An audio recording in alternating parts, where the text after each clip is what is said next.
Chapter 287.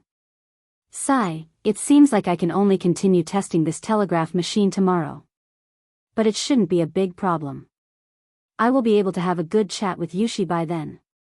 After sending Yan Xiaoning off, Li Zishuan looked at the sky and thought regretfully. Young master, are you still staying in the workshop today? I heard that old madam misses you. She asked Li Zishuan after cleaning up the teacups on the table. Actually, she didn't want her young master to return home so soon because she spent more time alone with Li Zishuan here. However, She had always been by Madame Li's side, so she didn't want to see Madame Li unhappy. Oh, my mother. Li Zishuan was stunned. He thought for a while and said, all right, since the telegraph machine is almost done, let's pack up and go back today. Judging from today's test results, this first telegraph machine should be able to satisfy the communication needs between him and Han Yushi. This was because the distance between the Li residence and the Han village was about 20 miles. However, that was only the distance. In terms of the straight line distance, it was only about 15 miles. The furthest effective distance in today's test was 11 miles. If nothing went wrong, this telegraph machine should be able to meet the standards. As for Li Er's excessive request, let's talk about it later. Please wait for a moment, young master. She will go pack up now. Okay, go ahead. I will move the telegraph machine to the carriage. Li Zishuan responded and quickly went into the house to move the telegraph machine. After the two of them finished packing, Li Zishuan asked Song Xiaoxi to drive the carriage to Yongla Lane. As for San Bao, she had already been sent back to the Li residence. After a while, they reached home. The servants came to help them move the things. Li Zishuan thought for a while and decided to go to the east courtyard to greet his mother. After all, he had been away from home for so many days. However, he was stopped by the gatekeeper, Ah Fu. Young master, old master is in the front hall. A teacher from the Imperial College just came to our house. Oh. Which teacher? Li Zishuan paused and asked. Replying to young master, I don't know about this, but it seems that this person should be very familiar with master. Fu scratched his head and said. Could it be Su Hongji? When Li Zishuan heard what Su Hongji said, he came to his senses and wondered why Su Hongji was at their house instead of attending class. Oh, okay, I got it. You can leave now. Li Zishuan waved his hand and rushed to the front hall. Walking into the main hall, Li Zishuan took a closer look and saw that it was indeed Su Hongji. Dad, your son is back. Hey, Mr. Su, you're here too. Li Zishuan greeted the two of them with a smile. Ha! You brat, you still know to come back. Remember to talk to your mother later. She misses you a lot. Li Jingma's eyes flashed with a hint of pleasant surprise. He pointed at Li Zishuan and scolded with a smile. Yes, father. I'll go in a while. Li Zishuan felt a warmth in his heart. This was family, this was the feeling of home. No matter how far you were from home, there would always be someone missing you. Now that the telegraph machine has been made, I'll stay at home and accompany my parents in the future. As for Li Er's request to further promote the use of the telegraph machine in the military, to hell with it. Whoever wants to research it can do it. If they don't give me a promotion, I don't care. Almost instantly, Li Zishuan made a decision. Li Sai, I'm here to look for you today, but when I arrived at the Li residence, I found out that you weren't at home. I was going to look for you at the workshop later, but I didn't expect you to come back so coincidentally. Su Hongji stood up and cupped his hands as he spoke politely. He was convinced from the bottom of his heart by Li Zishuan's attainments in mathematics. Mr. Su, don't be so polite. Have a seat. May I know why Mr. Su is looking for me today? Could it be that there are students from the school who are disobedient? If that's the case, just tell me. I'll deal with them myself. Li Zishuan's first reaction was that there were mischievous people in the school who were causing trouble when he wasn't around. After all, the children of the officials weren't easy to deal with. No. Su Hongji's face darkened. He quickly waved his hands and said, I'm here today to remind Li Sai that your confinement period is coming to an end. You have to remember to return to the Imperial College in time to give a lecture. Su Hongji wasn't in the Imperial Court, so he didn't know that Li Zixuan's confinement order had been temporarily lifted a few days ago. Otherwise, he would have come over long ago. Huh? 7 days are going to end so soon? Li Zixuan was a little dumbfounded.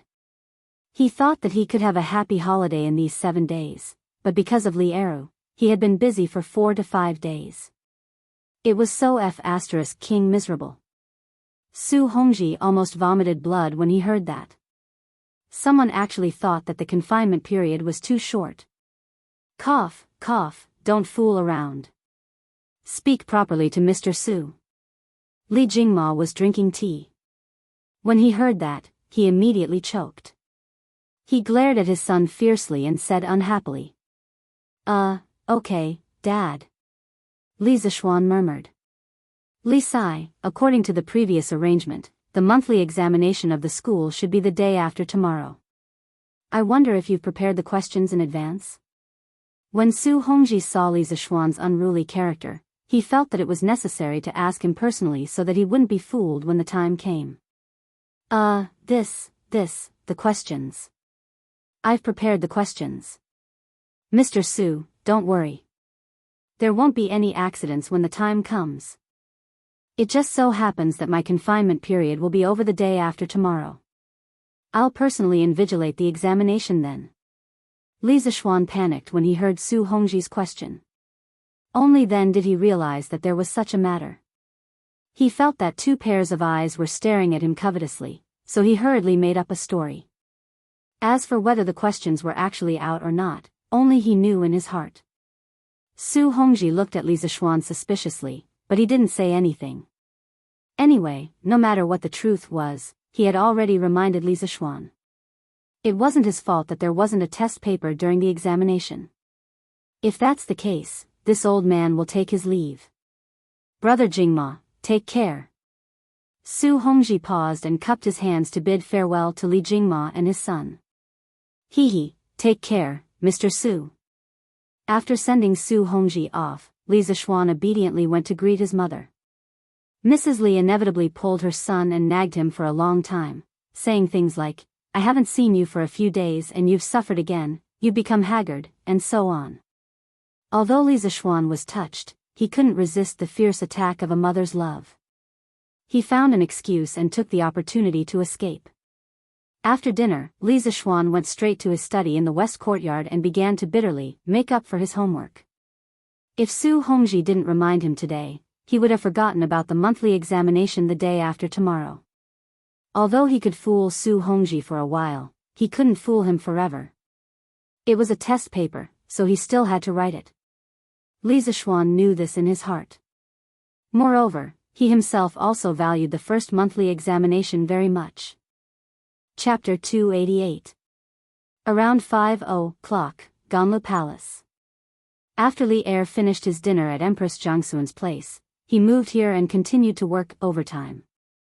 As the emperor, Li Er's daily life was actually much more bitter than Li Zixuan's. For him, working overtime was a common occurrence. The hall was very quiet. From time to time, a cool breeze of the summer night would blow in, causing the candlelight on the wall to sway. Occasionally, the sound of crickets could be heard from outside the hall, as if singing a song of praise for this peaceful night. About an hour later, Li Er finished reading the last memorial. He let out a sigh of relief and leaned against the dragon throne a little tiredly. Then, he cast his gaze toward the candles in the palace, lost in thought for a while. He was thinking about the telegraph machine he saw in the afternoon in the workshop of the interesting pavilion. To be honest, before today, Li Er thought that only immortals would have a tool like the telegraph that could transmit messages from dozens of miles away. But today, not only did he see it with his own eyes, but the creator of this divine tool was only a 14 or 15-year-old boy. This really subverted Li Er's understanding of the world. On the way back, although Li Er's expression didn't change, his heart was surging with waves, and it was difficult for him to calm down. Of course, this is only in theory. There is a possibility of being intercepted because in the world, only I am proficient in the production of the telegraph machine. Li Zishuan's words in the afternoon kept echoing in Li Er's mind. Arrogant.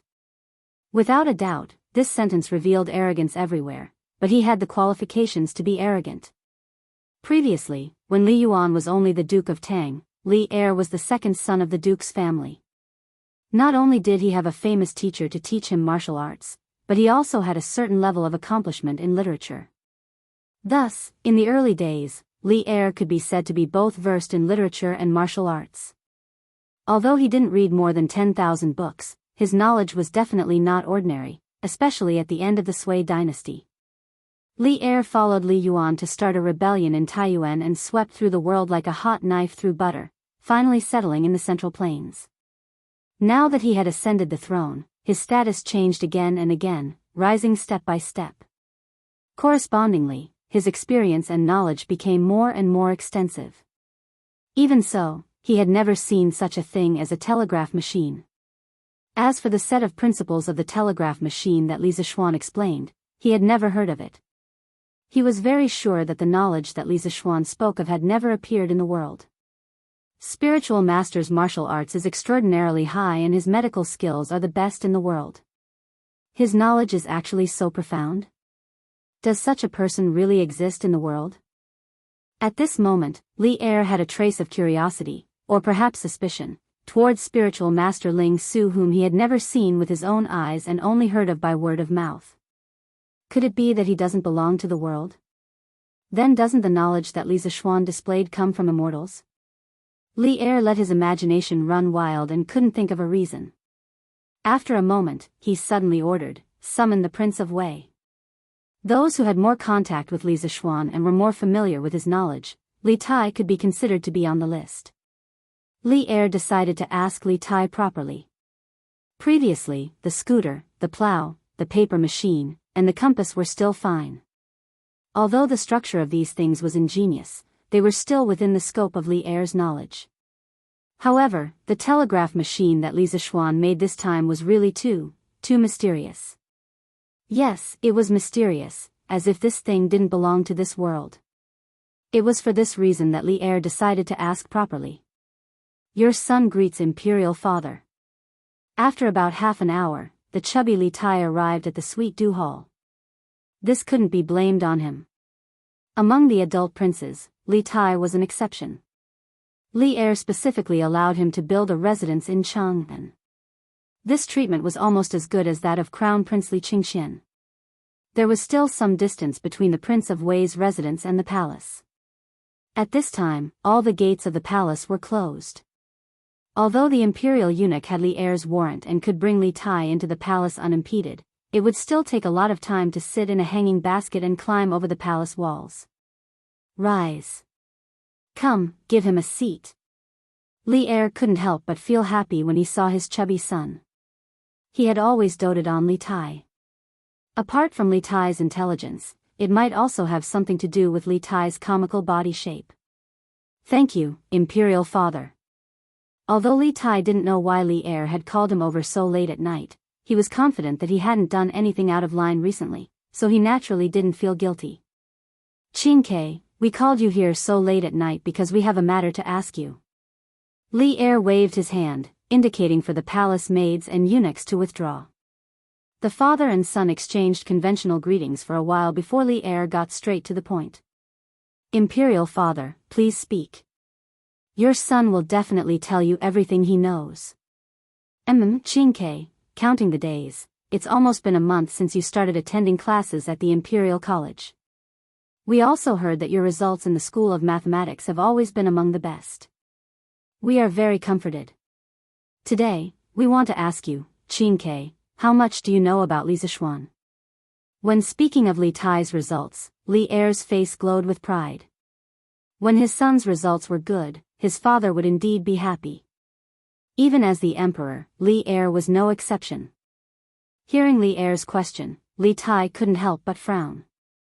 He didn't know the deeper meaning behind Li Er's question, so he thought for a long time before replying. "Imperial Father, the more time this son has spent with Sir Li, the more I feel that Sir's knowledge is as vast as the sea. Just speaking of mathematics, this son dares to say that no one in the world can beat him in this aspect. The concepts and methods he proposed are things that this son couldn't find even after searching through all the ancient books. In terms of mathematics, Sir Li should be a school of his own.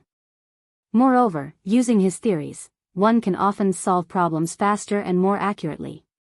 At this point, even the proud Li Tai couldn't help but reveal a trace of admiration on his face.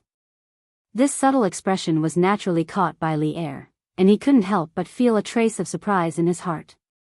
Then what about outside of mathematics? Have you ever heard of Qingke?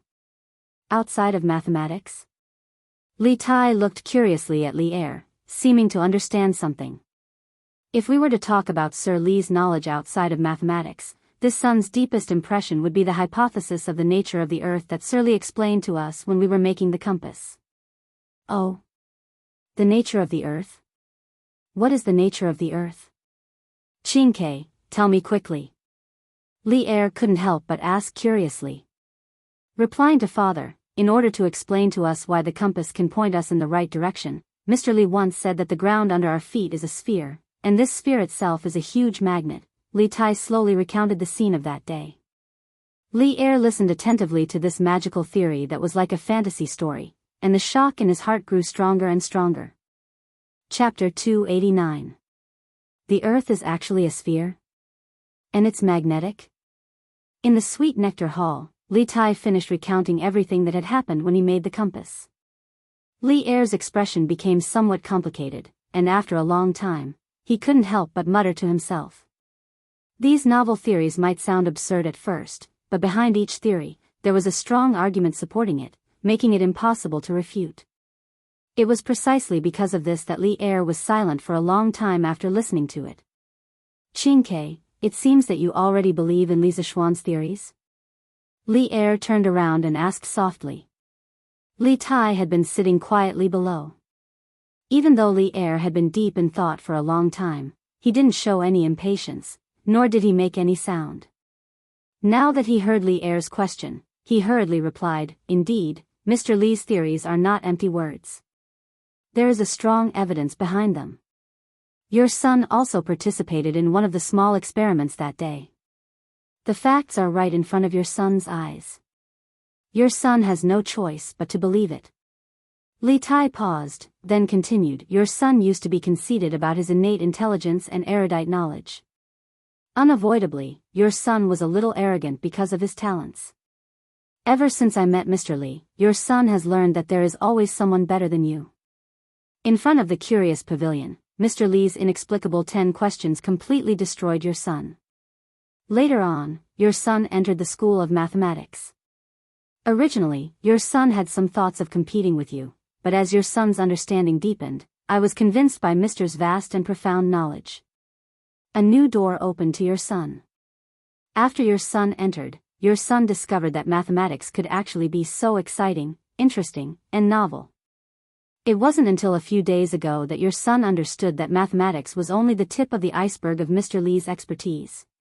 Physics, chemistry, these are things that your son had never heard of before, but Mr. Li was able to easily grasp them.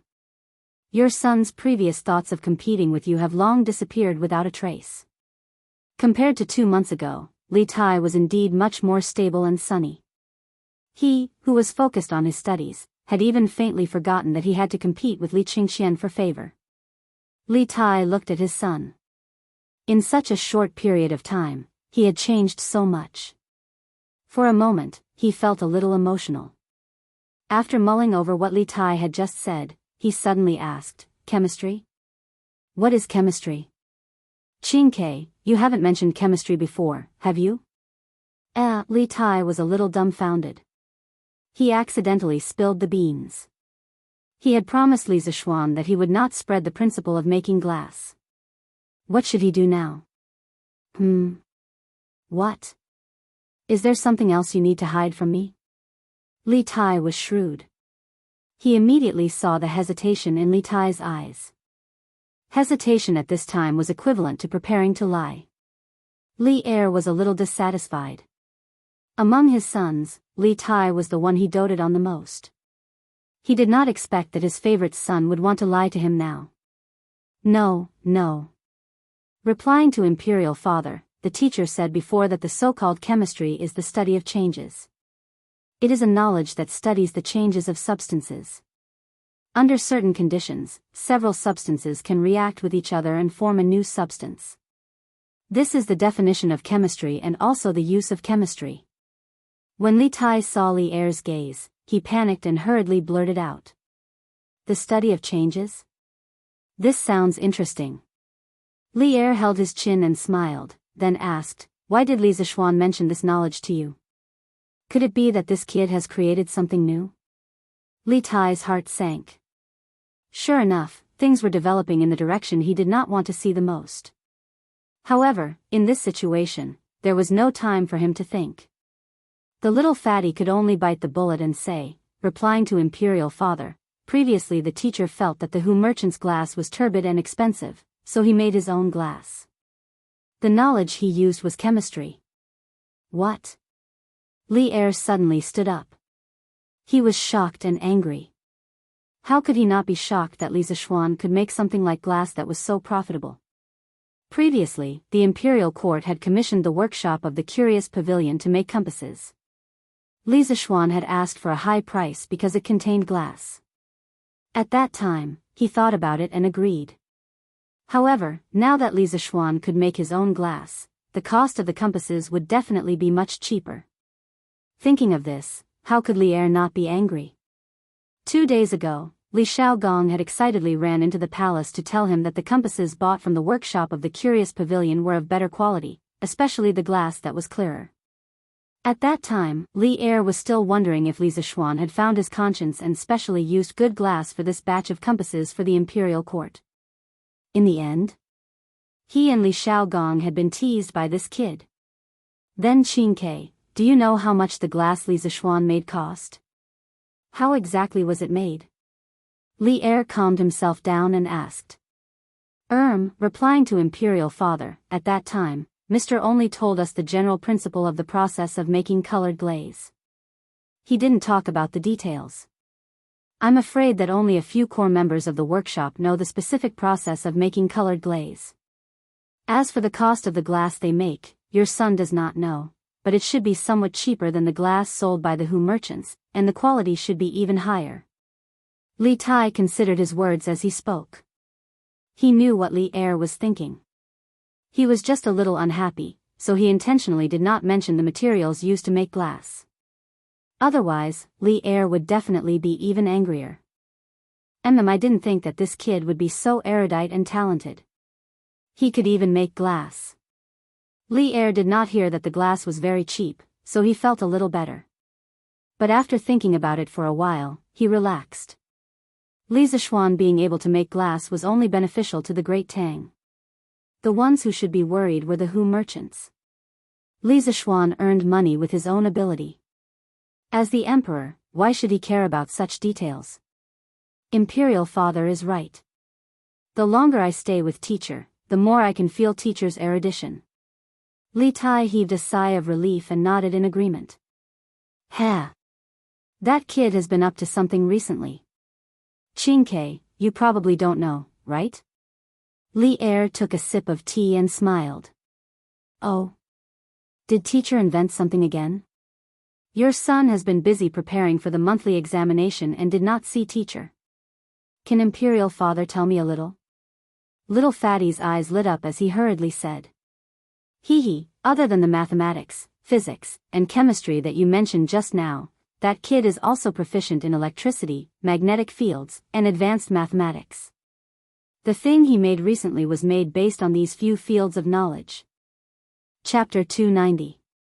It was already late at night, but the father and son in the Sweet Nectar Palace were chatting more and more happily. Li Er described the telegraph machine that he saw in the workshop that afternoon to Li Tai. As for the inner workings, he could only pick the parts that he understood to explain. This way, Li Tai was even more confused as he listened. Correspondingly, he felt that the telegraph machine was even more mysterious. There's actually such a divine item in this world that can allow communication from dozens of miles away. In that case, What's the difference between this telegraph machine and those celestial artifacts? Previously, Li Er was amazed by Li Zishuan's theory of the Earth's magnetic field. Now, it was Li Tai's turn to be amazed by the powerful functions of the telegraph machine. The little fatty opened his mouth in shock, his face full of disbelief. Seeing his expression, Li Er wanted to laugh. He estimated the time and said, "All right, it's getting late. Qingke, you should go back and rest. As for the telegraph machine, you can slowly study it in the future." "All right, then I'll take my leave. Father, you should also rest early." Li Tai came back to his senses and cupped his hands in salute. "Oh, right. Qingke, you said earlier that you were preparing for the monthly exam. I heard that Li Zishuan set a monthly exam reward and punishment system for the School of Mathematics. Qingke, you have to take the exam well this time. Although I'm the emperor, I've never been to the Drunken Immortal restaurant. If you get first place this time, I'll take your mother, a few concubines, Qingxian, and your brothers and sisters to the Drunken Immortal restaurant for a meal. This way, even Wei Zheng won't have anything to say." "Haha." Li Er stopped Li Tai and laughed. Li Tai was speechless. He couldn't help but mourn for Li Zishuan in his heart. There were probably more than 20 people in their family, right? If they all went to the Drunken Immortal restaurant for a meal, it might even cost more than 1,000 strings of coins. That would be enough for Li Zishuan to eat. Li Tai was speechless and could only flee. Li Er didn't immediately return to the harem to rest. He looked at Li Tai's back and his gaze became somewhat deep. After a long time, he stood up and sighed, "Even Qingke has been subdued by you, kid." The disciple of spiritual master Spirit Su really lives up to his reputation. Mathematics, physics, chemistry, electricity, magnetic fields, advanced mathematics. How many more skills do you have that you haven't shown? Was he planning to establish his own sect and establish his own sect? It seems like a mere directorate is no longer enough for you. Li Er paced back and forth as he pondered for a moment. Suddenly, he burst into laughter and said, "Ha, since you have this ability, I will give you the chance to display it to your heart's content. We would like to see what the Great Tang will become 10 years later because of you." Haha. He was not like some conservative emperors who saw new theories and ideas as heresy and wanted to nip them in the bud. As an enterprising emperor, Li Er had a high and radical fighting spirit in his bones. He was happy to see the emergence of new theories. The Confucian school had been dominant for nearly 1,000 years and had gradually become the orthodox school of thought. However, Li Er didn't particularly agree with the Confucian school of thought that emphasized theory over practice. He had once conquered the world on horseback. What he valued was still practicality and efficiency. Yongla Lane. Li Zishuan racked his brains and finally came up with a set of questions of higher quality. He didn't take the unconventional path like the previous weekly exam. The difficulty of the questions this time wasn't high. It mainly tested the foundation. Of course, there were many small pitfalls in the questions. If one was careless, it was very easy to be tricked. Li Zishuan didn't feel that Li Er was trying to trick him with this monthly exam. After finishing the papers, he washed up and directly lay on the bed and fell into a deep sleep. These few days, in order to invent the telegraph machine, it had really been hard on him. It was really hard for him not to fall asleep when he finally returned home and lay on the familiar bed. Li Zishuan had a dream. In the dream, he was actually chatting with Yushi on QQ. The strange thing was, he didn't feel that anything was wrong in the dream. All kinds of flirtatious words came out, and he was flirting with the girl. Li Zishuan, Yushi, do you know what a door made of wood is? Han Yushi, a wooden door. Li Zishuan, what about a door made of iron? Han Yushi, an iron door. Li Zishuan, what about the door to happiness? Han Yushi, I don't know. Li Zishuan, silly, it's us. Han Yushi, carat omega carat. Li Zishuan, Yushi, can you show me the way? Han Yushi, the way to where? Li Zishuan, in your heart. Han Yushi, shy. Young master, Yushi is sleepy. I want to sleep. Li Zishuan, you want to sleep together so soon? I'm not ready yet. Now, I'm so nervous. Han Yushi, young master, you, hee, brother must be dreaming of something delicious. He's still smiling in his sleep. In the morning, Lan, who hadn't seen her brother for a few days, sneaked into Li Zishuan's room, intending to wake him up. However, she found that Li Zishuan was still smiling with his eyes closed. He was obviously having a sweet dream. The innocent Lan naturally couldn't tell that Li Zishuan's smile had a trace of wretchedness. The little girl thought that her brother was dreaming of something delicious. Lan tiptoed to the outer room to take a piece of cake and returned to Li Zishuan's bedside. At this moment, Li Zishuan smacked his lips. Lan saw the opportunity and quickly brought the cake to her brother's mouth. Li Zishuan smelled a fragrance in his sleep. He couldn't help but open his mouth and move closer to the source of the fragrance. Lan looked at Li Zishuan's silly appearance as he slept and ate the cake at the same time. She couldn't help but laugh loudly. Li Zishuan was awakened by the laughter.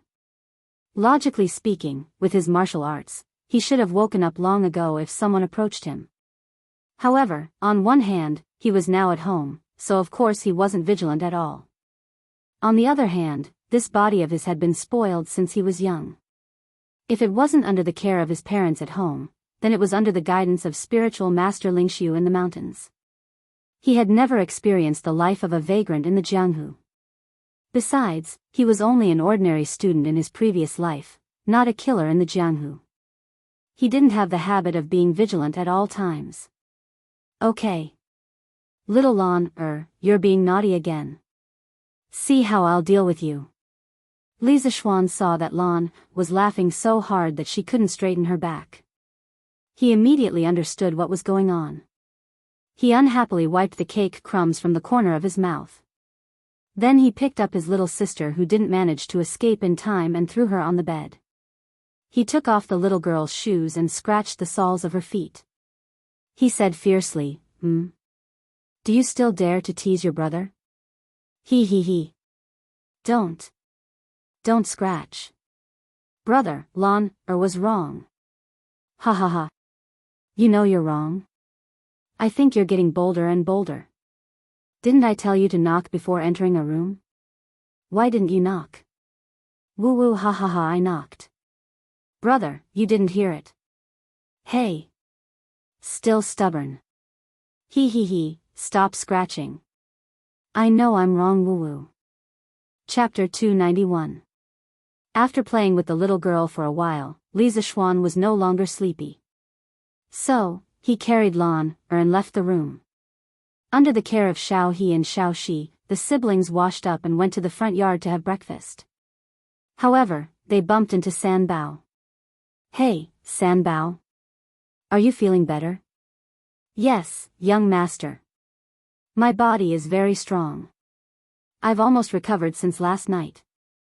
San Bao quickly scratched his head and said with a silly smile. Hey, look at what you're capable of. Later, go to Butler Wang to get 3 strings of money as a tip. Thank you for your hard work yesterday. Li Zishuan took a closer look and realized that San Bao was really fine. He waved his hand and brought Lan to the front hall. Thank you, young master. Thank you, young master. San Bao was very surprised and thanked him profusely. When the other servants saw this, they looked at San Bao enviously. This tip was equivalent to a few months of their salary. In the front hall, the family of 4 was having breakfast happily. Mrs. Li hadn't seen her son for 3 days. Yesterday's dinner and today's breakfast were very sumptuous. They were all Li Zishuan's favorite dishes. Li Zishuan couldn't help but sigh in his heart. If he ate like this every day, it wouldn't take long for him to become a big fat man. By then, Chang and would have one less handsome man. Tsk. Xian, come and drink some mushroom pheasant soup. This pheasant was sent over by your in-laws yesterday. Mrs. Li scooped some soup for her son with a smile. Li Jingma, who was sitting at the side, was naturally left out. Not only that, because Mrs. Li stood up to scoop some soup for him, Mr. Li couldn't even pick up any food. He could only eat the white rice in his bowl silently.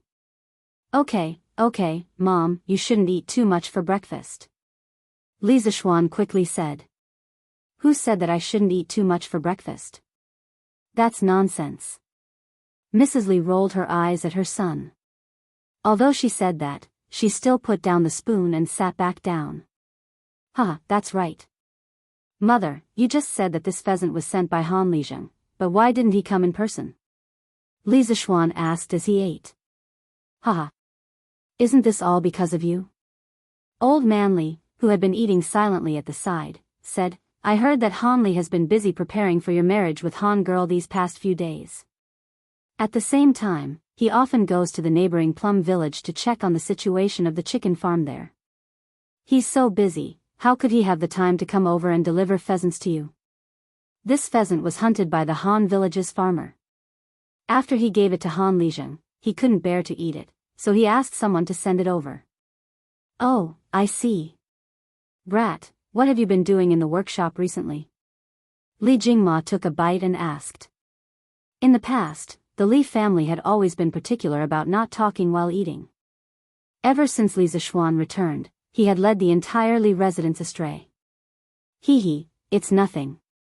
I was just bored and made some small things to play with. Li Zishuan explained casually. Brother, what's so fun about it? Lon wants to play with it too. Okay, I'll teach you later. After breakfast, Li Zishuan didn't forget that he had something important to do today. He called San Bao, Xiao He, Xiao Shi, and Lon over, then took out a telegraph and a few spare batteries. He said to them, send these things to the Han family. I've already put the instructions and code book of the telegraph inside. Xiao Shi, you know more about the telegraph. If Yushi doesn't know how to use it, you can teach her. Yes, young master. Lon, don't run around. Do you understand? I know. Brother is so long-winded. Li Zishuan couldn't be bothered to banter with her. He looked at San Bao and said, San Bao, ask a few guards to go with you later and protect Mrs. Safety. Li Zishuan didn't plan to let Lon go with them. However, he couldn't resist the little girl's pestering. Now, he could only arrange a few more people to take care of her. Young master, don't worry. I will definitely not let anything happen to Miss Lon, San Bao patted his chest and promised. His loyalty to Li Zishuan was unquestionable. He was almost equivalent to Li Zishuan's #1 henchman. Go quickly. Xiao Shi, remember to send me a telegram when you arrive. Yes, young master. A group of people drove the carriage out of Yongla Lane and went straight to the west gate of Chang'an City. Li Zishuan estimated that Xiao Shi and the rest wouldn't be able to reach the Han family in less than 2 hours. After all, the road from Chang'an City to the Han family village wasn't wide and flat. It wasn't easy to walk on it. So, he went back to his room to catch up on his sleep. For the past 3 days, he had been working overtime and didn't have much time to rest. Today, he wanted to sleep for the whole morning but was woken up by Lon. Since the telegram machine was in his room, he would be able to hear Han Yushi's message immediately. Li Zishuan slipped back to the west courtyard, closed the door and windows, and started to sleep. Eat and sleep, sleep and eat. If Old Man Li was at home and knew about this, he would probably scold Li Zishuan for not doing his job properly and being a good-for-nothing. Li Zishuan laid on the bed and fell into a deep sleep after a while. This speed of falling asleep, no matter who it was, they would have to admit defeat. After an unknown amount of time, there was a sudden intermittent D sound. He woke up abruptly and knew that Xiao Shi and the rest had arrived at the Han family village.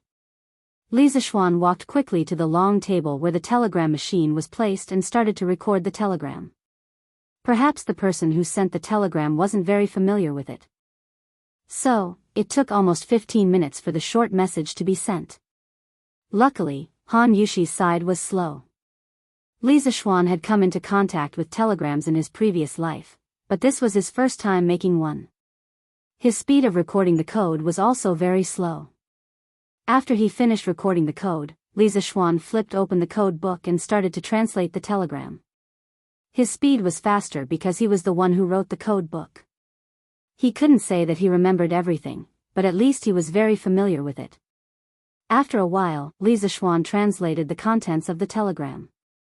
Young master, I am Xiao Shi. We have a safe journey and have arrived at young madam's house. Young madam is learning how to use the telegram machine. Just a short 30 words, but there were almost 700 codes. Li Zishuan sighed in his heart. This telegram machine was still not as convenient as a phone. Heh, this is really greedy. You already have a telegram machine, why do you still need a bicycle? Li Zishuan laughed and shook his head. He thought for a while, then looked at the code book and sent a telegram. Take care of Lan Er. Don't let her run around. Also, tell Yushi not to rush and learn slowly. I can wait. Chapter 292. Young madam, young master is talking to you. He wants you to learn slowly. Don't be anxious. Han family's courtyard. After Xiaoxi finished translating the code, she ran to the side and said to Han Yushi, who was reading the telegraph machine manual. Xiaoxi, I haven't married him yet. Don't call him that. Although Han Yushi was happy in her heart, she still looked embarrassed. Hee, Sister Yushi will be Lan Er's sister-in-law in a few days. It's okay to call him that now. Lan Er followed behind Xiaoxi and giggled. Lan Er. You're talking nonsense too. Hee, I'm not. Xiaoxi, can you help me send a telegram? I want to talk to brother too. It was only today that Lan found out that Li Zishuan had come up with such a fun thing recently. The magic of the telegraph had already surpassed her understanding of this world. The little girl was now very fond of this efficient and fast method of communication. She saw Xiaoxi's operation just now, but she did not learn it. That was why she said that. Okay. What do you want to say to young master? Xiaoxi will help you send it. Xiaoxi smiled faintly. Hee, let's talk about it over there. Lan Er pulled Xiaoxi back to the telegraph machine and started chatting with Li Zishuan. On the other side, Li Zishuan waited for a long time, but there was no telegram. He could not help but think, could it be that the battery ran out of power? That shouldn't be the case. He had only sent and received 2 telegrams. DDD. At this moment, the telegraph machine finally rang again. Li Zishuan was energized and started recording the telegram. This time, the telegram was shorter. Li Zishuan translated it quickly after he finished writing. However, when he saw the translation result, he was speechless. Hee, guess who I am? Was there a need to guess? Other than the mischievous Lan Er, who else would speak to him in such a tone? He suddenly had a thought and replied mischievously, Ah. Isn't this the silly girl from Blacksmith Wang's family? How did you know how to use the telegraph machine? Pfft. Han family's courtyard, Han Yushi's room. Xiaoxi looked at the telegram she just received and couldn't help but laugh. Xiaoxi, what did my brother say? Did you guess it was me? Lan Er was not as tall as Xiaoxi. She tiptoed and looked up, but she could not see the contents of the note in Xiaoxi's hand. She could only ask anxiously. Miss, you should see for yourself. Xiaoxi held back her laughter and handed the translated telegram to Lan Er. Lan couldn't wait to take a look. A moment later, her smiling face turned red with anger. Humph, smelly brother, he must have done it on purpose. Lan Er stomped her feet, crumpled the paper ball in her hand into a ball, and threw it out angrily. Xiaoxi, help me send another telegram to my brother. Yes, miss. Beep. Beep. Beep. Beep. Li Zishuan didn't wait for long before the telegraph rang again. Lan Er, bah. Smelly brother, you're the silly girl. Hee, this little girl. Li Zishuan smiled and shook his head. He suddenly felt that chatting like this was quite interesting. Oh. So it's Lon, you know how to use the telegraph so quickly? Li Zishuan replied with a sudden realization. Lon, smelly brother, you're still trying to lie to me. You obviously did it on purpose just now. Also, Xiaoxi is helping me send another telegram. Lon, still doesn't know how to use this thing. Li Zishuan, hee. Lon, brother, Lon, also wants a telegraph to be placed in the room. Li Zishuan, why do you want a telegraph for? Who are you sending it to? Li Zishuan asked curiously. Lon, for brother. Lon realized that using this thing to talk is very interesting. Li Zishuan, he was speechless. The backyard where Lon, lived was only a few hundred meters away from his west courtyard. Why would she need a telegraph? In the afternoon, Lon, Xiaoxi, and the rest finally returned. After witnessing the magical power of the telegraph at the Han residence, Lon came back and found Li Zishuan. She cried and begged for a telegraph. Li Zishuan was helpless. He really didn't have the time and energy to build another telegraph. He would be returning to the Imperial College tomorrow. Now that he thought about it, the position of Imperial College was really a kind of restraint. Li Zishuan planned to find an opportunity in the future to resign with Li Er and return to their hometown. He only wanted to keep his title of nobility.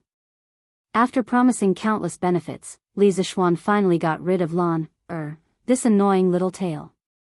He called Xiaoxi and asked, "How's Yushi's learning of the telegraph?" Xiaoxi replied, "Well, young madam already knows how to use it, but she's not very familiar with it yet.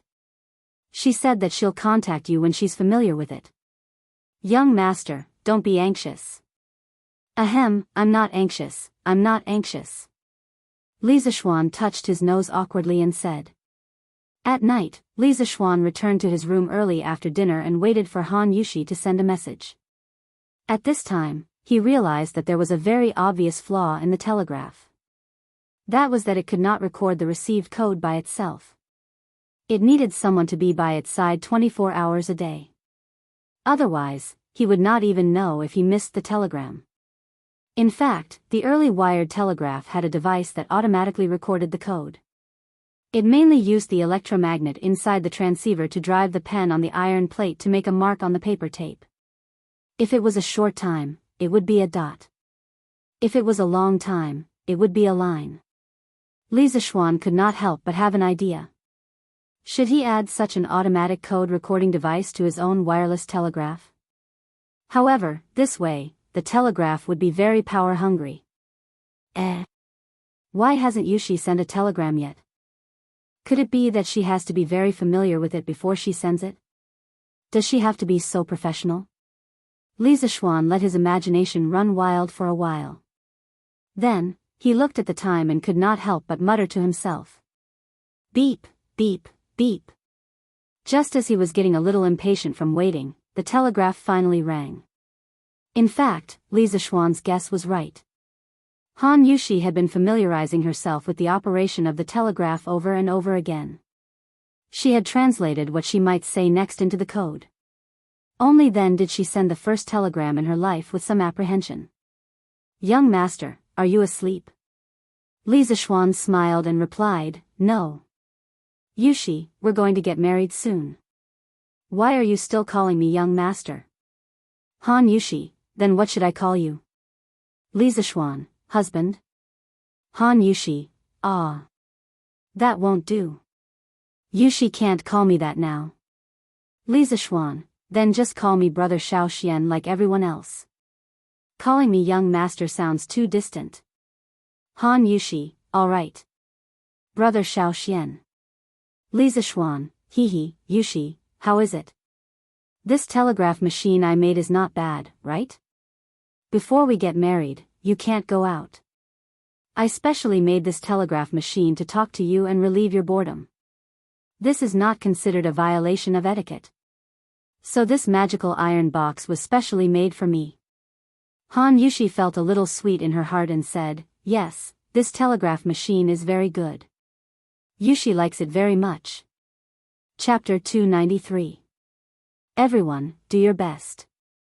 Regarding the monthly exams reward and punishment system, I believe all of you are very clear about it. I don't need to repeat it, right? If you do well, you will gain both fame and fortune. If you don't do well, the next morning, Li Zixuan held the exam papers and stood on the podium. He was trying to motivate the students before the exam. But his words did not sound like he was trying to motivate them. The students, especially Qing Chumo, Sun Zifan, Yu Dongkai, Kong Chuansuan and the others, who were aiming to get out of the last 5 places, heard Li Zixuan sneer and felt their buttocks tighten. Ah no, their hearts tightened. If they were unlucky enough to get into the last 5 places, they would not have a good time next month. Ku Shiqing, Xing Ziran, Meng Wenhao and the others, who were in the front, were all eager to try. The reward for getting first place in the monthly exam was very tempting. Especially Meng Wenhao, who was determined to get first place in this monthly exam. This was because the fleet that was going south would set sail the day after tomorrow. He wanted to get first place and give it to his father. Li Tai was very indifferent. What Li Er said to him yesterday, of course, he took it as a joke. The royal family was not so poor that they could not afford to eat. Okay. Put away your textbooks and start the exam. At this time, there was the sound of the drum and bell from the directorate. Li Zixuan patted the podium and signaled everyone to be quiet. He began to distribute the exam papers. After handing out the papers, Li Zixuan returned to the podium and brought over a stool. He sat in front of the podium and gloated as he looked at the group of miserable children who were being ravaged by the exam. The questions this time, why? After experiencing the previous weekly exams, the students were already immune to those strange questions. However, when they received the test paper and opened it, they were not used to it. The style of these questions was not quite right. It was so simple. You all can be proud over there.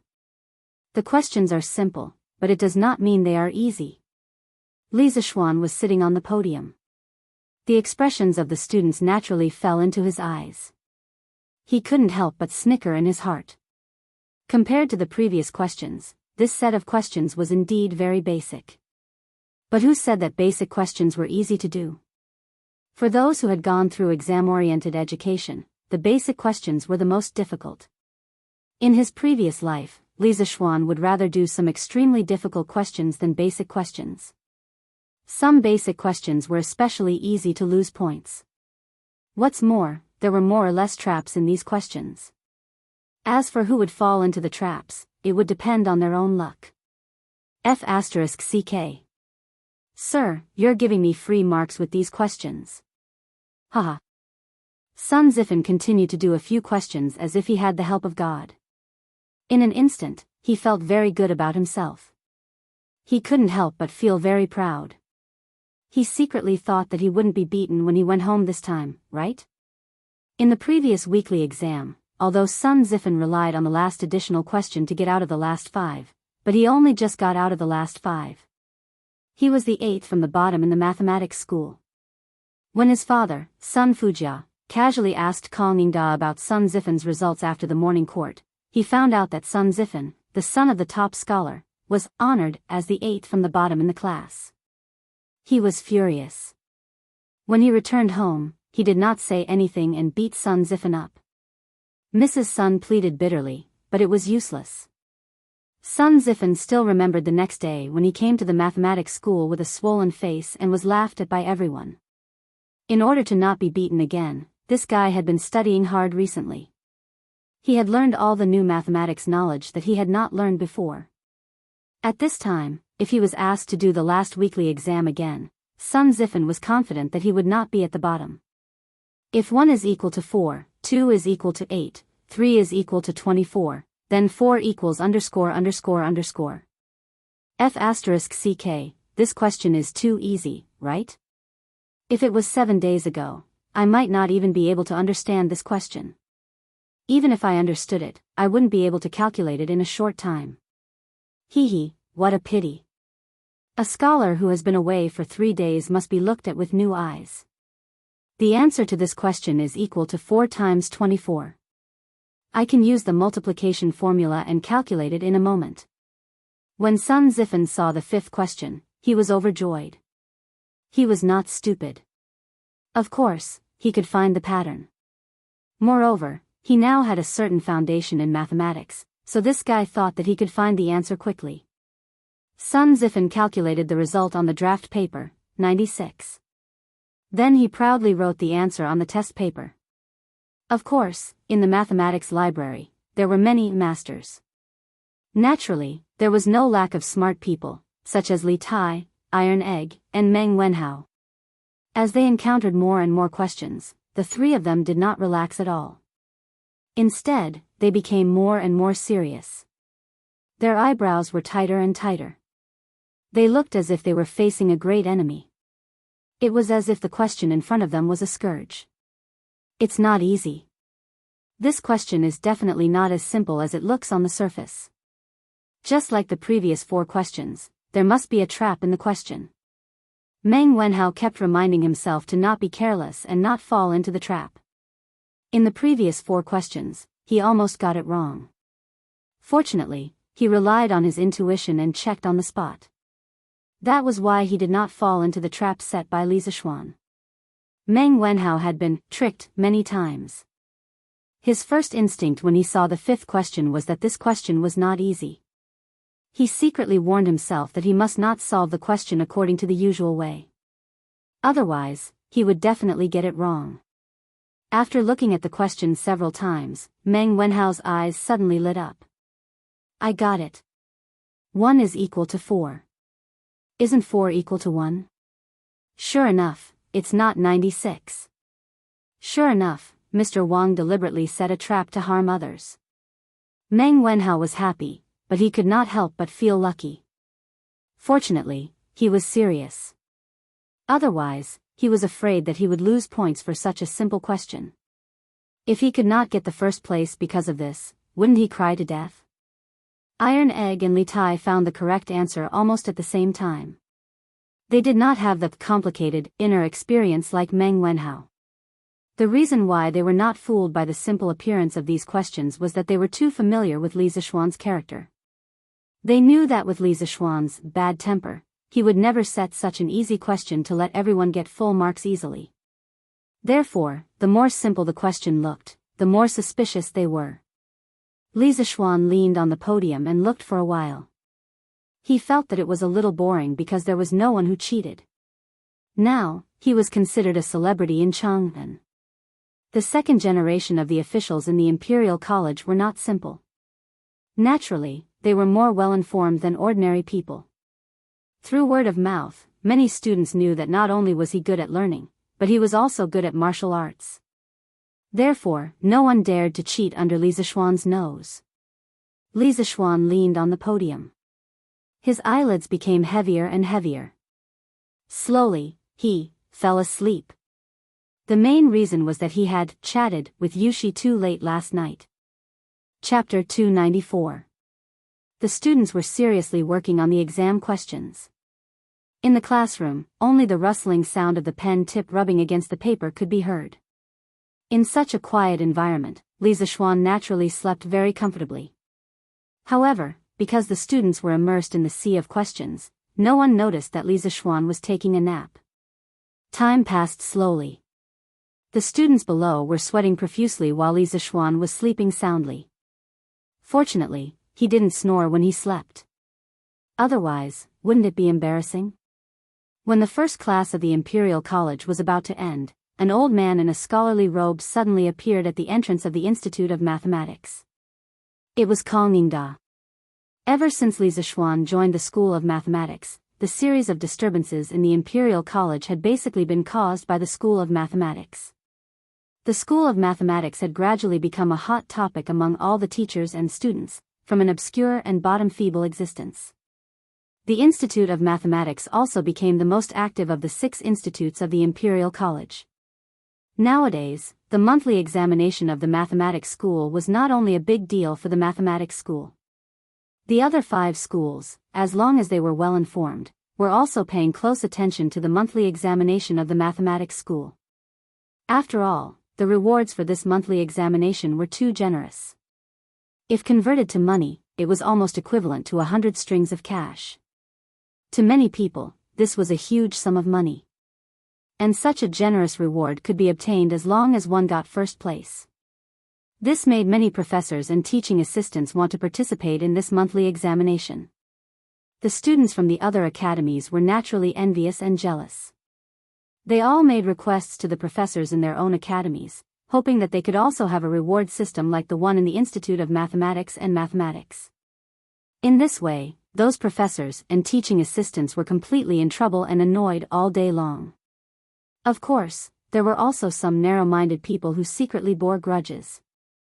For example, Wuxia Xianxia, the professor of the Imperial College, had come to Kongingda more than once 2 days ago to complain that Li Zixuan was affecting the academic atmosphere and maliciously disrupting the normal teaching order of the Imperial College. He begged Kongingda to kick this kind of person who didn't follow the rules out of the Imperial College. Kongingda was not an unreasonable person. He thought about it and used the excuse that Li Zixuan was the one who paid for the exam and that Li Zixuan was now the director of the Imperial College and had the right to slightly change the system of the Imperial College to send Wuxia Xianxia away. Of course, Wuxia Xianxia was unwilling, but Kongingda's path was no longer feasible. Even if he was unwilling, there was nothing he could do. Perhaps he could only take another path. Yes, Li Sai is indeed very strict in his studies. The students are all very serious in their exams. Kongingda stood at the door and glanced inside. He discovered that no one was looking around and doing nothing. Everyone was immersed in doing the questions. He couldn't help but inwardly sigh in admiration. However, in the next moment, the smile on his face suddenly froze. He saw Li Zixuan lying on the podium, snoring loudly in his sleep. Humph. Sleeping in the classroom is a disgrace to the educated. Kongingda snorted angrily and walked in. His footsteps were very light. Most of the students did not notice him coming in. A small number of students who did notice him only raised their heads to glance at him before lowering their heads and continuing to do the questions. Kongingda came to the podium and wanted very much to give Li Zixuan a hard slap on the back of his head. But after thinking about it, he felt that it was inappropriate. First, he was afraid that it would be too loud and affect the students' exams.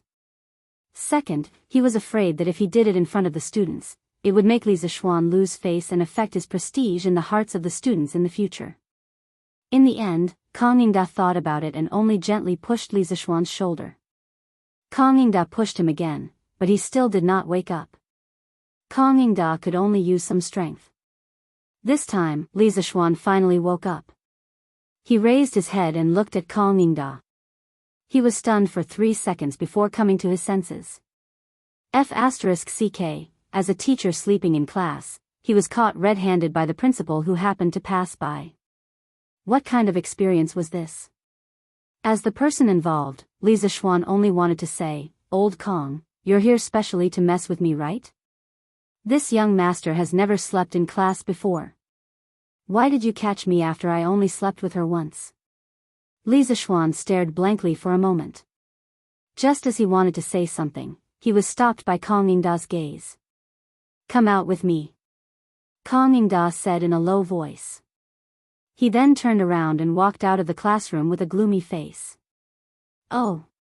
Li Zixuan responded and followed him out. "Cough, Chancellor Kong, why have you come here?" "I was just meditating on an extremely difficult math problem and got lost in thought. My mind wandered and I almost thought of an idea. I didn't notice Chancellor's arrival. My apologies." Arriving under the ginkgo tree in front of the School of Mathematics, Li Zixuan did not wait for Kongingda to speak and took the initiative to explain. This was called taking the initiative. Otherwise, if Kongingda spoke first and took the lead in the conversation, Li Zixuan was sure that he would die a horrible death. The corner of Kongingda's mouth twitched. He wanted to kick this shameless person but was afraid that it would affect his image as a dignified chancellor. He could only say in a muffled voice, "Whether you were meditating or sleeping, I'm sure Li Sai knows better than me. I'm here today to remind you that the School of Mathematics is flourishing and your hard work is obvious to all. However, you can't be complacent just because of a small achievement. You have to know that there are many people who are watching you from behind. What do you mean? Li Zishuan stared and asked in puzzlement. Humph. That's all I have to say. You're on your own. Kang Yingda originally wanted to have a good talk with Li Zishuan. However, he couldn't help but recall the scene he saw in the classroom. He was furious and left in a huff. Hey! This old man, why is he so angry today? Could it be that his wife is having an affair? Bah bah bah. What are you talking about? Li Zishuan muttered to himself and returned to the classroom. The students were still very obedient and didn't dare to cause any trouble. Li Zishuan sat on the podium and sighed. It was lonely to be a master. At this time, he really wished that a troublemaker would appear in the school. Then, he would have some fun. He was bored and didn't have a cell phone to pass the time. In his previous life, he had experienced many exams. At that time, there were many invigilators who would comfortably play with their cell phones to pass the time while watching the students being tortured. What a pity. He was a time traveler. Although his family was rich, he couldn't afford a cell phone. Li Zishuan could only lean over the podium and take out the pencil he had asked someone to make for him. He started to write The Legend of a Mortal's Journey to Immortality. Recently, he had used up too much of the manuscript for The Mortal. Ma Zhou had already asked him for a few manuscripts. It was not a bad idea to take the opportunity to write a novel. Anyway, he had kung fu now and his writing speed was very fast. Therefore, a very strange scene appeared in the School of Mathematics. The students were crazily doing the test papers while Li Zishuan, the unreliable teacher, was holding a wooden stick on the podium and writing a novel like crazy. Chapter 295. Clang. Clang. Clang. Let's go and take a look at the monthly exam at Clang. It's just a monthly exam.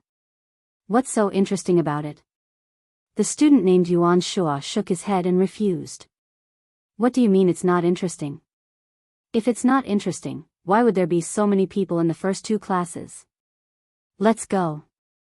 TSK, I heard that the first place in the monthly exam can bring their whole family to Zuaishan for free. You can order whatever you want as long as you can finish it. Yanfu, although your family isn't rich, you can't afford to eat at Zuaishan, right? Your father is the owner of the Hongwen school. His calligraphy is priceless. Any one of his calligraphy pieces would be enough for your family to spend for several years, right? So the young man in front of him was Chu Suiliang's eldest son, Chu Yanfu. Sigh, it's not as exaggerated as you say. But even so, my father won't agree. My father thinks that his calligraphy can't be compared to those filthy things. So, even if I have the money to eat at Zuaishan, I won't be so extravagant as to order whatever I want. Hee, Yanfu, there's no point in being envious. You're not a student of Clang. Yuan Shua chuckled and struck a blow with his words. Although I'm not a student of Clang, I can still go and take a look. Yuan Shua, let's go. Don't you admire Li Sai's new mathematics? Let's go and take a look.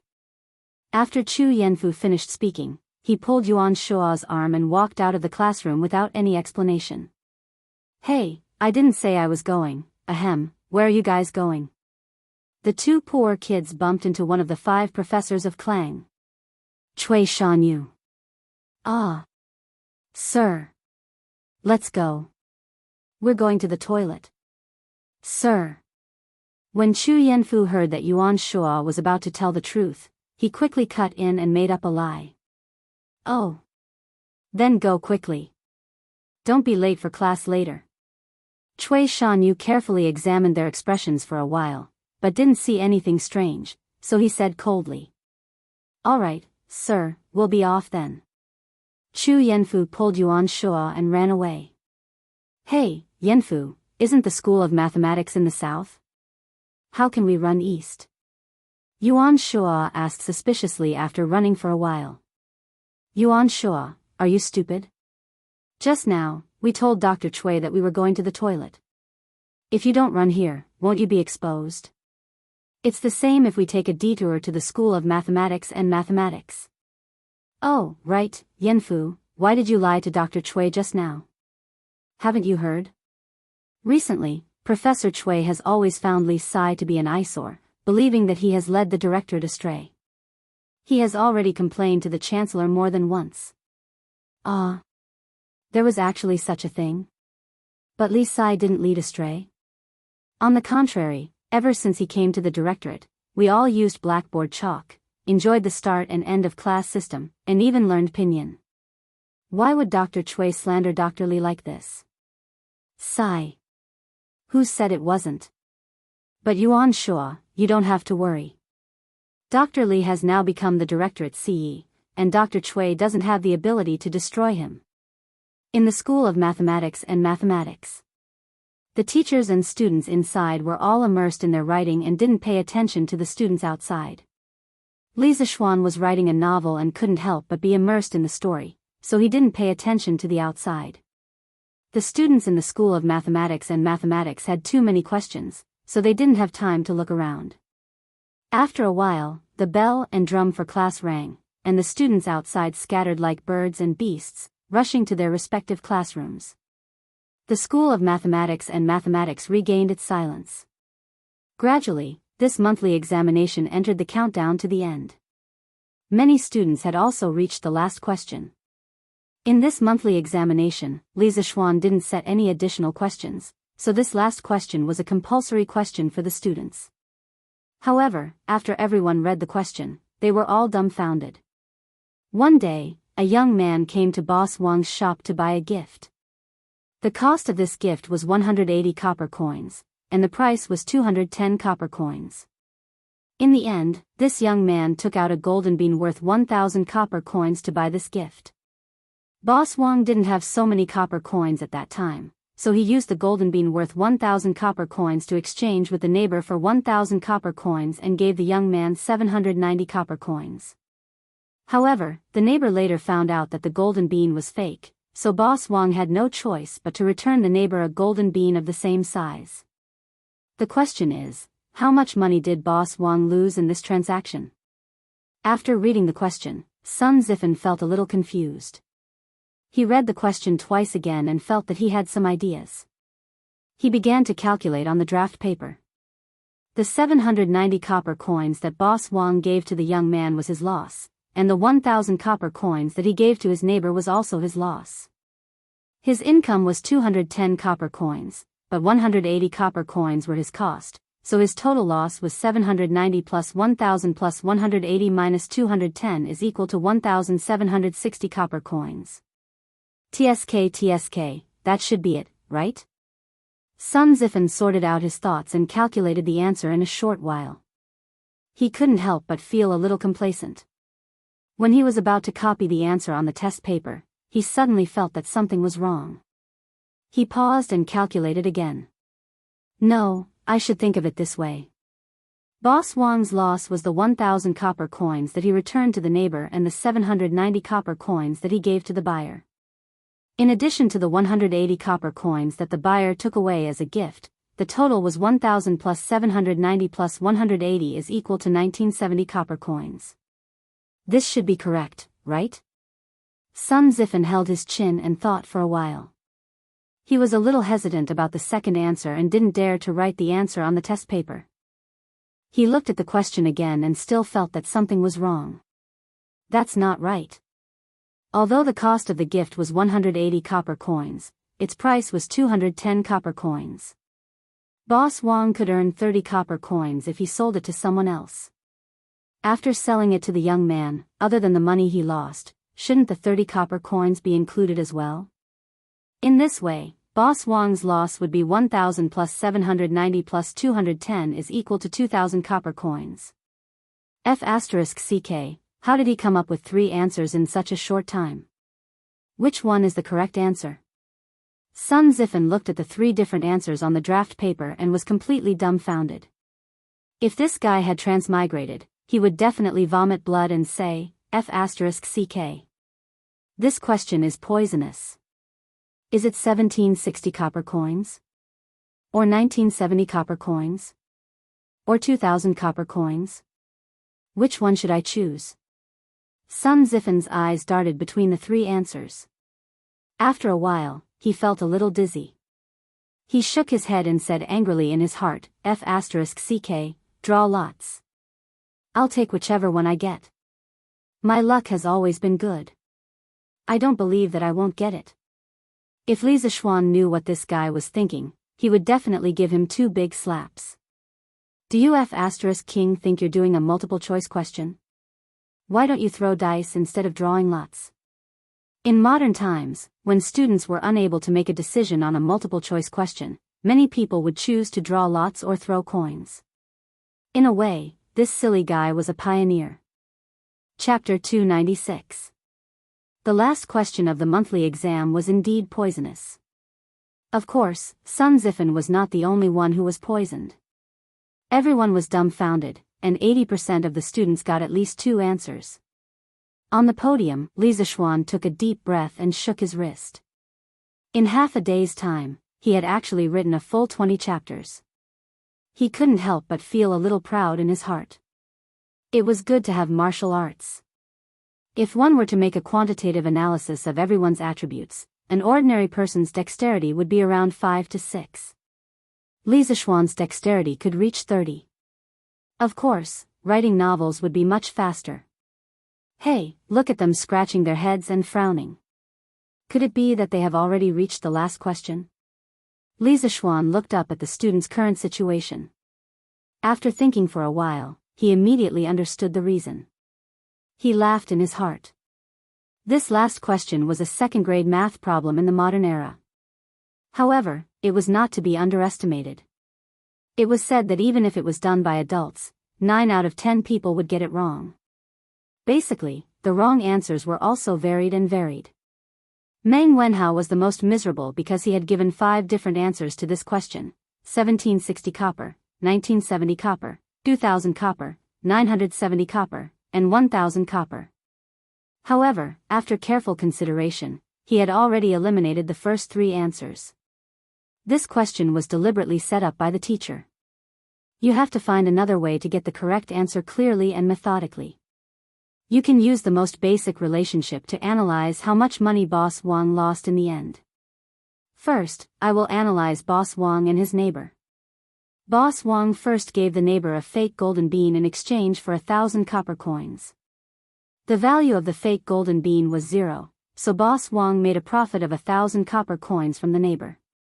Later, the neighbor found out that the golden bean was fake, so Boss Wang compensated the neighbor with a real golden bean. Now, Boss Wang paid 1,000 copper coins. In addition to the 1,000 copper coins he made before, Boss Wang did not lose any money from the neighbor. Then, he was only left with the money he lost from the young man. Then, between Boss Wang and the young man, Boss Wang gave the young man the change and lost 790 copper coins. After selling the gift, Boss Wang lost 180 copper coins. So, the question is, after selling the gift, did he lose 180 copper coins or 210 copper coins? After all, if this transaction was a normal transaction, Boss Wang could earn 30 copper coins. This was originally Boss Wang's labor. Now that it was gone, should it be counted as a loss? If that's included, then Boss Wang has lost 1,000 copper coins. Meng Wenhao was struggling fiercely in his mind. He hesitated and hesitated. Finally, when he saw that time was almost up, he gritted his teeth and did something that left everyone dumbfounded. Clang! Clang! Clang! The bell and drums signaling the end of the Imperial College finally rang, signifying the end of the monthly examination. Stop writing. Stop writing. Everyone stop writing. The last student in each row, please stand up and collect your papers. Li Zishuan stood up and shouted. All the students, whether they were done or not, put down their pens. There was no other way. They didn't want to be caught with a 0 score because of this. If that was really the case, he would definitely suffer when he returned home. After a while, Li Zishuan checked the test papers and nodded with satisfaction. Done. Class was over. No, it's a holiday. Also, pray that you don't end up in the last 5. I have already asked the craftsmen to prepare the honor roll and shame roll. They will be erected in front of the School of Mathematics in 2 days. I wish everyone a happy holiday. Haha. The students were originally prepared to cheer when they heard that it was a holiday. However, the second half of Li Zishuan's sentence made everyone wilt. Damn, since you said that, how am I supposed to spend my holiday? Happy holiday? Happy my ass. Ching Chimo rolled his eyes and complained in his heart. This guy had been hanging out with Li Zishuan for the longest time. He had learned a lot of the modern words that Li Zishuan often said and could use them well. Ching Chimo's grades were not good, but he was a fast learner. Ah. Sir, how can you do this? Yeah, how am I supposed to spend my holiday? Damn, it's over. I just checked the answers with Meng Wenhao. Only 40% of the answers are the same. Damn, if I end up in the shame roll, I will be skinned alive by my old man when I return home. Ha ha ha. Wang Meng, good job. Now that you said that, I feel a little more confident. Bullshit. Sun Zifen, how good do you think you will be? You might not even score as high as me. Li Zishuan smiled and did not bother about this bunch of cute idiots. He carried the test papers and got into the carriage to go home. He was actually very happy. He had just finished his confinement period and returned to the Imperial College to work for half a day. Then, he would be able to enjoy the wonderful weekend break. Life was still pretty good. Most importantly, now that he had a telegraph machine, he could chat with pretty girls anytime. He would not be bored anymore. After lunch, Li Zishuan was about to start marking the test papers. After all, he did not like to drag things out until the end. At this moment, a servant came to report that Ma Zhou had arrived. Li Zishuan hurried to the main hall in the front yard. Lord Zhu. Ma Zhou, who was sitting on a chair, stood up and cupped his hands in greeting. It was worth mentioning that Li Zishuan could not stand the stools at home. At first, he only made himself a reclining chair. Later on, he simply asked the craftsman to replace all the benches at home with chairs with backs. Brother Ma, why are you here? Take a seat, don't stand on ceremony. Li Zishuan laughed and sat beside Ma Zhou. Ma Zhou obeyed and sat down. He replied, Lord Zhu, I am here today for 3 matters.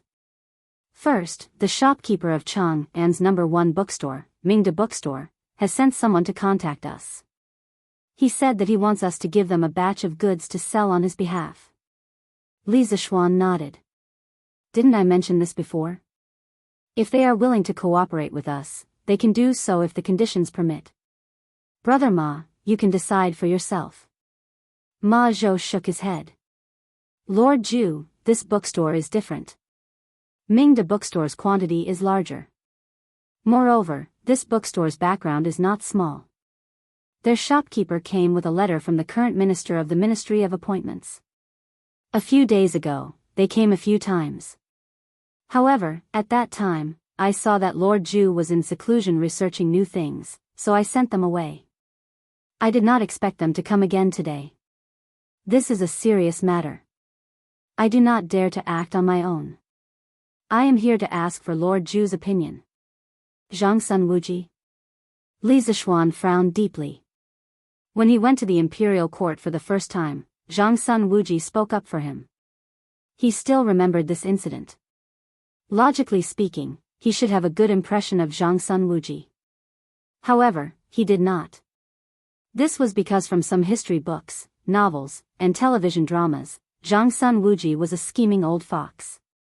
He was not easy to get along with. Give it to them. Satisfy them as much as possible. I owed Zhang Sun Wuji a favor last time. This time, I will return it all. However, Brother Ma, you have to tell them that even if the price of the books they purchase from us is slightly more expensive than our Chi-Chu culture, it will only be 10% more expensive than our books. Otherwise, we will not cooperate with them in the future. Li Zishuan thought for a while and said to Ma Zhou. Yes, Lord Zhu. Ma Zhou nodded in satisfaction. Li Zishuan was very considerate. He also heaved a sigh of relief. Chapter 297. The second matter is about Datong Daily. Li Residence Main Hall. Ma Zhou took out a stack of manuscripts and handed it to Li Zishuan. He said, Lord Zhu, after the publicity you planned, there have been a lot of people who have contributed to the Dahua Jianghu section. The themes of these people's novels are similar to A Legend of a Mortal's Journey to Immortality.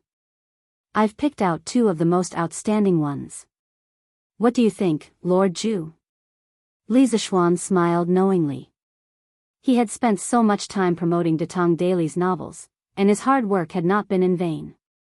There were indeed people who were truly noble and virtuous in this world, but they were very rare. Most of the scholars, although on the surface they considered themselves noble and virtuous, would fight to fall into the mortal world if the price was high enough. This was exactly what Li Zishuan needed. The novel market would only become popular when there were more authors joining. Not bad, not bad. Let me take a look. Why is the paper so rough? Li Zishuan took the manuscripts and laughed happily at first, then frowned.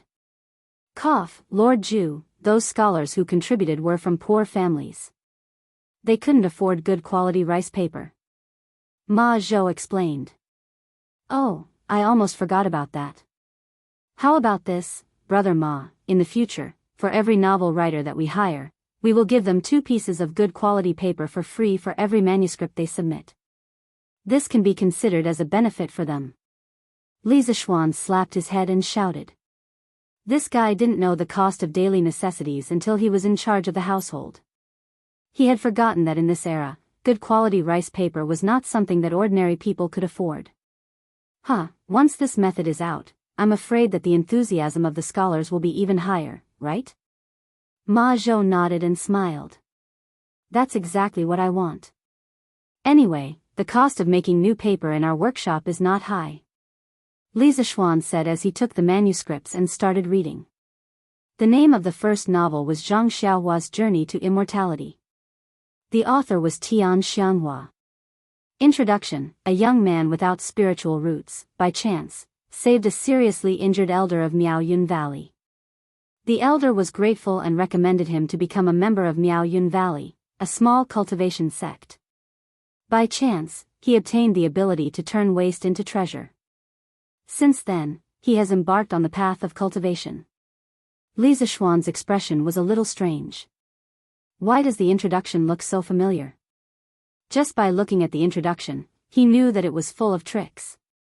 Chapter 1, Zhang Xiaohua. The enormous mountain range that was shrouded in clouds was like a primordial beast that was about to awaken. Low rumbling sounds came from the sky above the mountain range. Accompanying the loud sounds was a vast amount of energy that covered the sky. Sigh. A disappointed sigh came from an ordinary-looking youth with a wooden expression. He had failed again. This was the 69th time he had failed in the past 5 months. No matter how tough Zhang Xiaohua's mind was, he was still surrounded by depression and despair. The corner of the young man's mouth revealed a trace of a bitter smile. He shook his head and looked at his hand. Was his aptitude really that bad? Zhang Xiaohua clenched his fist tightly. His nails had already pierced deep into his flesh, but he didn't seem to feel any pain. He was 17 years old this year and had already been a disciple of Miaoyun Valley for 3 years. Miaoyun Valley was a small sect in the cultivation world. They had nearly 1,000 disciples, and Zhang Xiaohua was one of the low-level disciples. In 3 years, his fellow apprentices had already entered the middle stage of spirit formation. A few of them had even entered the late stage of the 5th layer, but he was still lingering in the 1st layer. Li Zishuan read a few paragraphs and lost interest. He felt that he could more or less guess the plot after reading this. He guessed that wherever the pig trotters went, it would be the start of the auction. Wherever he went, it would be best if the person's cultivation was only 1 level higher than him. Wherever he went, it would be a treasure hunt, but in the end, he would be the only one to obtain the inheritance treasure. No matter which world he went to, the first few pages were destined to be encounters. F***ck, this was basically an old story from Cultivation novels. In the modern era, when The Legend of a Mortal's Journey to Immortality came out, it quickly ignited the popularity of the mortal genre. A large number of books that followed the trend, such as 100 Refinements to Immortality, Search for the Immortal Path, Limitless Demonic Path, etc., appeared out of nowhere. Fighting monsters, leveling up, treasure hunting, auctions, these were all used over and over again. Sigh, modern people like to follow the trend, but I didn't expect the ancient people to follow the trend even more. What should I do? I originally thought that someone would write a novel for me to read. But now, it seems that there is still a long way to go. Li Zishuan's heart was filled with regret. Lord Zhu, is this novel not good? When Ma Zhou saw Li Zishuan's expression, his heart skipped a beat and he asked in puzzlement. This was a novel that he had picked out from dozens of novels. Oh, no, it's not bad. Although this story is similar to The Legend of a Mortal's Journey to Immortality, this person can be considered to have imitated his own style. In the next issue of the newspaper, let's publish this novel as well. In the future, The Legend of a Mortal will be set at 3 p.m. every day, so that we can copy some pages for other novels. Li Zishuan came back to his senses and said. In his previous life, he had experienced the bombardment of all kinds of novels and was already a proper bookworm. His taste was definitely higher. In this era, people did not read many novels. He felt that The Legend of Zhang Xiaohua's Journey to Immortality was old-fashioned, but that did not mean that others would feel the same way. Just like 100 Refinements to Immortality, in his previous life, although it was a copy of The Legend of a Mortal, it still attracted a large number of readers. Yes, Lord Zhu. Then what about the other novel? That novel is actually as good as this one. Do you want to hire it? Ma Zhou asked. Let's hire it. I believe in Brother Ma's taste. Li Zishuan waved his hand and said casually. When he heard Ma Zhou say that novel is actually as good as this one, he did not have the mood to open it to take a look. Thank you for your trust, Lord Zhu. Ma Zhou thought that it was really because Li Zishuan trusted him and was suddenly overwhelmed by the favor. No need. Oh right, Brother Ma, in the future, as we hire more and more novels, the original The Legend of the Underworld section will definitely not be enough. You have to be prepared to separate this section. In the future, Datong Daily will be separated into 2 separate publications, news and novels. Li Zishuan thought for a while and added. Yes, Lord Zhu. I will arrange it in advance. Didn't you just say that there are 3 things? What's the last one? Replying to Lord Zhu, the third thing is that there are not enough chapters for The Legend of a Mortal's Journey to Immortality. I know that Lord Zhu is busy, but I still hope that Lord Zhu can find the time to write a few more chapters. After all, you said before that the authors who stopped updating didn't have a little, know that thing? As Ma Zhou spoke, he almost blurted out that word. He suddenly felt extremely embarrassed. F***ck. Li Zishuan almost vomited blood in his heart. Was this considered shooting himself in the foot? I've already prepared this. Here, I'll give it to you. This is the 20 chapters of The Legend of a Mortal that I wrote this morning. Chapter 298. After sending off Ma Zhou, the debt collector, Li Zishuan shook his head and returned to his courtyard. He was surrounded by beauties, running water, and a gentle breeze. Under the pavilion, Li Zishuan was marking the test papers while enjoying the wonderful, humanistic care. He was very satisfied. He planned to finish marking the test papers today and then have a comfortable holiday for the next 2 days. Of course, the facts later proved that he was thinking too much. TSK, amazing. Yu Dongkai, this unlucky guy, perfectly stepped on all the traps I dug. He didn't let any of them go. Amazing. Did this little bastard do it on purpose? Li Zishuan looked at the test paper in front of him and sighed. On the top right corner of the test paper, there was 18 written on it. If Yu Dongkai was here, he would have vomited blood if he heard this sentence. What the hell do you mean by I did it on purpose? Isn't it because you purposely set me up? Doesn't your conscience hurt when you say that? But then again, Yu Dongkai was too good. As long as Li Zishuan purposely set a trap for him, he would answer all the questions wrongly. If this guy walked on a road with landmines, he would probably walk on all the landmines buried. Luckily, Li Zishuan set a few, honest questions, without any traps. Otherwise, Yu Dongkai wouldn't have dared to score a 0. Xiao He and Xiao Shi, who were waiting on the side, heard Li Zishuan's words and couldn't help but cover their mouths and chuckle. They silently mourned for this student named Yu Dongkai. Not bad. Sun Zifen, this kid, improved quite quickly. From 20 points last time to 58 points this time, although he still didn't pass, although this guy gave 3 answers to the last question, although all 3 answers he gave were wrong, this rapid progress is still worthy of praise. Li Zishuan held Sun Zifen's test paper and sighed. Xiao He and Xiao Shi looked at each other and were speechless.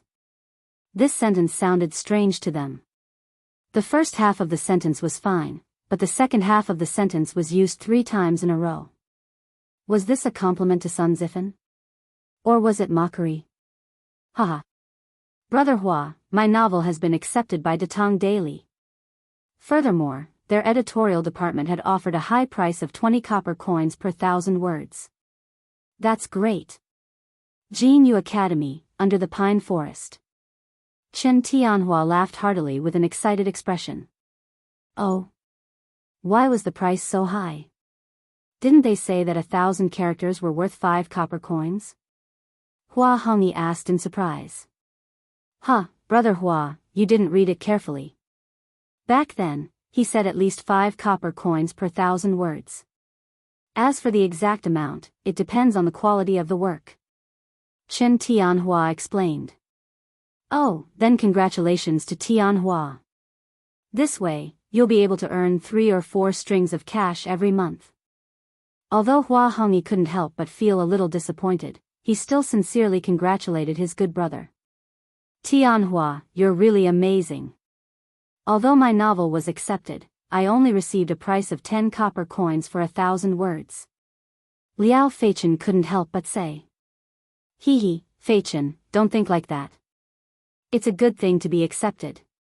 A few days ago, both of you didn't think that you would be accepted, right? Now that your wish has been fulfilled, don't be discontent. I heard that there are at least 50 scholars who have submitted to Datong Daily these few days, if not 100. It's not easy for both of you to stand out. Hua Hongyi analyzed with a smile. Yes, Hongyi is right. It's not easy to be accepted. Feichen, you write first. I believe that you'll write better and better later. Chen Tianhua interrupted. Yes, that makes sense. I was a little greedy. Liao Feichen thought for a moment and nodded in agreement. It turned out that the 2 novels that Faubert had picked out were both from Jianghu Academy. Oh, right, Hongyi, didn't you say that you wanted to write your own novel? How's the preparation going? Feichen and I are looking forward to it. Chen Tianhua looked at Hua Hongyi and asked. Hua Hongyi thought for a while and said, my novel isn't imitating A Legend of a Mortal's Journey to Immortality. I plan to write a new story. There's no cultivation level, no treasure hunting, and no trial auction. I plan to write about a hooligan who knows a little about martial arts. I'll write about him roaming the Jianghu and serving justice. I've already built the framework of the novel. I should be able to write 30,000 words soon. I'll take it to the workshop and try my luck. It'll be great if I can be accepted. If not, I'll just treat it as my own entertainment. Wow. Martial arts? It sounded pretty good. But Hongyi, have you seen any Jianghu masters? Liao Feichen asked in surprise. Of course I have. When I was young, I lived in the Sichuan area. There were many Jianghu sects there. I've seen many real Jianghu masters. So, I thought that instead of writing about those illusory cultivation and Dao, I might as well write about the Jianghu masters that I've seen. Hua Hongyi looked to the south with some nostalgia and said. After hearing what you said, Hongyi, I can't wait to see it. Hong Yi, go and write it. Chen Tianhua said excitedly. Yes, yes, yes. Go and write it. I've never seen a legendary Jianghu master before. Husband, see if there's anything else you need. I'll go to the East Market tomorrow and buy it for you. The sea is windy and the waves are strong. You have to prepare everything in advance. Gi Lane, Meng family. Although the fleet would set sail the day after tomorrow, Mother Meng had already started to help Father Meng pack his things. Hey, it's still early. Why are you in such a hurry, you silly woman? Besides, we're going out to sea to work. Why are you packing so many things for me? Isn't it troublesome to bring them along? Father Meng looked at the luggage on the bed and felt a little uncomfortable. However, he still said impatiently. But these are the clothes that you need to wear frequently. How can you not bring them? Also, I heard from Sister Wang next door that it's cold at sea at night. You might catch a cold. Bullshit. You believe that woman's words? Father Meng said angrily. It's always good to prepare more. Husband, you have to be careful at sea. Hao and Yaya are counting on you. Mother Meng said weakly. It's fine. I won't die for sure. Don't you know how good I am in the water? Why are you wasting time here? Go and cook for the two children. Father Meng waved his hand and turned around impatiently. However, no one noticed that a drop of turbid tear almost fell from the corner of this tower-like man's eye. He was actually afraid that he wouldn't be able to come back this time. If that was the case, what would happen to his two children? All right, husband, I'll go and kill that old hen and stew it for you. Wait, you prodigal woman. That hen's eggs are for Hao, to nourish his body. How can you kill it? Chapter 299. Father, outside the house, Meng Wenhao stood in the corner with his back against the wall. He clenched his fists so tightly that his fingernails dug deep into his flesh. However, he did not seem to feel any pain at all. His eyes were slightly red at this moment. Obviously, he had heard the conversation just now. At this point, no one could stop Father Meng's journey to the south. Meng Wenhao and Mother Meng had tried, but in the end, they returned without success. Meng Wenhao's heart was extremely heavy. He sighed, shook his head, and went to the front hall dejectedly. In the hall, the thin and weak Yaya also felt that the atmosphere in the house was not right. A child's heart was always very sensitive. Big brother, is Daddy leaving soon? Yaya looked up and asked in a crisp voice. Yes. Father will leave the day after tomorrow. Yaya, you have to be obedient and not distract father. Meng Wenhao's heart ached. He rubbed his little sister's braids and said softly. Yaya will definitely be obedient. But brother, where is father going? When will he be back? To the south. He should be back in 2 or 3 months. Meng Wenhao replied with uncertainty. But Yaya heard from Fat Tiger that father might not be able to come back this time. He said that Yaya will be a child without a father in the future. Yaya doesn't want father to leave, but father doesn't listen to Yaya. Brother, Yaya is so sad. Nonsense. Meng Wenhao was furious. He clenched his fists and said hatefully, Yaya, don't listen to that little bastard Fat Tiger's nonsense. The next time I see him, I will definitely beat him up. Father will definitely be fine and will definitely be back soon. Brother promises you. Yaya believes in brother. But brother, don't fight. Fighting is not good. Husband, this is the rice wine I bought in the East Market today. Do you want to try it? At night, candles were lit in every house in the square. In the Meng family, a family of 4 sat around a shabby table for dinner. The atmosphere was very warm. Father Meng glared at his wife. He wanted to scold her for being extravagant, but in the end, he didn't say anything. Smelling the fragrance of the rice wine, Father Meng's long-suppressed alcohol addiction was also aroused. He picked up the bowl and took a sip. He didn't swallow it immediately, allowing the taste buds in his mouth to absorb the stimulation of the rice wine's fragrance. Ha! Good wine. A moment later, Father Meng swallowed the mouthful of rice wine and sighed. Father, what kind of good wine is this? The Drunken Immortal's Drunken Immortal is the real deal. Meng Wenhao forced a smile in order to liven up the atmosphere. Ha! You stinking brat. That immortal drunken wine is a liter of 5 strings. Is it something that rough men like us can drink? Although Father Meng had never drunk the Drunken Immortal before, he was obviously quite knowledgeable. He pointed at his son and scolded him with a smile. Hey! Who said that father can't drink it? Teacher said before that everyone is born equal. The reason why we are treated differently is because we don't work hard. One day, I will let you drink the Drunken Immortal every day. You can drink as much as you want. Meng Wenhao said firmly. Haha. My son is ambitious. The proudest thing in father's life is to have a son like you. So what if Squire whose family is rich? His son is not as capable as my Hao. When Father Meng heard this, he didn't criticize his son for bragging. Instead, he was filled with pride and laughed heartily. How did you do in the monthly exam this time? I heard from Squire whose son that your school of mathematics is getting higher and higher in the Directorate of Education. Many students from other schools are paying attention to the monthly exam this time. Mother Meng smiled and asked with a hint of joy on her face. It was not easy for Meng Wenhao to enter the Imperial College of Mathematics and Mathematics from the provincial capital school. His mother was very satisfied, but people were greedy. After Meng Wenhao entered the Imperial College of Mathematics and Mathematics, Meng Wenhao's mother thought that it would be good if her son could continue to enter the Four Gates School of Mathematics and Mathematics. However, she didn't expect the School of Mathematics to suddenly rise in status. It seemed like it was going to surpass the other schools. When Meng Wenhao heard his mother's question, he couldn't help but think of the situation during the exam this morning.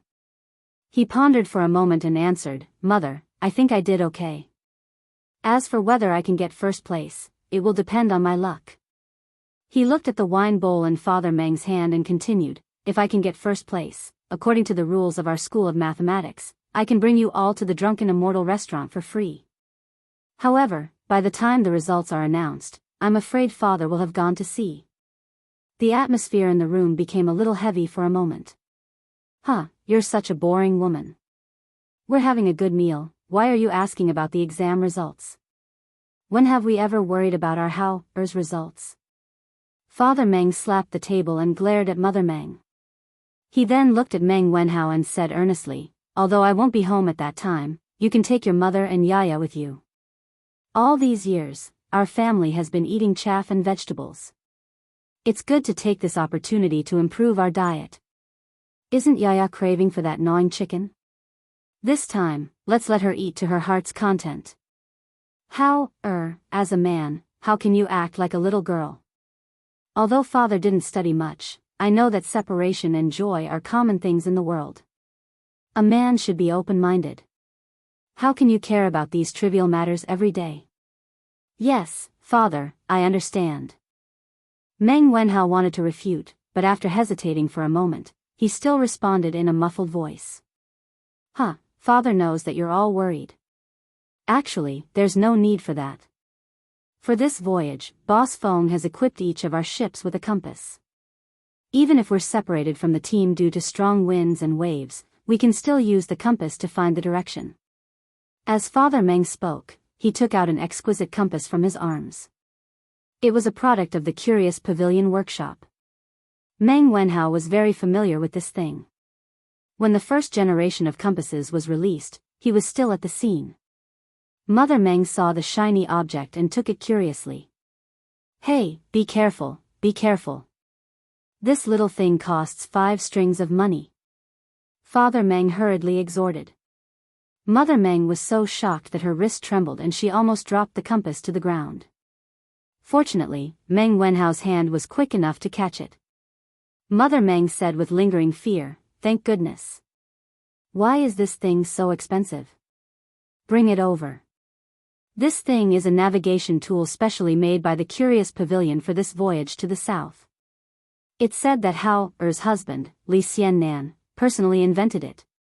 This thing is light and can give accurate directions. How can it not be expensive? I heard that the bosses of the other fleets only equip one compass for every 5 ships. It's rare to see someone as generous as Boss Feng.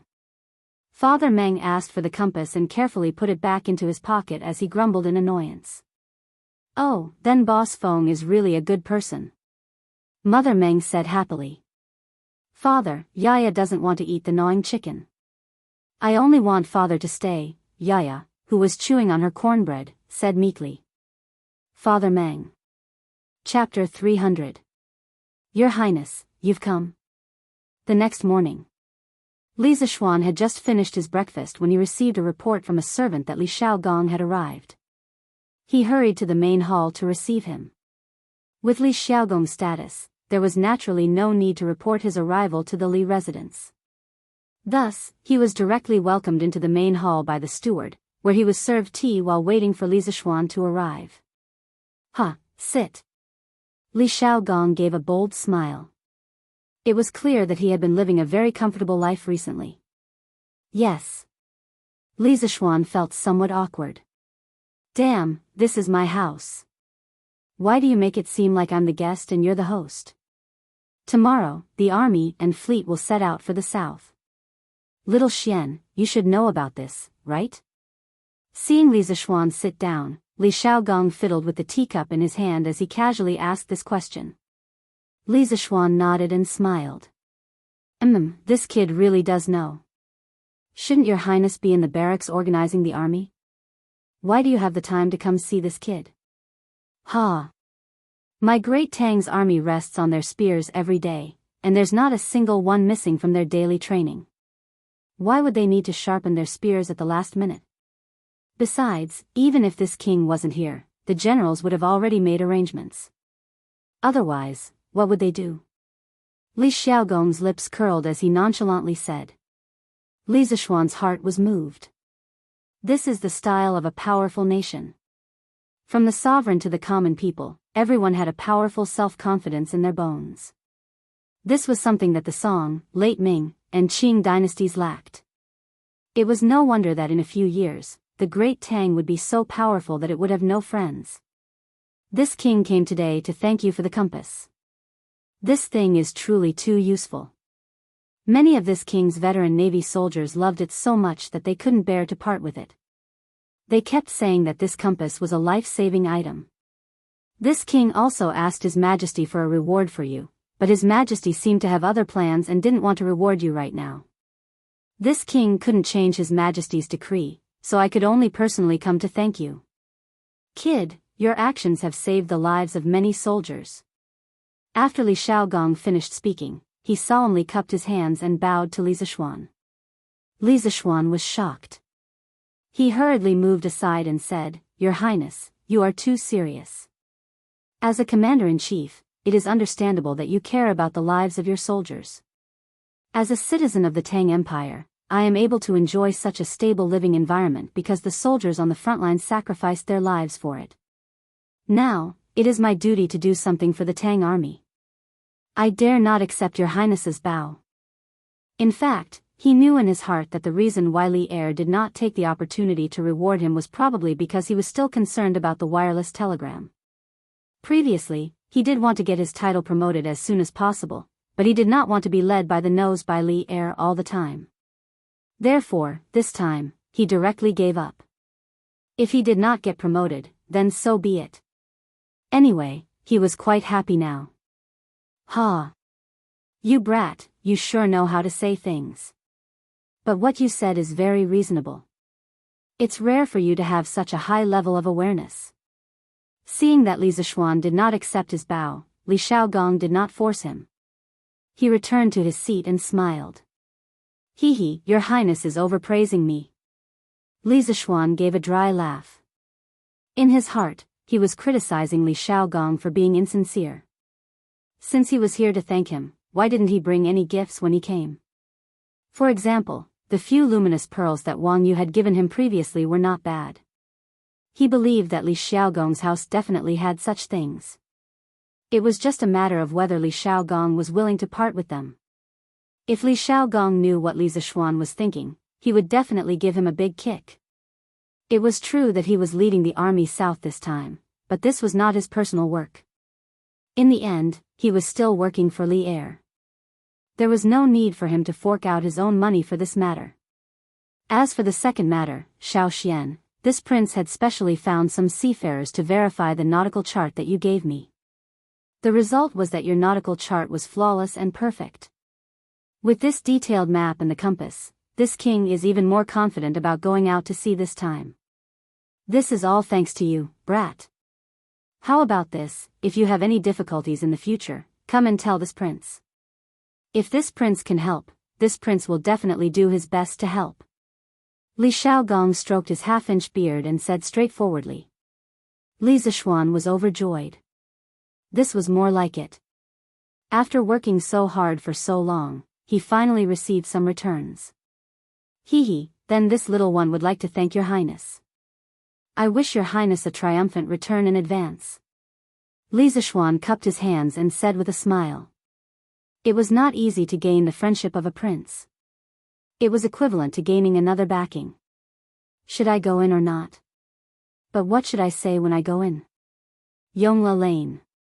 Meng Wenhao stood opposite the Li residence. Looking at the tall walls, he was somewhat hesitant. In the morning, he felt too depressed at home. He originally planned to go to Annie Lane to see how little Yu was doing. On the way, he passed by Yongla Lane. He did not know what he was thinking, but he unexpectedly walked in and stood beside the Li residence. He looked into the distance and hesitated. Hee, then take care, your highness.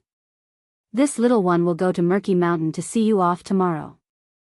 While Meng Wenhao was hesitating, a burst of laughter came from the front door of the Li residence. Then two people came out. One was Li Zishuan, and the other was a middle-aged man with a noble aura. Meng Wenhao had never seen him before. That's fine. See you tomorrow on Murky Mountain. The middle-aged man laughed and got into a luxurious carriage parked in front of the door. Then the carriage started and gradually went away. Wenhao? Why are you standing here? Are you here to see your master? Why don't you come in?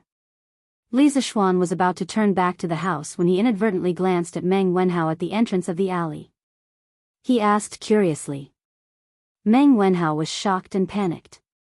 He was so focused on watching Li Zishuan and the middle-aged man talking that he forgot to avoid Li Zishuan's sight. Now that he was discovered, he could only bite the bullet and go over to reply. But the strange thing was that he clearly saw Li Zishuan and didn't shout, but his voice traveled so far. It was really strange. Sir. This student is just passing by. Meng Wenhao came in front of Li Zishuan and stammered. The corners of Li Zishuan's mouth curled into a meaningful smile, and then he looked at Meng Wenhao and said with a smile, since you're just passing by and I've coincidentally bumped into you, then why don't you go in and have a seat? This isn't a dragon's pool or a tiger's den. Wenhao, why are you so afraid? No, this student isn't afraid. I'm just afraid of disturbing sir. Meng Wenhao hurriedly explained. It's good that you aren't afraid. Come in, I also have something to tell you. Li Zishuan didn't wait for Meng Wenhao's reply. He flicked his sleeves and turned to enter the courtyard. Meng Wenhao opened his mouth but didn't have time to say anything. He could only obediently follow in. He was also very curious about what Li Zishuan wanted to tell him. Chapter 301. Meng Wenhao had just followed Li Zishuan into the front hall of the west courtyard when he smelled a faint fragrance of spices. Following that, he felt a trace of refreshing coolness. He looked around and found that there was actually a basin of ice placed in each of the four corners of the room. Above the wooden basins, there was still a trace of cold air. Meng Wenhao couldn't help but sigh in his heart at Li Zishuan's extravagance. This was the first time he entered the Li residence's interior. When he came to the Li residence before, Li Zishuan received him in the pavilion in the courtyard.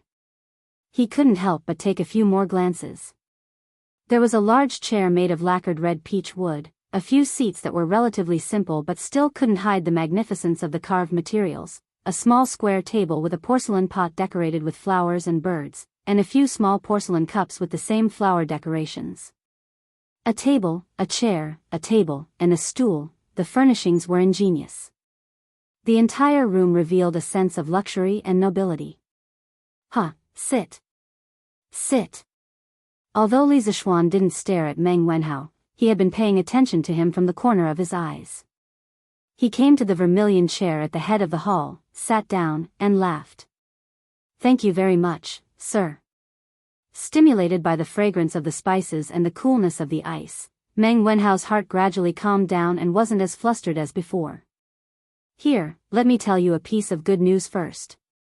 Congratulations on getting 101 points in this month's examination, first place in the entire academy." Li Zixuan didn't beat around the bush at all and directly said, "Ah." The main reason Meng Wenhao came today was to inquire about the results of this examination. Although he felt that this examination was not bad, and he was lucky enough to get first place, but when it really came down to it, he realized that he was not mentally prepared in this aspect at all.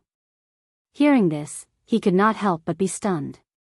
Immediately after, he was hit by such a huge surprise that he almost fainted. His lips trembled a little. He wanted to say something, but nothing came out. His young heart was like a pot of fire that was burning up, hot and warm. Li Zixuan smiled and didn't say anything to interrupt. He just leisurely drank his wine while waiting for Meng Wenhao to wake up from the surprise. Meng Wenhao took a few deep breaths and suppressed the fanatical excitement in his heart. He looked at Li Zixuan and asked, "Sir, when you were outside the door, you said that you had something to do with me. Is it about this?" "Yes," Li Zixuan said casually. Meng Wenhao choked for a moment and then asked, "Sir, if I remember correctly, this is the total score of the monthly examination, should be 100 points. But why did I get 101 points? Could it be that you have remembered wrongly?" Of course." Li Zixuan smiled and then went to the back room to take out Meng Wenhao's test paper. He said, "I think that you answered the last question very well. Your thinking is very comprehensive.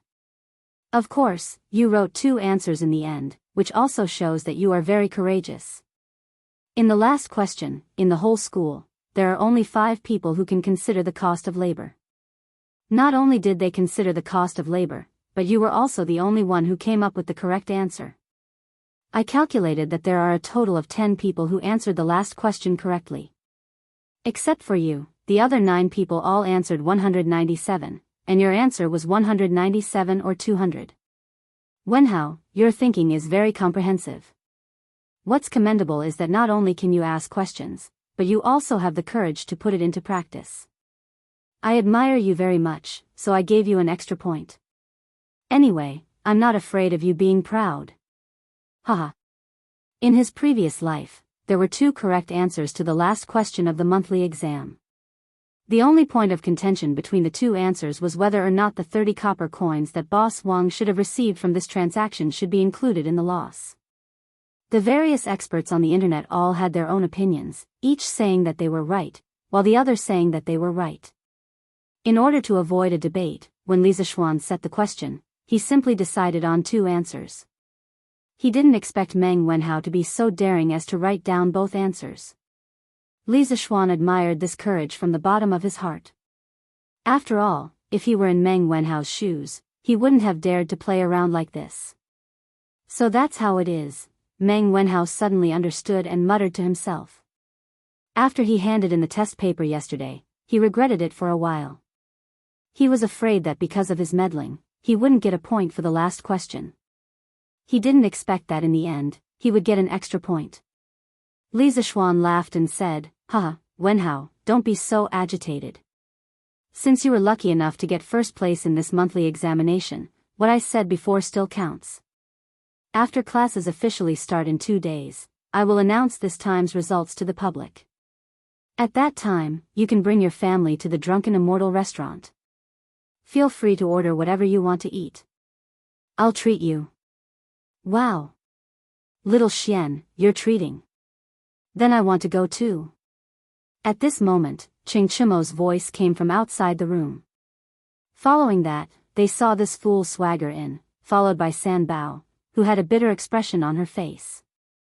San Bao pointed at herself and was about to explain something when Li Zixuan waved his hand and laughed. All right, you don't have to explain. I know. You can leave now. How could he not know Ching Chimo's personality? Other than the first few times he came to the Li residence and had someone announce his arrival, which other time didn't he swagger in directly? This personality that didn't know how to be polite was very similar to that little fatty Li Tai. Yes, young master. San Bao saw that Li Zixuan's tone was amiable and didn't seem to be angry. He heaved a sigh of relief and quickly left. Chimo. Ching Chimo had taken care of Meng Wenhao in the School of Mathematics, so Meng Wenhao quickly stood up and greeted Ching Chimo. Ching Chimo smiled and nodded at Meng Wenhao in greeting. Cho Nyo, I haven't seen you come over to play recently. Why did you come over just because we talked about food? Li Zixuan joked with a smile. Ever since he started teaching at the Imperial College and became Ching Chimo's teacher, this fellow didn't come over to play with him. Perhaps this was the natural fear students had for their teachers. Li Zixuan felt that it was a pity. Ching Chimo was his first close friend after transmigrating. If he lost this friendship because of this, he would feel that it was a pity. Ahem. Who said that? I didn't come over to eat today. I just happened to hear it. Ching Chimo explained awkwardly, then sat down on a chair beside Li Zixuan. Heh, TSK, Xiao Xian, the chairs in your house are still the most comfortable. It's a pity that they aren't sold outside. Otherwise, I would have asked my father to buy a set. This fellow leaned against the back of the chair and didn't forget to exclaim. Hee hee, if Uncle Ching really likes this chair, I can ask the workshop to make another batch. It won't take much effort. But it's only you who wants it, not Uncle Cheng, so I think we should just forget about it. Li Zixuan didn't want to alienate this friendship. He didn't put on airs in front of Ching Chimo and spoke as casually as before. Xiao Xian. You're not a good friend. Ching Chimo said angrily. Huh, alright, let's get down to business. Cho Nyo, why are you here today? Li Zixuan laughed and asked, no longer teasing him. What else can I be here for? I'm just here to ask old Sheng how he did in the exam and whether he would enter the role of shame. Ching Chimo sat up straight and looked at Li Zixuan. Although Ching Chimo didn't care about his results, he didn't want him to enter the role of shame and embarrass the Ching family. Chapter 302. Oh. So, Cho Nyo, you're here to ask about my results. Li Zixuan felt as if the sun had risen from the west when he heard that Ching Chimo was here to ask about his results. The son of the devil incarnate actually cared about his results? Yeah, Xiao Xian, tell me, did I get out of the role of shame? Ching Chimo asked anxiously. Li Zixuan glanced at Ching Chimo and then looked at Meng Wenhao with a strange expression. They were both his students, but one of them was here to ask if he got first place, and the other was here to ask if he got out of the bottom 5. This was really, ahem, let me think about it. Oh, I remember, Cho Nyo, you got 59 points this time. Not bad, you're already in the middle of the School of Mathematics. Li Zixuan's insane mental strength was not for show. With just a thought, the results of the monthly test appeared in his mind. He looked at it and found Ching Chimo's results and ranking. Really? Haha. That's great. My dad has nothing to say now. Ching Chimo was very excited when he heard it and shouted loudly. However, after a while, he suddenly reacted and said unhappily, that's not right. Why is it only 59 points? Xiao Xian, we have such a good relationship. Can't you give me more points? Don't worry, I won't be proud if you give me more points. Pfft. Ahem, Meng Wenhao almost choked to death when he heard this. There was no other reason but because of what Ching Chimo said. Li Zixuan had just told him that. Today, he had seen the strange relationship between Ching Chimo and Li Zixuan. Both of them had a similar style of speaking. Li Zishuan was also speechless. Now it seemed that his previous worries were unnecessary. Ching Chimo, this idiot, did not alienate this friendship because of the teacher-student relationship. This joker was still as shameless as before when he played with treasures. Oh. Now that I think about it, ugly bull, you forgot to deduct a few points from your test paper. So you can only get 50 points. You're not just 1 point away from 60 points. You can't expect me to give you another 10 points, right? Li Zishuan shrugged, pretending to be helpless. Ciao, little Xian. I've never seen someone as shameless as you. Ching Chimo stomped his feet and said angrily. Bang. You still have the guts to call others shameless? Li Zishuan casually tossed a teacup to Ching Chimo, who was already prepared. He stretched out a hand and caught it firmly. Ha, just kidding, don't take it seriously. Ching Chimo laughed dryly. Then he suddenly sighed and said, that's right. Sigh, actually little Xian, you can also see that I'm not cut out for studying. The fleet heading south is going to set off tomorrow. If it wasn't for my father, I would have definitely gone with Uncle Li and the others. The vast sea, free and unfettered, this is where I, Ching Chimo, should go. Haha. Li Zishuan could hear the loneliness in his words and couldn't help but feel a little uncomfortable. The atmosphere in the room also became a little quiet. Ugly bull, how's your swimming? After a while, Li Zishuan broke the silence and asked. I'm not good at swimming. Ching Chimo's face turned red and he scratched his head awkwardly. F***ck, you're not good at swimming, and you still want to go south with the prince? Why don't you go and ask the prince if he wants you? Li Zishuan's face was as if he had just been F***ked. It turned out that he had worried for this guy for so long for nothing. I don't know how to swim, but I can learn, Ching Chimo said unwillingly. Learn your ass. Li Zishuan waved his hand and didn't want to bother with this guy. He turned to Meng Wenhao and said, Wenhao, you actually came here today to check your score, right? Meng Wenhao heard Li Zishuan call him and he quickly recovered from the explosive conversation between the two and answered honestly, yes, sir. Well, since you have checked your score, then you can go back. The fleet will set off tomorrow, so you can go back and accompany your father. Wenhao, you don't have to worry too much. I've already asked Prince Hejian to send someone to keep an eye on your father's safety. Also, I know the owner of your father's boat company and I've already sent someone to talk to him. He won't make things difficult for your father. Li Zishuan nodded and said. Thank you, sir. Thank you, sir. Hearing this, Meng Wenhao was pleasantly surprised. The big stone that had been hanging in his heart for a long time finally fell to the ground. He stood up excitedly and bowed to Li Zishuan to express his gratitude. No need. Sit down. This is just a small matter. You are my student. Of course, I can't just sit by and do nothing when you are in trouble. Li Zishuan comforted him. Yes. Wenhao, you don't have to be like this. I was wondering why you were so depressed these days. So it's because of this matter. If you had told me earlier, it would have helped you. Haha. Ching Chimo was boasting shamelessly on the side. A good picture of a master and disciple was interrupted by this guy. Meng Wenhao was so amused by Ching Chimo that he couldn't continue to bow. He stood up, hesitated for a moment, and said to Li Zishuan, Sir, this student has one more thing to ask. If it is convenient for you, please agree. Li Zishuan nodded and said, Say it first. Meng Wenhao said awkwardly, This student wants you to advance the reward for the first place in this monthly exam. After saying that, Meng Wenhao was a little ashamed. Li Zishuan had helped him a lot before, and now he was still making these requests. He felt that he was pushing his luck. Oh. Could it be that Wenhao is afraid that I will renege on my debt? Li Zishuan asked with a smile. No, Meng Wenhao quickly explained, but before he finished, he was interrupted by Ching Chimo. Damn, Wenhao, you got first place again this time. That's awesome. In Xiaoshuan's words, "You are so awesome." Qing Chimo's focus was always different from others.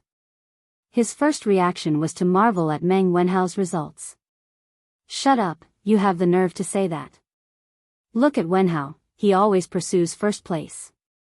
What about you? You always pursue to get out of the bottom. Look at you." Li Zishuan said angrily. "So what? Wenhao is going to be the top scorer. I don't expect to be the top scorer." Qing Chimo curled his lips and said indifferently. Li Zishuan saw that this guy was like a dead pig that wasn't afraid of boiling water, so he didn't bother to say anything more. He looked at Meng Wenhao and said, "Wenhao, continue. What are you thinking?" Meng Wenhao continued to explain, "Teacher, it's like this. I have always had a dream. I hope that one day, I can take my parents and sister to the best restaurant in Chang'an City for a meal. I came from a small place and entered the Imperial College. In fact, my parents worked harder than me. I want to repay them, but they never let me work for them. I can only study hard. Now that I finally have the chance to realize that dream, my father is going to go to sea. Therefore, I hope that I can redeem the reward for the first place in the monthly exam in advance. I can let my father drink the wine of his dreams before he goes to sea. Please grant my wish, teacher." After saying that, he bowed deeply to Li Zishuan. Li Zishuan was silent. Qing Chimo also stopped joking and became silent. "I promise you. Wenhao, get up. These are what you deserve. You don't have to beg me." Chapter 303. Meng Wenhao, why are you looking for me? Li Yu, who was in the editorial department of Datong Daily, was racking her brains to write the news. When she heard that someone was looking for her, she came out and saw that it was Meng Wenhao. She couldn't help but be surprised. "No. Nothing. I'm just here to see how you've been recently." Compared to the first time they met, when her clothes were tattered and her face was dirty, the current Li Yu could only be described as stunning. Her eyebrows were picturesque, her lips were red, her small face was like a goose egg, her thin body, and her fiery red clothes fluttered in the wind. She was like a fairy that had descended from the heavens, elegant and otherworldly. She was completely different from the little beggar a few days ago. Meng Wenhao couldn't help but stare blankly at her, stuttering a little. Li Yu was the treasure in the hearts of his adoptive parents. She was afraid that she would melt in their mouths, fall in their hands, and touch in their arms. She had been doted on since she was young. Even though their family fled to Chuyun village and their lives weren't as rich as before, Fu Lingyan and Lu Yishuai never stopped providing for Li Yu's daily necessities. It could be said that in the first 10 years of Li Yu's life, she didn't understand the suffering of the world at all. It wasn't until her adoptive parents passed away that she stumbled to Chang'an alone and tasted the hardships along the way. At that time, she was thankful to be able to get food to eat, so how could she have the time to dress up? Therefore, when Meng Wenhao met her for the first time, she was in such a terrible state. But now, the little girl had a high-paying job that countless people envied. Li Zishuan even gave her an advance of 5 strings of money. After deducting the rent and household expenses, she was left with a large sum of money. Li Yu directly turned from a little beggar to a little rich woman. Now that she had money in her pocket, she naturally wouldn't treat herself unfairly. She dressed up and walked around, buying beautiful clothes and hair accessories whenever she saw something she liked. It was as if she had returned to her days as a little princess in Chuyun village. Me? I've been doing well recently. Meng Wenhao, why are you blushing? Hee, are you mesmerized by my beauty? Li Yu immediately noticed the unnatural expression on Meng Wenhao's face. She proudly spun around on the spot. Her fiery red dress was like a ball of fire, dancing in the wind, passionate and unrestrained. Cough, of course not. Meng Wenhao coughed dryly, took 2 steps back, and flatly denied. Hee, your face is getting redder and redder, and you're still denying it? That day, this lady said that the robber didn't have good eyesight. He only wanted to rob money and not women. At that time, you didn't believe me. Hee, do you believe me now? Li Yu pointed at Meng Wenhao's red face and giggled. Meng Wenhao was speechless. He thought to himself that it was a good thing that the robber didn't have a good eye. If he did, you would have been in big trouble that day. Alright, I won't tease you anymore. Tell me, why are you looking for me? I don't believe that you came here just to see me. Li Yu twirled the hair in front of her chest with her fingers and said with an expression that said, I'm very smart, don't lie to me. Meng Wenhao scratched his head and said, also, I'm here to treat you to a meal. You treated me to Yangchun noodles before. Cough, although we didn't eat it, at least we became friends because of it. At this moment, he couldn't help but recall the frivolous words that Li Zishuan had said in the morning at the Li estate. Oh, that's right. Why don't you call Li Yu along as well? I think the two of you will be quite interesting together. Hee, sure. It's rare for you to take the initiative to treat me to a meal. Tell me, where do you want to eat? Li Yu was quite surprised when she heard this. She thought for a while and agreed. Hee, let's go to the Drunken Immortal restaurant, wow. Drunken Immortal restaurant. Did I hear wrongly? Wenhao, did you get rich? Li Yu shouted excitedly. Although she had some assets now, she didn't dare to go to the Drunken Immortal restaurant. A meal there would cost at least 3 or 4 strings of money. No. It's because I got first place in this monthly exam. Sir gave me a reward. He said that I can bring my family and friends to the Drunken Immortal restaurant for free. We can order whatever we want to eat as long as it's not a waste. When Meng Wenhao said, you can bring your family, he paused for a while. He was afraid that Li Yu would misunderstand, so he quickly added the words, and friends. Li Yu didn't know the rules of the mathematics school, so she didn't suspect anything. She just exclaimed, wow. Wenhao, you're amazing. There are so many talents in the Imperial College, and you actually got first place. Meng Wenhao was very happy to be praised by such a beautiful girl. He said embarrassedly, I only got first place in the mathematics school, not in the entire Imperial College. Little you, don't talk nonsense. That's still very amazing. But is it appropriate for an outsider like me to go when Sir is treating your family to a meal? The mischievous Li Yu became shy at this moment, which was rare. There's nothing inappropriate about it.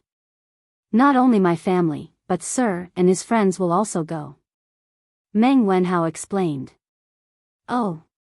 Okay, I'll go to the Drunken Immortal restaurant after I'm done. Li Yu was relieved when she heard that Li Zishuan would also go and that she wasn't the only outsider. Although she looked like she didn't care about anything on the surface, she still had a sense of propriety in her heart. She knew what to do and what not to do.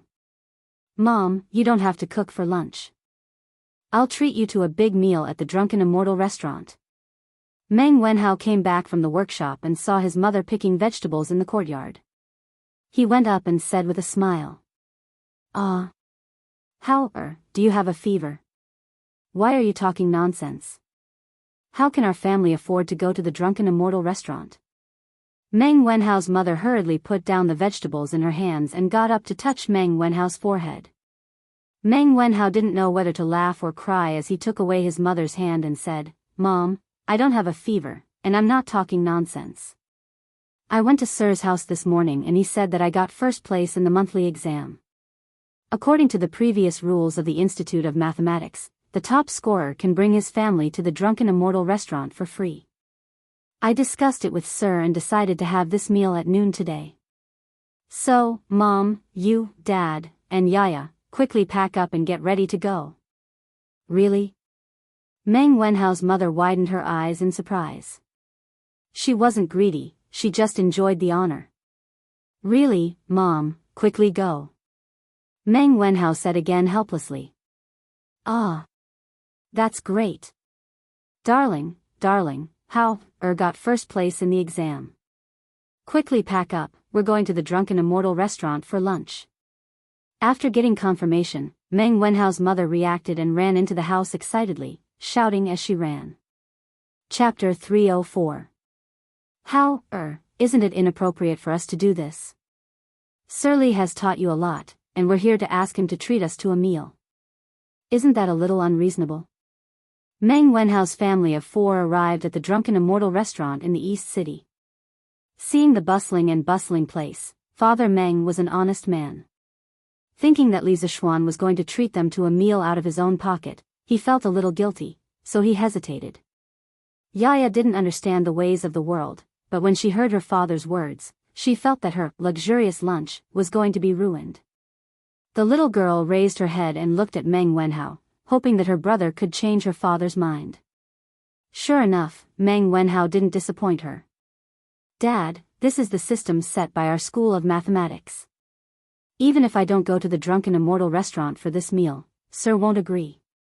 Sir won't go back on his word for this little bit of money. How, you're right. Since that's the case, let's go in quickly. Don't let Sir Li wait too long.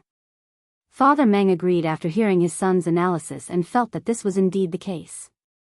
Yaya heard this and her little face immediately bloomed with a smile. Meng Wenhao smiled, pulled his little sister, and walked towards the Drunken Immortal restaurant with his parents. Little you. You're here? In a private room on the 4th floor of the Drunken Immortal restaurant. Li Yu was personally led in by manager Lu. After all, the 4th floor was usually not open to the public. Li Yu wouldn't be able to enter without someone leading the way. Li Zishuan looked at the splendidly dressed Li Yu, who was pretty and cute, as if she was a different person. His eyes lit up as he greeted her with a smile. Greetings, sir. Li Yu pursed her lips and smiled.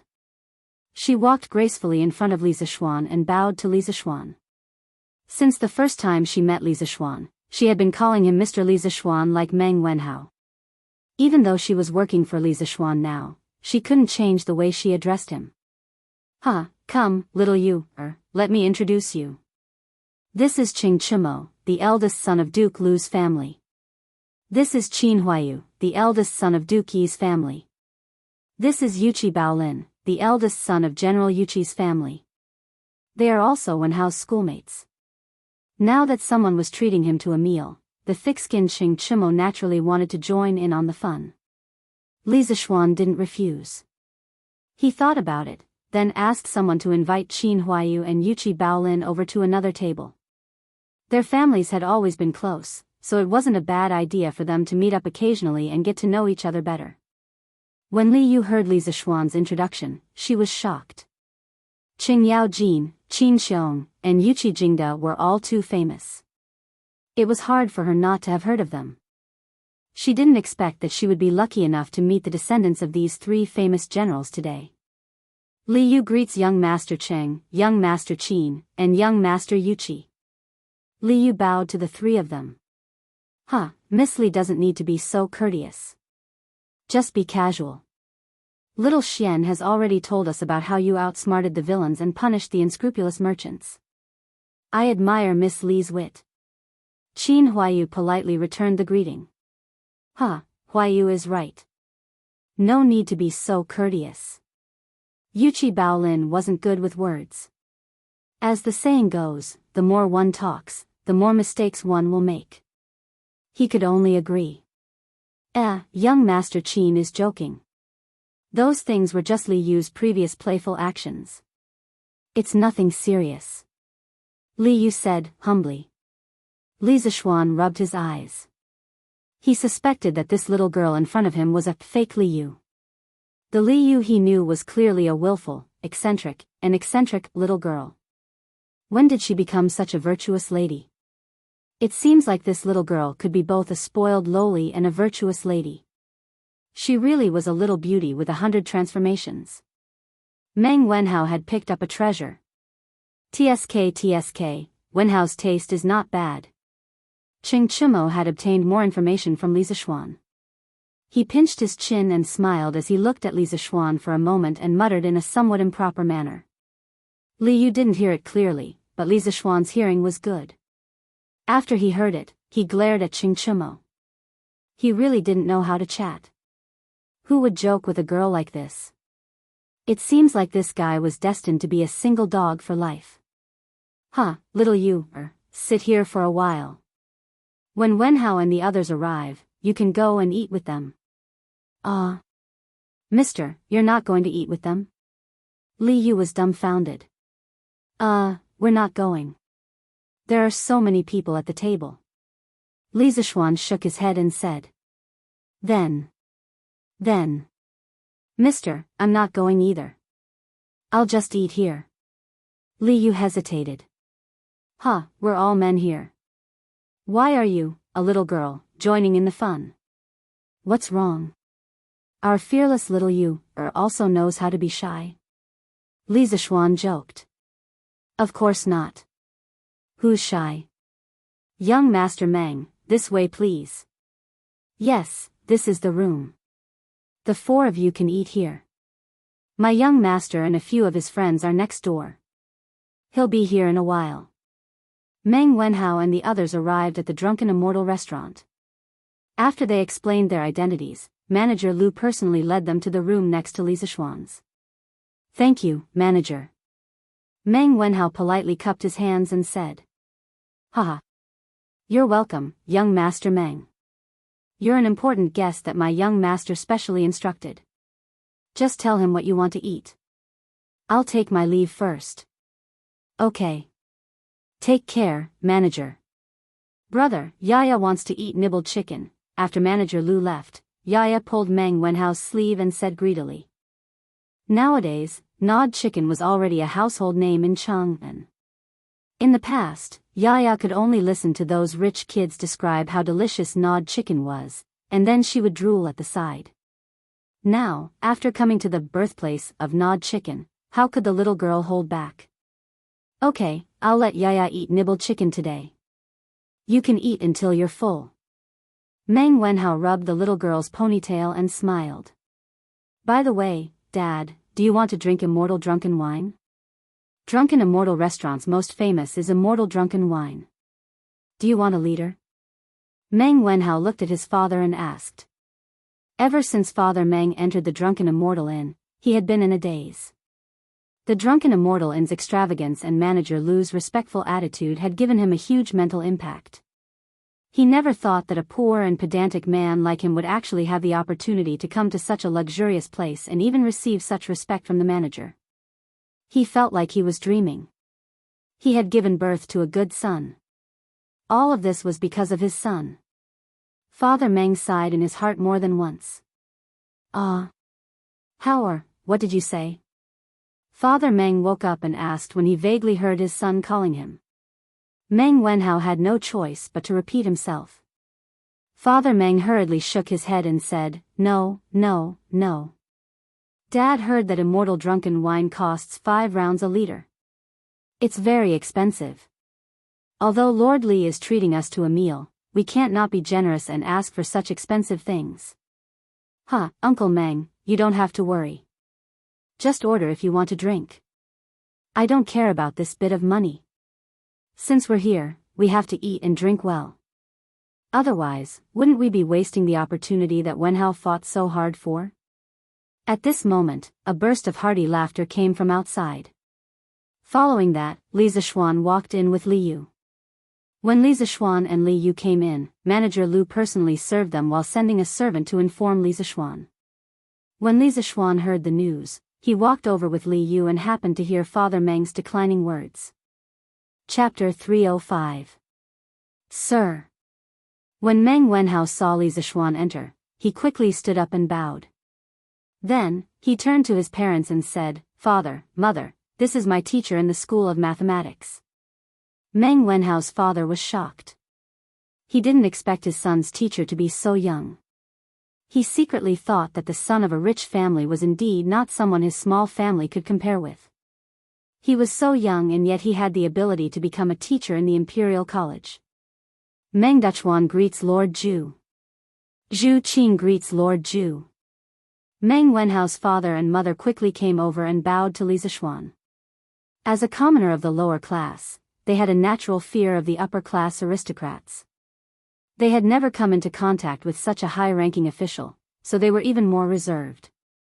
You don't have to be so polite. Take a seat. Li Zishuan quickly walked over and helped the two of them up. He said in a warm voice, "You two gave birth to a good son. This banquet is an opportunity that Wen Hao fought for himself.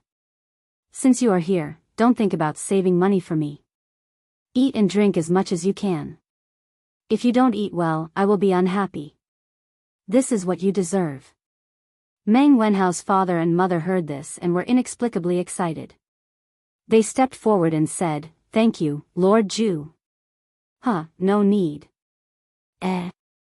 Wenhao, is this your little sister?" Li Zishuan smiled and waved his hand. Suddenly, he saw Yaya hiding behind Meng Wenhao and looking at him timidly.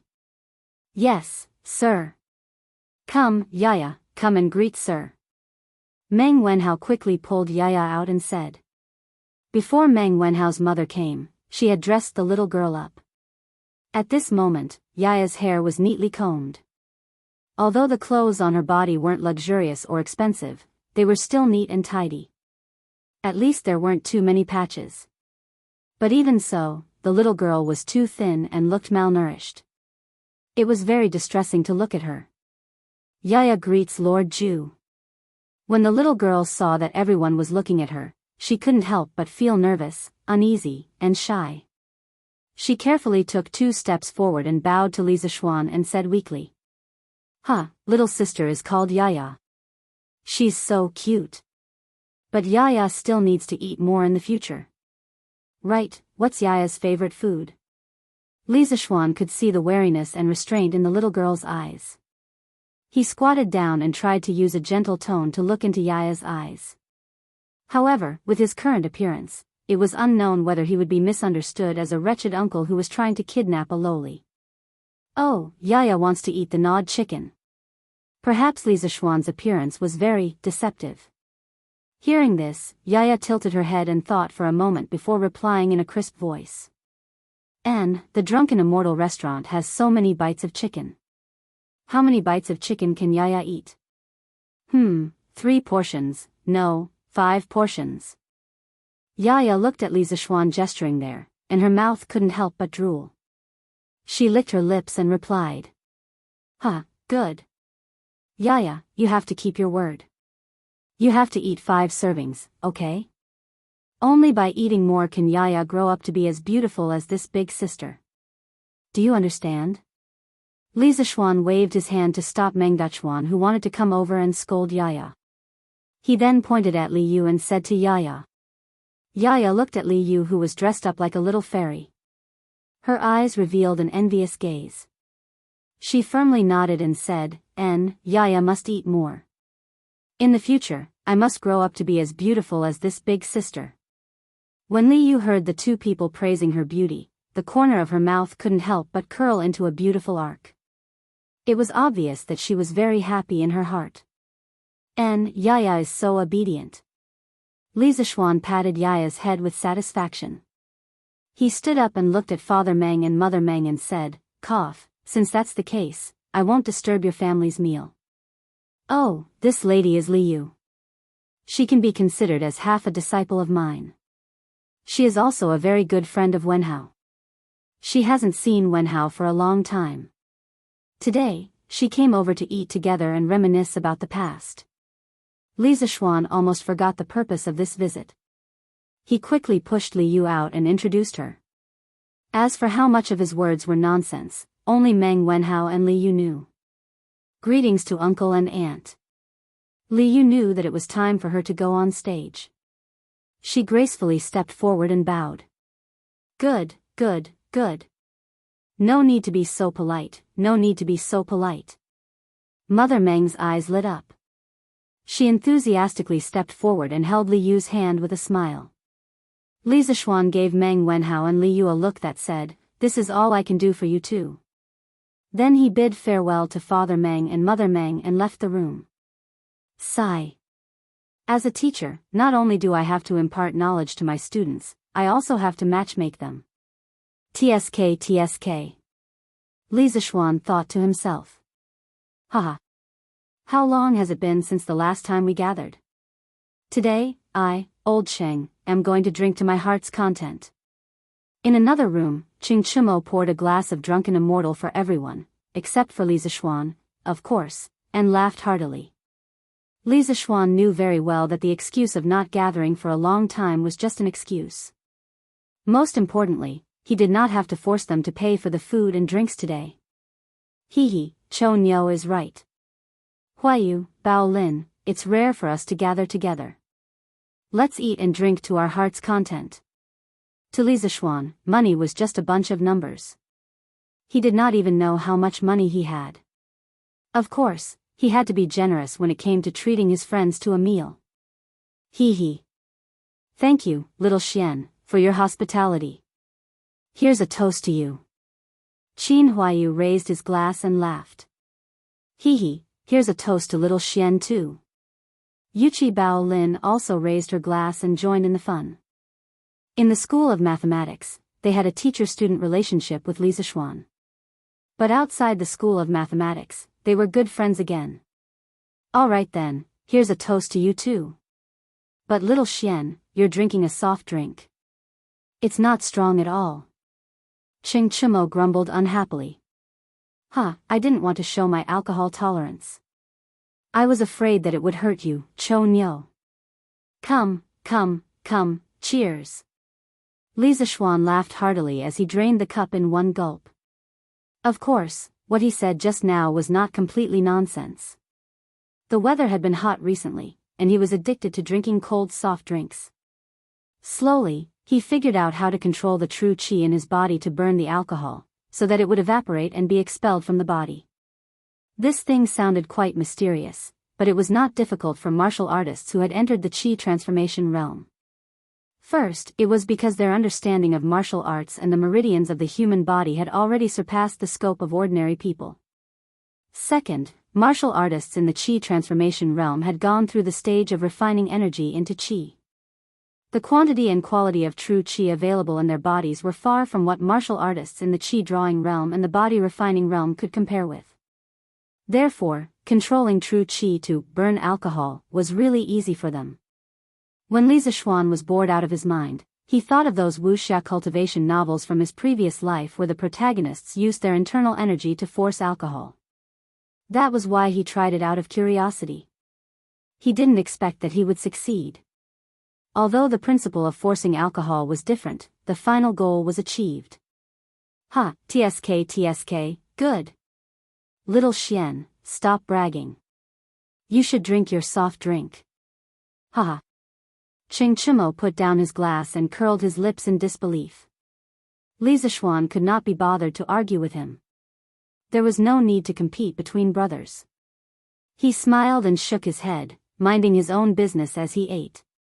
Although Qin Huayu could drink, he was not good at it. After drinking a glass of drunken immortal, his face had already begun to turn red.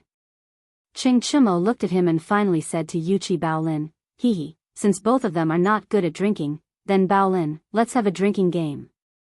Okay. Yuchi Baolin hurriedly agreed happily.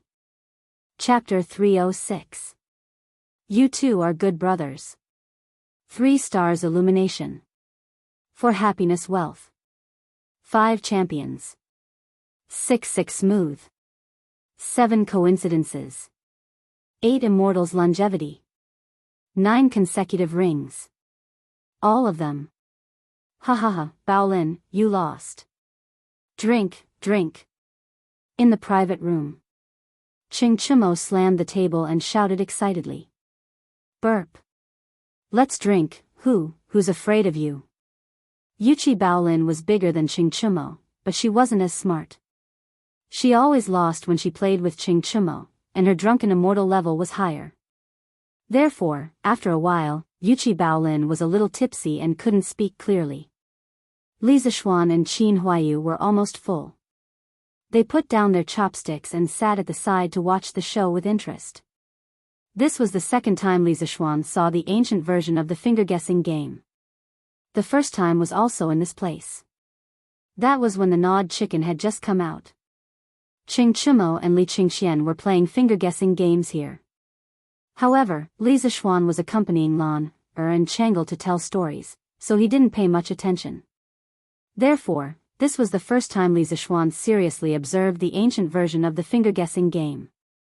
The finger-guessing game was also known as finger-guessing, finger-guessing, finger-guessing, finger-guessing, finger-guessing, and finger-guessing. It was a game that people played to liven things up when drinking. It originated from the Han Dynasty. When drinking, two people stretched out their fingers at the same time and each said a number. Whoever said a number that matched the total number of fingers stretched out by both parties would be the winner. The loser would drink. There was a word from 1 to 10, which was collectively known as the fist word. The fist words were generally different from place to place. Later, the finger-guessing game developed into a family, and the method of execution became an independent system. Empty fist, inner fist, 5 poison fist, 5 elements order, 7 stars order, and 3 victories order, were all in this category. Come, again. As the finger-guessing game required shouting, it was easy to get excited in this kind of atmosphere. At this moment, Ching Chumo was in a state of excitement. This guy had forgotten his purpose of coming here today to freeload. Good, again. Again. Yuqi Baolin was tongue-tied, but she still wanted to continue. Li Zixuan shook his head. He might as well let the two of them play to their heart's content. He and Qin Huayu started chatting on the side. What is Lord Li doing? Why is it so lively? On the other side of the private room, Mother Meng heard the commotion and couldn't help but ask. Judging from their voices, it seems to be Bao Lin and Huayu. They must have come with Sir. Meng Wenhao listened attentively and replied. Yes, it's the young masters of Duke Lu, Duke Yi, and Duke Yi. I just saw them over there. Li Yu, who was sitting beside Mother Meng, chimed in. Since he is the son of the Duke, how high is his official rank? Mother Meng had never been to school, nor had she seen much of the world. She thought that the son of the Duke was also a high-ranking official. Mother, they are still studying in the Imperial College. They don't have an official rank, so they can't be considered officials. That's right, Auntie. These young masters from the High Duke's family are Wenhao's classmates. So that's how it is. Little you know so much. No wonder Lord Li accepted you as his disciple. Today, Li Yu was going to be a lady to the end. Her words were appropriate and her actions were generous. Meng Wenhao didn't recognize her anymore. However, this made Meng Wenhao's mother very satisfied. She looked at Li Yu with admiration in her eyes, but there was also a trace of inexplicable meaning.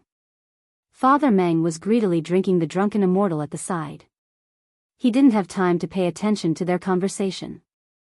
From the moment he took the first sip of the drunken immortal, he had already forgotten the expensive price of this wine. He also didn't remember that he couldn't bear to drink it just now. The wine and meat passed through his intestines. The spiciness of the white wine and the sweetness of the mountain fruit exploded in Father Meng's taste buds. At that moment, he really felt as comfortable as a deity. No, he wouldn't exchange it for a deity. As for Yaya, she had transformed into a Tao Tai and was sweeping the goods, like a whirlwind sweeping away the clouds. At first, the little girl ate 2 portions of chicken. Her mouth was full of oil and she was very satisfied. There were bits of meat on her face from time to time. Li Yu, who was beside her, kept wiping her mouth with a handkerchief. After eating 2 servings of chicken, Yaya rubbed her stomach because she felt that she was already half full. She thought about how she told Li Zixuan that she wanted to eat 5 servings of chicken and grow up to be as beautiful as Li Yu in the future. The little girl's eyes flashed with a trace of determination and stubbornness. She started to attack the other 3 servings of chicken. However, the tragedy was that after a while, the waiter came up with 4 more dishes. They were red braised pork, red braised lion's head, dompa pork, and twice cooked pork. Just by smelling the fragrance, Yaya couldn't stand it. When she saw the others eating with relish, she could only eat the chicken at the side and watch helplessly. At this moment, the little girl's heart was filled with grievances. She had only heard people say that the chicken was delicious. Who would have thought that there was something more delicious than the chicken in the drunken immortal restaurant? Your Majesty, do you have something on your mind? Imperial Palace West Court, Empress's bedroom. Empress Jianghu saw Li Er mechanically eating the food and staring blankly at the table as if there was something rare on the table. She asked with some concern. I was thinking about the telegraph machine I saw a few days ago. Guanyin maid, don't you think that thing is strange? It's just a small iron box. Not only can it make a sound by itself, but it can also transmit the same sound dozens of miles away. It's really amazing. Li Er put down his bowl and chopsticks, sighed, and said. So your Majesty is thinking about this. In fact, I also feel that this thing is quite amazing. Yesterday, when Li Xiannan explained the principle of the telegraph machine, I didn't understand it very well. I don't know how this child thought of making this thing. Seeing that Li Er didn't seem to want to eat anymore, Empress Jianghu took a clean bowl and scooped soup for Li Er while smiling. Hey, this kid. Li Er laughed, took the soup from Jianghu, and said, I didn't understand much, but I understood the general meaning. From what he said, the reason why this telegraph machine can transmit signals so far is because of the process of electricity generating magnetism, and magnetism generating electricity. I know about magnetism. Isn't it a magnet? But what is this electricity? Is it the thunder and lightning in the sky? Ah. Thunder and lightning? The thunder and lightning in the sky, we mortals can also create it? Jianghu covered her mouth in surprise and said in surprise. Oh, who knows? This brat has too many secrets. Previously, I sent 100 riders to Mount Longhu and asked them to investigate what this brat and spiritual master Ling Su had experienced in the 8 years that they had disappeared, but they didn't find anything. They seemed to have evaporated from the world in those 8 years. In short, this kid is too mysterious. If it weren't for the fact that his family background is clean and he has no ambition, and that Xu Bao and Jijia think highly of him, I would have already killed him. After all, such a person with divine skills and unknown intentions will bring a lot of unknown dangers to the Tang Empire. If his skills are used by the foreign race, then the Tang Empire's situation will be even worse. Li Er said lightly as he drank the soup. He had killed countless people in his life. When he said that he wanted to kill Li Zishuan, there was no change in his expression, as if he was talking about a trivial matter. Ah. Your Majesty. From what I see, this child isn't like those evil people. He definitely won't do that kind of thing. Your Majesty, don't do something that will hurt your loved ones and make your enemies happy. It is the blessing of our Tang Empire that this child has such abilities. Chapter 307. Is Maid Guanyin pleading for that kid? In the bedchamber. Li Er asked casually as he leisurely drank his soup after listening to Empress Jianghu's words. Empress Jianghu was stunned and said, This. I just don't want to see such a young talent die prematurely. My thoughts are all for the Tang Empire. Maid Guanyin, you don't have to be nervous. I just said it casually and don't mean anything else. You and I have been husband and wife for more than a decade. How can I not trust you? Before Empress Jianghu finished speaking, Li Er saw that something was wrong. He quickly put down the spoon in his mouth and interrupted her. Empress Jianghu saw that Li Er's words didn't seem to be fake. Her heart warmed as she smiled and said, Thank you for your trust, Your Majesty. Haha. Li Er smiled and shook his head. Suddenly, he sighed and said, Since I ascended the throne, I have always promoted talents. Needless to say, Li Zishuan is full of talent. Although his talents don't seem to belong to the mortal world, as long as he doesn't betray the country, I can tolerate him. The Tang Empire can also tolerate him. Now, I am worried about how to arrange for him. Empress Jianghu blinked her beautiful eyes and asked curiously, Your Majesty, isn't that child already the youngest official in the history of the Imperial College? Why are you still worried about this? You can't say that. Li Er shook his head and said with a complicated expression, As the saying goes, make the best use of a person's talent. Since I have already decided to put Li Zishuan in an important position, I have to arrange a position for him that allows him to display his talents. But Maid Guanyin, look at the knowledge that kid is good at. Other than mathematics, physics, chemistry, electricity, electromagnetism, and so on. Who in the world has heard of these knowledge? How can the position of an official in the Imperial College allow him to display all that he has learned? Hearing this, Empress Jianghu's brows furrowed slightly. She thought for a moment and said, Your Majesty's consideration is thorough. In that case, Li Zixuan is indeed not suited to stay in the directorate. Li Er rubbed the space between his eyebrows and sighed in annoyance. He is indeed not suitable to stay in the Imperial College, but there is an even more serious problem. This brat has learned many different things. Although we do not know where he learned all this knowledge, we are very sure that he is not from the Confucian school. Thus, even though we clearly know that his knowledge can strengthen the Great Tang, we cannot give him too much support.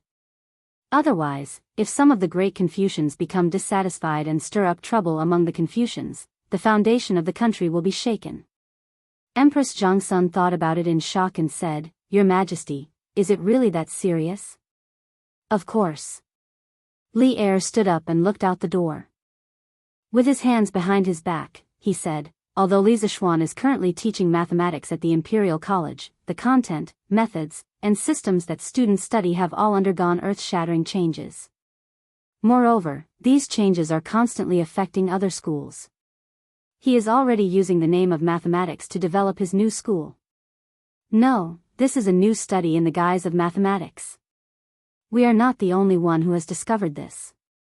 Some of the professors at the Imperial College have also discovered this.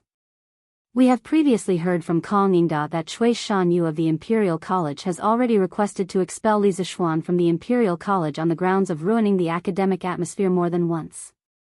Although Kong Yingda has sternly refused, it is said that Cui Shanyu has not given up and has the intention of further contacting the other great Confucians of the Imperial College to jointly write a petition.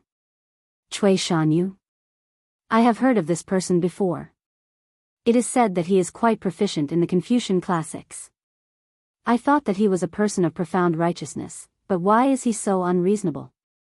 Zhang Sun nodded and said with some confusion. Pfft. Profound righteousness? In the end, these people are just doing it for their own benefits. Li Er sneered and was unwilling to say too much on this topic. He only thought to himself, if we vigorously support Li Zixuan's new study, then I'm afraid that the tens of thousands of Confucian disciples in the world will become the current Cui Shanyu in order to maintain the orthodox position of the Confucian school. Empress Jianghu was not stupid. She had just not thought of this for a moment. Once Li Er said this, she immediately understood. However, as the Empress, she knew that on this sensitive topic, she could only maintain her silence because the more she spoke, the more likely she would make mistakes. The room was silent for a moment. Li Er suddenly smiled and said, haha. Now it seems that we were right to not have Qingxian go to the Imperial College's School of Mathematics to study. Otherwise, there would definitely be more great Confucians who would not be able to sit still right now, right? When Li Er said the words, Great Confucian, he emphasized the syllables. He was probably dissatisfied with some people in his heart. Yes. As the heir to the throne, Qingxian's every action represents His Majesty's attitude. If even he went to the School of Mathematics, the officials would definitely not agree. However, this is also difficult for Qingxian. I heard that not only does he have an extremely good relationship with Li Zixuan, but he is also very interested in Li Zixuan's new mathematics. He has always been studying the textbooks of the School of Mathematics in the Eastern Palace. Today, he is probably still studying the monthly exam papers that the School of Mathematics just went through. In addition, Qingxian would occasionally run to Qingke to ask questions. In this way, the relationship between the two brothers has improved quite a bit. When Empress Jianghu heard Li Er say this, she immediately began to feel sorry for her son. As the crown prince, he should sacrifice something for this. The problem now is, where should Li Zixuan be placed? Li Er first smiled as if it was a matter of course. Then, when he thought of Li Zixuan, he began to frown. Why not ask Li Zixuan for his thoughts, Your Majesty?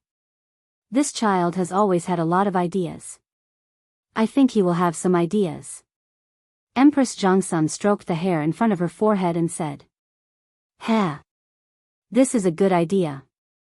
Guanin's servant is indeed more intelligent than others. Haha. Li Er's eyes flashed with a trace of brilliance as he said excitedly. Eastern Market.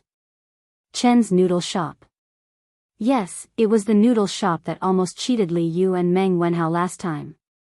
Tianhua, aren't you too stingy? You're treating me and Fei Chen to a meal at this small noodle shop. In front of the noodle shop, the three only seedlings of Jianghu Academy were sitting on the stools and waiting for the boss to serve the dishes. Oh, no, it was the dishes. Then, Hua Hongyi looked at the terrible surroundings and couldn't help but complain. That's right. Tianhua, you're too unkind. This time, Datong Daily gave you such good conditions. How much money will you earn from writing this novel? Moreover, today is the first time your novel is in the newspaper. It's fine if you don't treat us to Zuaxian restaurant to celebrate, but no matter what, you can't come to this broken noodle shop. Liao Feichen also quickly agreed. Chen Tianhua's mouth twitched slightly. Zuaxian restaurant?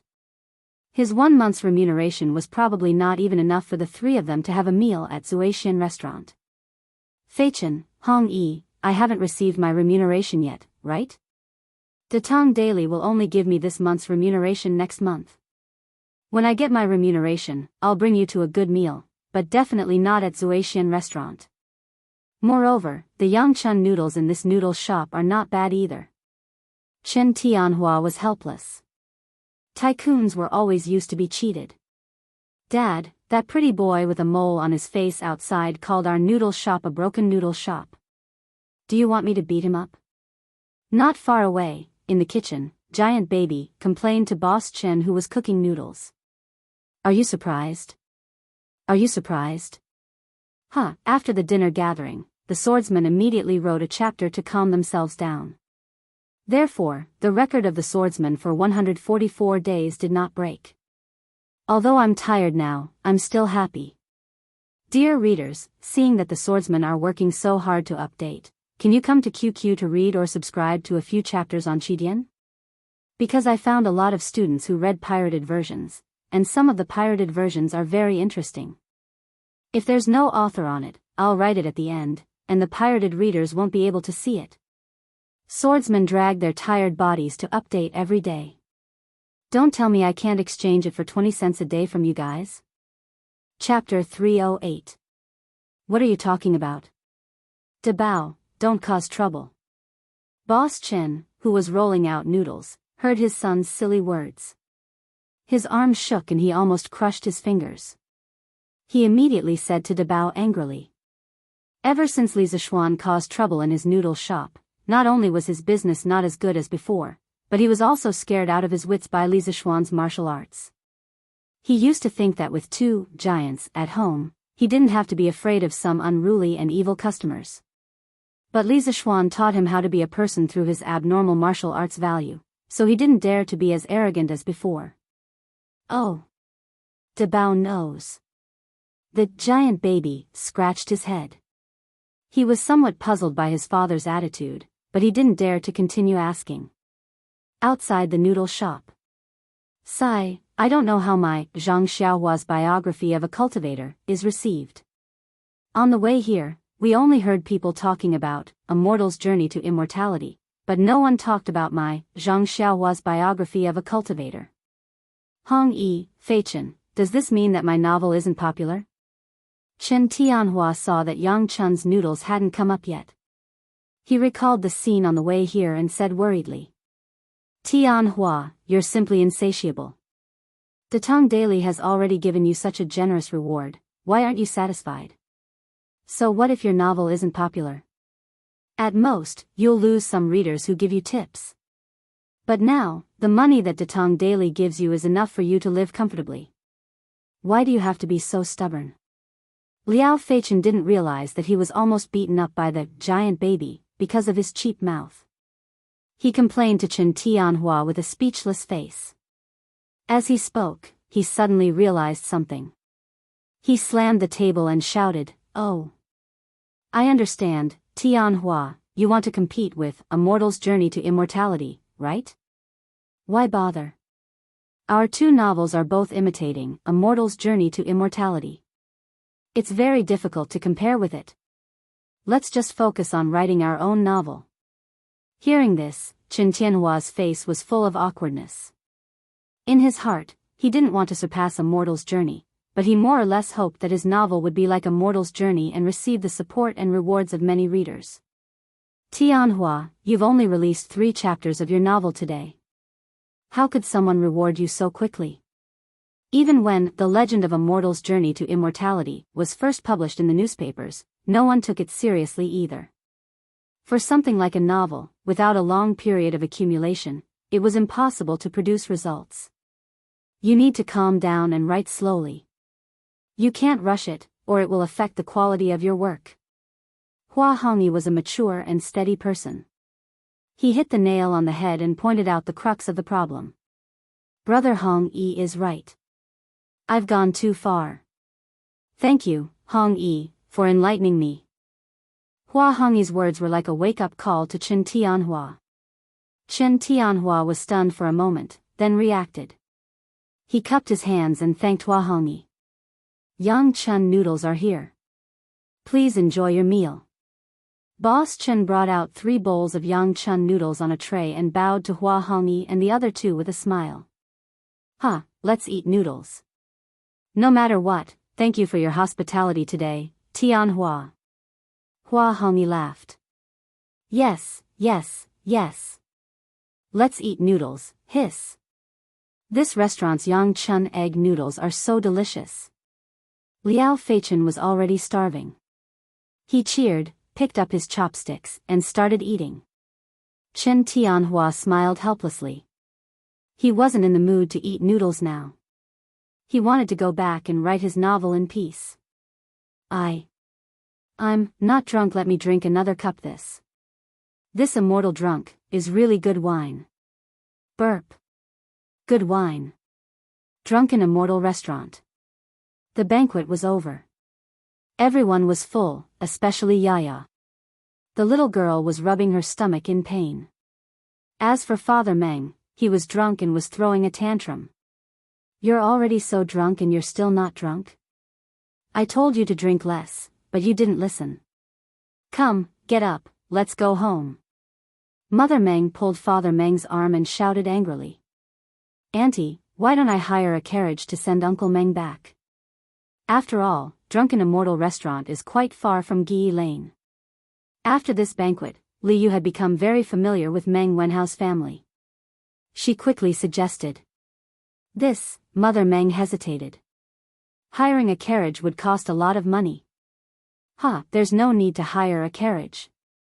Drunken Immortal Restaurant has its own carriage. I'll ask Boss Lu to send someone to send you back later. At this time, Li Zixuan walked in with a smile. The banquet was over. Qin Huayu had already left with the drunk Xing Chimo and Yuqi Baolin in the carriage. "Thank you, Lord Zhu." Mother Meng was surprised and happy at the same time. She thought to herself that Meng Hao's teacher was not only kind, but also considerate of others. No wonder he could reach such a high position at such a young age. This kind of cultivation was not something that ordinary people like us could have. "Thank you, sir." Meng Wenhao also came over and thanked him sincerely. Today was the happiest day of his life. Through his own efforts, he had finally brought his family to Drunken Immortal Restaurant. Furthermore, his family had received the respect that they deserved. He was now grateful to Li Zixuan from the bottom of his heart. "Well, Wenhao, now that your wish has been fulfilled, you have to focus on your studies. As your teacher, I look forward to you getting first place in the next monthly exam." Li Zixuan patted Meng Wenhao's shoulder and smiled. "I won't disappoint you, sir." Meng Wenhao replied confidently. Good. Wenhao, go find Boss Lu and ask him to arrange a carriage." "Yes, sir." Meng Wenhao replied with a smile and went out. "Little Yu, isn't it time for you to go back to the workshop? If you don't go back now, Steward Ma will probably come and ask me for you. Li Zixuan looked at the mischievous Li Yu and smiled. At the same time, he secretly felt that it was a pity that there were no televisions or cameras in this era. Otherwise, he really wanted to cultivate Li Yu into a little child star. Because of Li Yu's sweet appearance and her unrestrained and mischievous personality, it would be a pity if she did not become a star. Hee hee. Then I'll take Sir's carriage on the way. Li Yu stuck out her tongue and smiled mischievously. Drunken Immortal Restaurant was in the northwest of Chang'an City. Strange Interest Pavilion was in the northeast of Chang'an City. If she did not borrow a carriage, she would probably have to walk for a long time. Anyway, there was a free ride, why not take it? Alright, let's go then. Li Zixuan smiled and turned to say goodbye to Mother Meng and Yaya. Then, he left with Li Yu. Chapter 309. Lord Zhu. Lord Zhu. His Majesty has decreed for you to enter the palace immediately for an audience. Li Zixuan's carriage had just entered Yongla Lane when a servant from the yellow door chased after him. San Bao, who was driving the carriage, hurriedly stopped Big White. Li Zixuan's heart skipped a beat. Could it be that Li Er had discovered that he had been idling around for the past 2 days? Was he here to settle scores with him? Old Li wouldn't be so petty, right? He lifted the curtains and jumped off the carriage. The servant from the yellow door also hurriedly got off his horse. Little eunuch, may I know why His Majesty is looking for me? Li Zixuan discreetly stuffed a few golden beans into the servant's mouth and asked with a smile. The earlier he knew Li Er's intentions, the earlier he could prepare. Lord Zhu, I don't dare to accept this. Please take it back. I'm only here to pass on a message. I don't know why His Majesty is summoning you. It seemed like this was the first time the imperial eunuch had been sent out. He didn't even dare to take advantage of the situation. Li Zixuan smiled and didn't force him. He said, then please wait for a moment. I'll go back and change into my official uniform. I'll follow you into the palace. He was here to dine with his good brother today. Of course, he wouldn't wear his official uniform like a lunatic. Besides, his light scarlet official uniform wasn't very nice. Why should he wear it? However, it was still necessary to wear it to meet Li Er in the palace. His Majesty specifically said that Lord Zhu can enter the palace immediately without changing into your official uniform. The servant from the yellow door added. Li Zixuan was speechless. Li Er was in a hurry to be reincarnated. Of course, he only dared to say that in his heart. He couldn't say it out loud. Then I'll follow you into the palace. Then, he turned to look at San Bao and instructed, San Bao, send little Yu to the workshop and go straight home. Yes, young master. San Bao responded and hurried Big White toward an lane. Let's go. Li Zixuan turned around and said a few words before following the small yellow door to the imperial palace. The distance between Yongla Lane and the imperial palace was not far, only about 3 to 4 li. Li Zixuan arrived outside the walls of the imperial palace in a short while. The little yellow gate led Li Zixuan through the gate of heaven. He passed through the Garter Gate, the Tai Chi Gate, the Zhu Ming Gate, the Yin and Yang Gate, and the Sweet Dew Gate. He went straight to the Sweet Dew Hall. Unlike the previous summons, Li Er chose to summon him at the Sweet Dew Hall. Li Zixuan was no longer a novice when he first entered the officialdom. He had crammed in a lot of basic knowledge about officialdom. Naturally, he knew that the emperor usually summoned his officials to the Taiji Palace or the Yin and Yang Palace. The Gamla Palace was where Li Er studied in the inner palace and was rarely used to summon his officials. It seemed like Li Er wasn't looking for him for some trivial matter. The little yellow gate went in alone to announce the reply. Li Zixuan stood in the corridor outside the hall, waiting for the news. After a while, he heard a sharp voice from inside. Summon the Prince of Lantian County, Minister of the Imperial College, Li Zixuan for an audience. Hearing this, Li Zixuan anxiously walked in with small steps.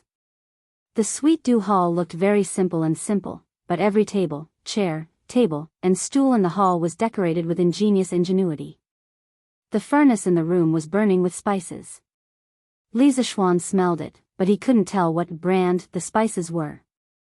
Li Er sat upright on the dragon throne, wearing a bright yellow dragon robe. He didn't wear the sky-reaching crown that he wore during morning court. Instead, he used a purple and gold crown to tie up his hair. Li Er probably felt that the sky-reaching crown was too heavy. Li Zishuan silently criticized him. "Greetings, Your Majesty." When Li Zishuan walked in, Li Er was holding a book and reading it with great interest. It was as if he didn't notice that someone had walked in. Li Zishuan didn't care if Li Er really didn't see him or if he was pretending. He went forward and bowed. He guessed that Li Er was most likely pretending. Leaders all like to pretend to be deep. Li Zishuan expressed that he understood, but he didn't want to play along with Li Er. He wanted to finish his work quickly and go home. "Rise. Have a seat." When Li Er heard the voice, he put down his book and raised his head. Of course, he was reading seriously just now. He wasn't pretending to be deep like Li Zishuan thought. He wasn't that bored. The fact that Li Er was able to succeed in the governance of Jianghu was inseparable from his humility and diligence. "Thank you, Your Majesty." Li Zishuan was happy. Since he came in and had a seat, didn't that mean that Li Er wouldn't make things difficult for him today? 3 days ago, I asked you to hurry up and think of a way to improve the telegraph. How was it? How's the progress now? Li Zishuan had just sat down when Li Er asked. Li Zishuan shouted in his heart. It turned out that he was thinking too much just now. "Your Majesty, there's no progress." Li Zishuan wanted to fool him, but he couldn't fool him. Old Li had too many spies under him. He might have already known. Even though Li Er already knew the result, when he heard Li Zishuan's reply, he couldn't help but get angry. "Are you taking my words as a joke?" Li Zishuan heard Li Er raise his voice by an octave and knew that old Li was a little angry.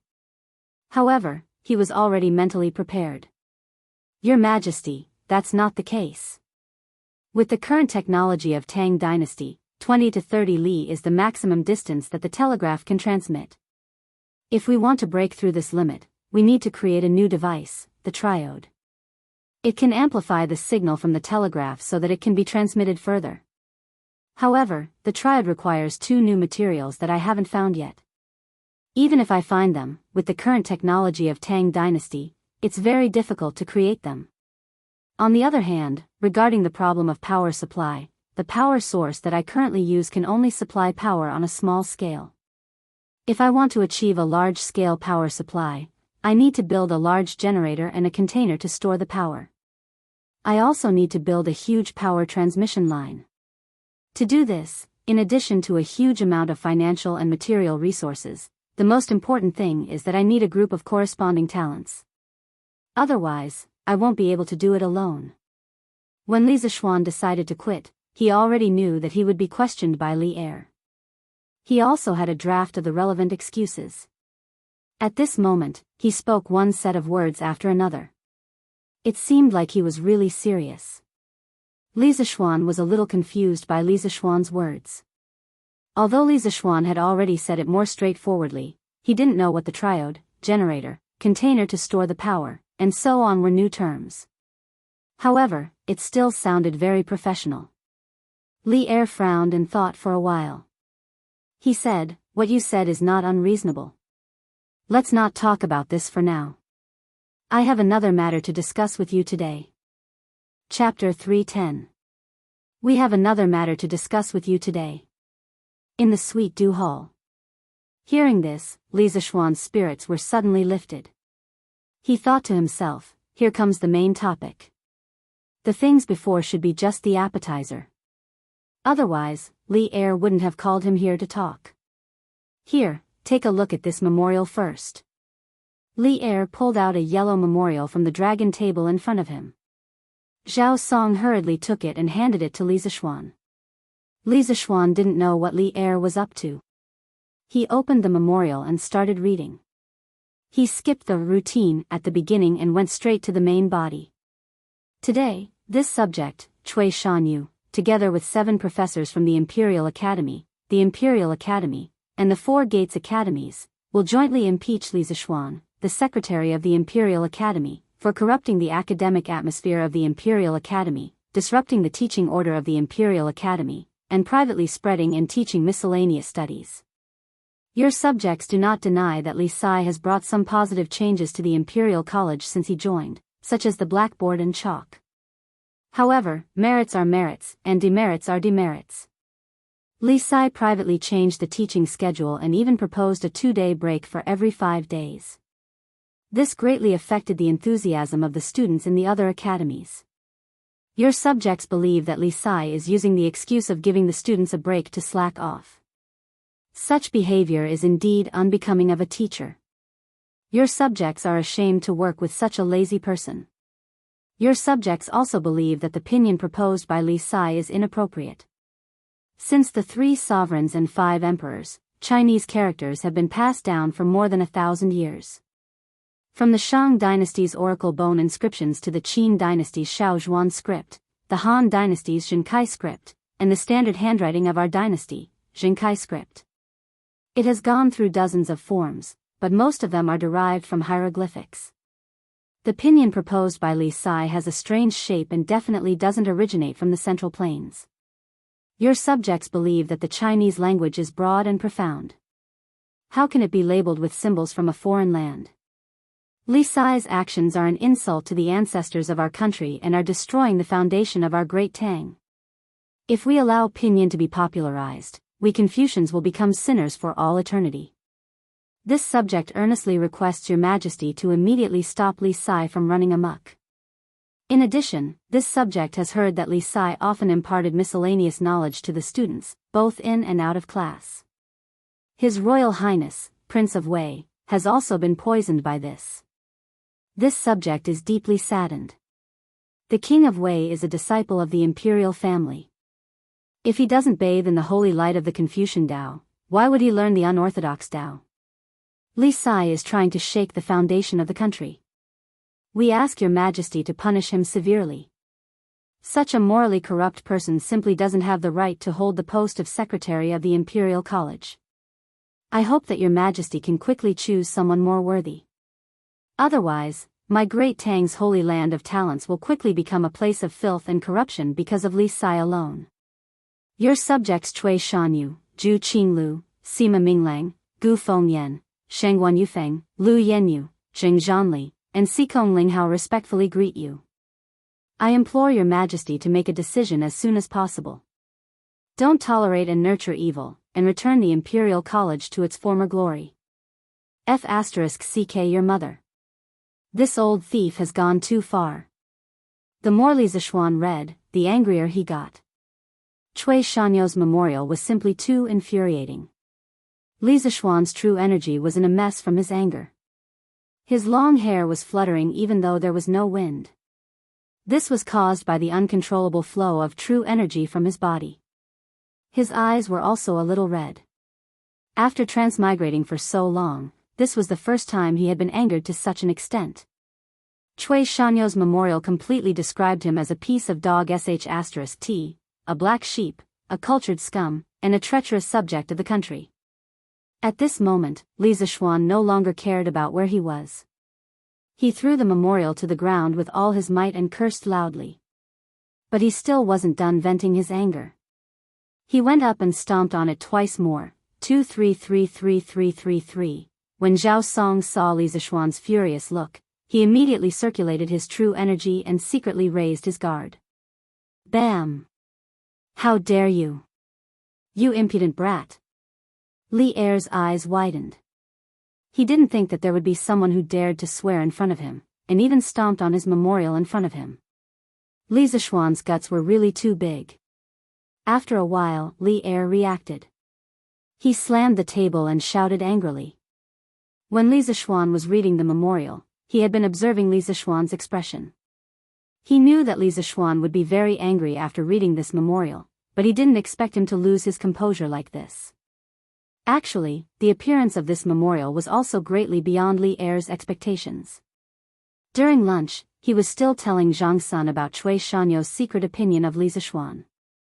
That was what Kong Ningda told him, but this second-hand news was still lagging behind.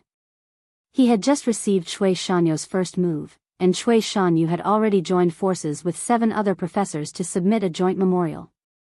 Although Li Er's own position was slightly biased towards Li Zixuan's side, he couldn't ignore this memorial. This was because this was an impeachment case. Cui Shanyo's memorial this time didn't even go through Kong Ningda.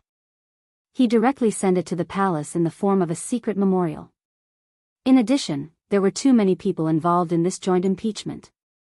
There were only 15 people in total from the Imperial Academy, the Imperial College, and the 4 great academies, and 8 of them were on this memorial. If it was not handled properly, it would definitely cause a commotion. Your Majesty, please calm down. I was too angry and lost my composure in front of you. Please calm down, Your Majesty. Li Er's shout caused Li Zixuan to quickly come to his senses.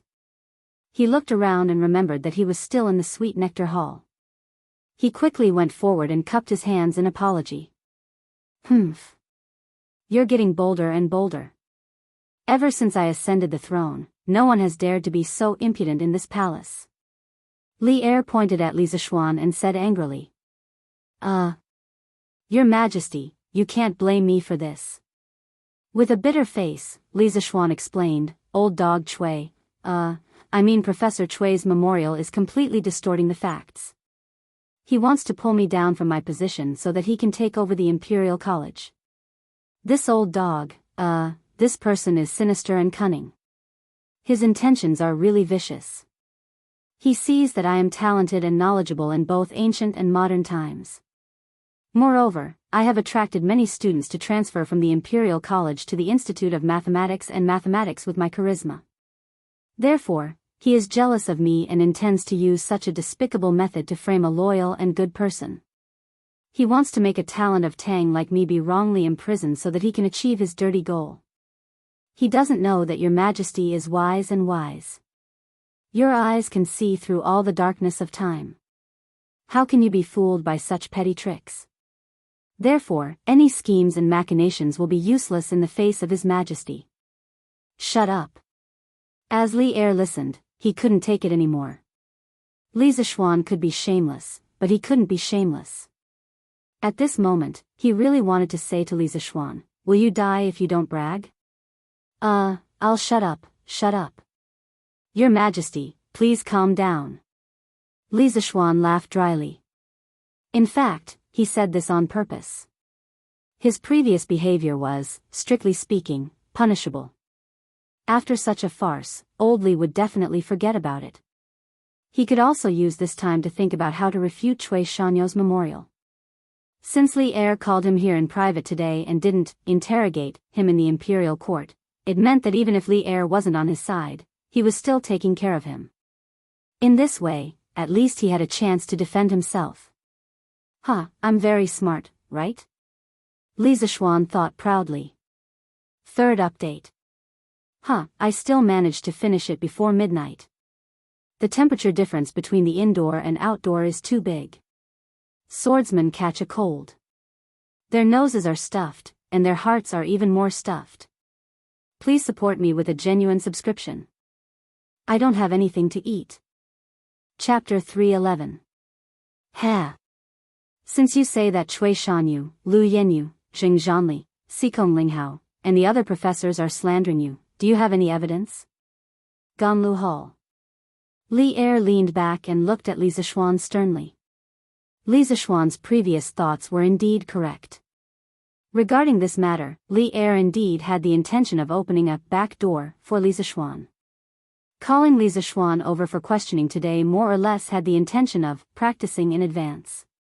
Your Majesty, this matter doesn't require any evidence. Do you have any evidence for the 3 crimes that Cui Shanyu and the other professors have accused me of? They were just using their own opinions to judge whether I was guilty or not. Could they possibly represent the students of the Imperial College? Can they represent the millions of people of the great Tang Empire? As the saying goes, justice is in the hearts of the people. If they convict me based on their words alone, then I won't accept it. Firstly, Cui Shanyu accused me of implementing a 2-day break system in the School of Mathematics after 5 days of classes. He also thought that I was using the excuse of a break to slack off. I just want to say that it's bullsh*t. All of the above are just his personal conjectures. Did he investigate beforehand? How did he know that I was slacking off? The break system that I set doesn't contain any selfishness. Ever since I took over the School of Mathematics, the students' homework has become increasingly heavy. Coupled with the exam reward and punishment system that I set, the pressure on the students has also increased. If they can't strike a balance between work and rest, their learning efficiency will greatly decrease.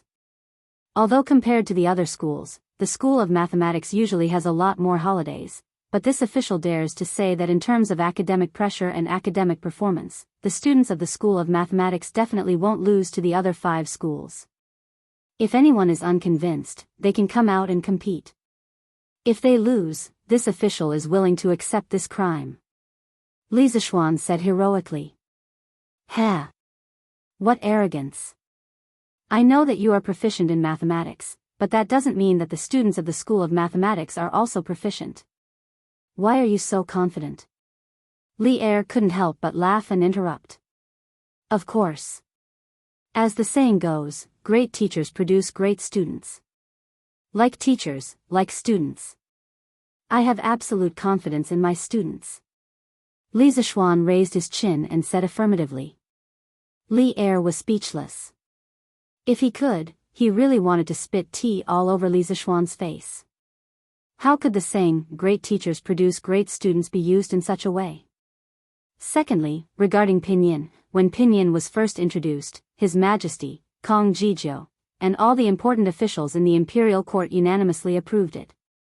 Why didn't Cui Shanyu and the others jump out to oppose it? This old dog only knows how to bully the weak and fear the strong. Does he think that I'm a pushover? In the Imperial College's actions was the Great Tang Empires is the Tang Empires is the Tang Empires Tang's the Foundation Empire's will. If pinyin is successfully popularized, we Confucians will become sinners for all eternity. Thus, Li Zishuan felt a wave of anger rush to his head, and vulgarities involuntarily escaped from his mouth. He had probably used more profanity today than he had in the past 20 years. Speak.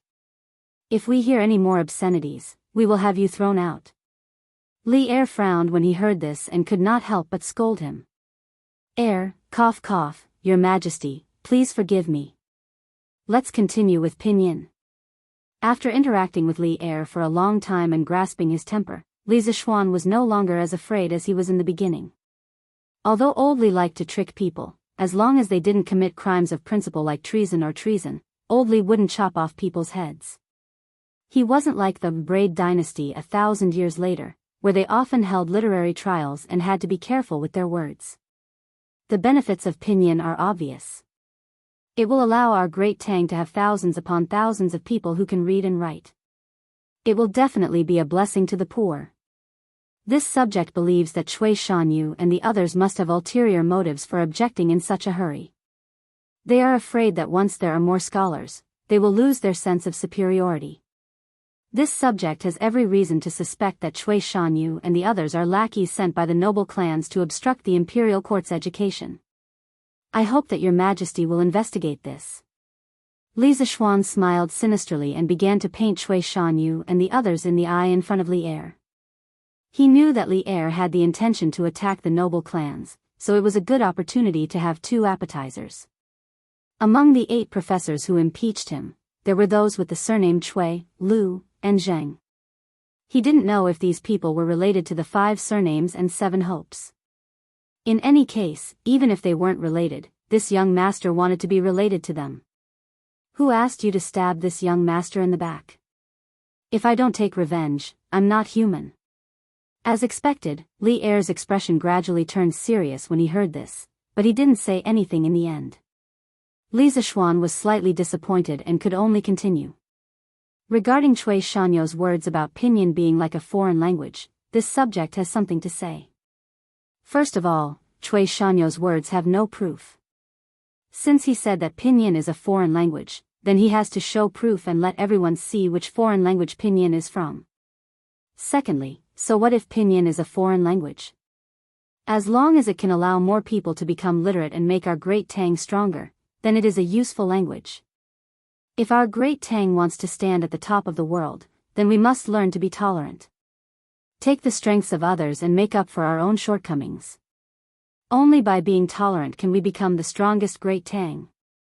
If my Great Tang wishes to stand at the peak of all countries, it must learn to be tolerant, to take the strong points of others and make up for our weak points. Only by being tolerant can the Great Tang become the strongest and most prosperous. Li Er's expression froze. He couldn't help but repeat Li Zishuan's words to himself. He asked Li Zishuan to come over today just to hear what Li Zishuan would say about Cui Shanyo's impeachment. He never expected to hear such a warning that made his heart surge with emotion and even made his blood boil. He was really touched. If our Great Tang wants to stand at the top of the world, then we didn't expect you to understand such a principle of life. As expected of the disciple of an otherworldly expert. Li Er looked at Li Zishuan and praised with a complicated expression. Nanny?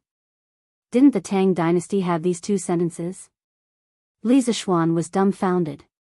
He thought that these two sentences were some ancient proverb, but from Li Er's words, it didn't seem to be the case. Well, he had unintentionally acted cool in front of old Li again. If our Great Tang wants to stand at the top of the world, then we must be tolerant. These 8 words were like a self-encouraging couplet by the national hero Lin Zexu. If our Great Tang wants to stand at the top of the world, then we must be tolerant.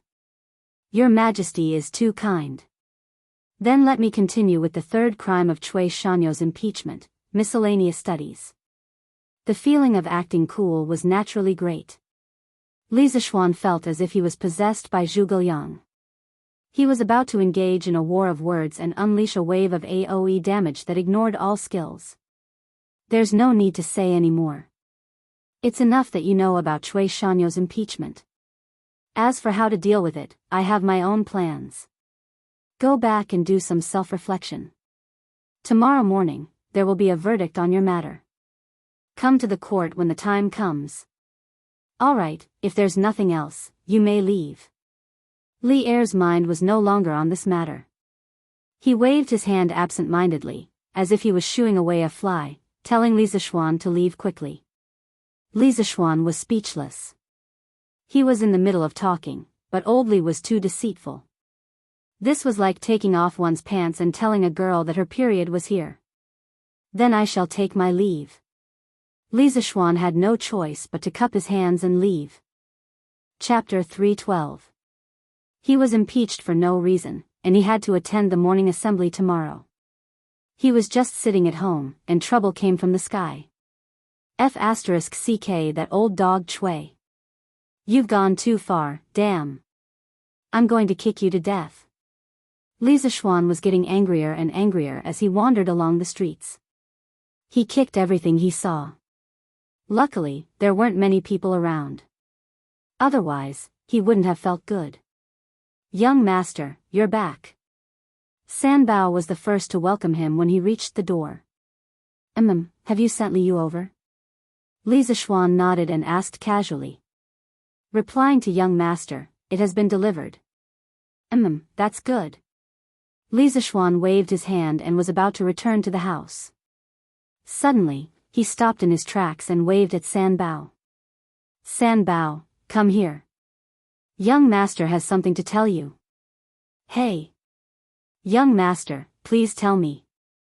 When San Bao heard this, she hurriedly ran over excitedly and said.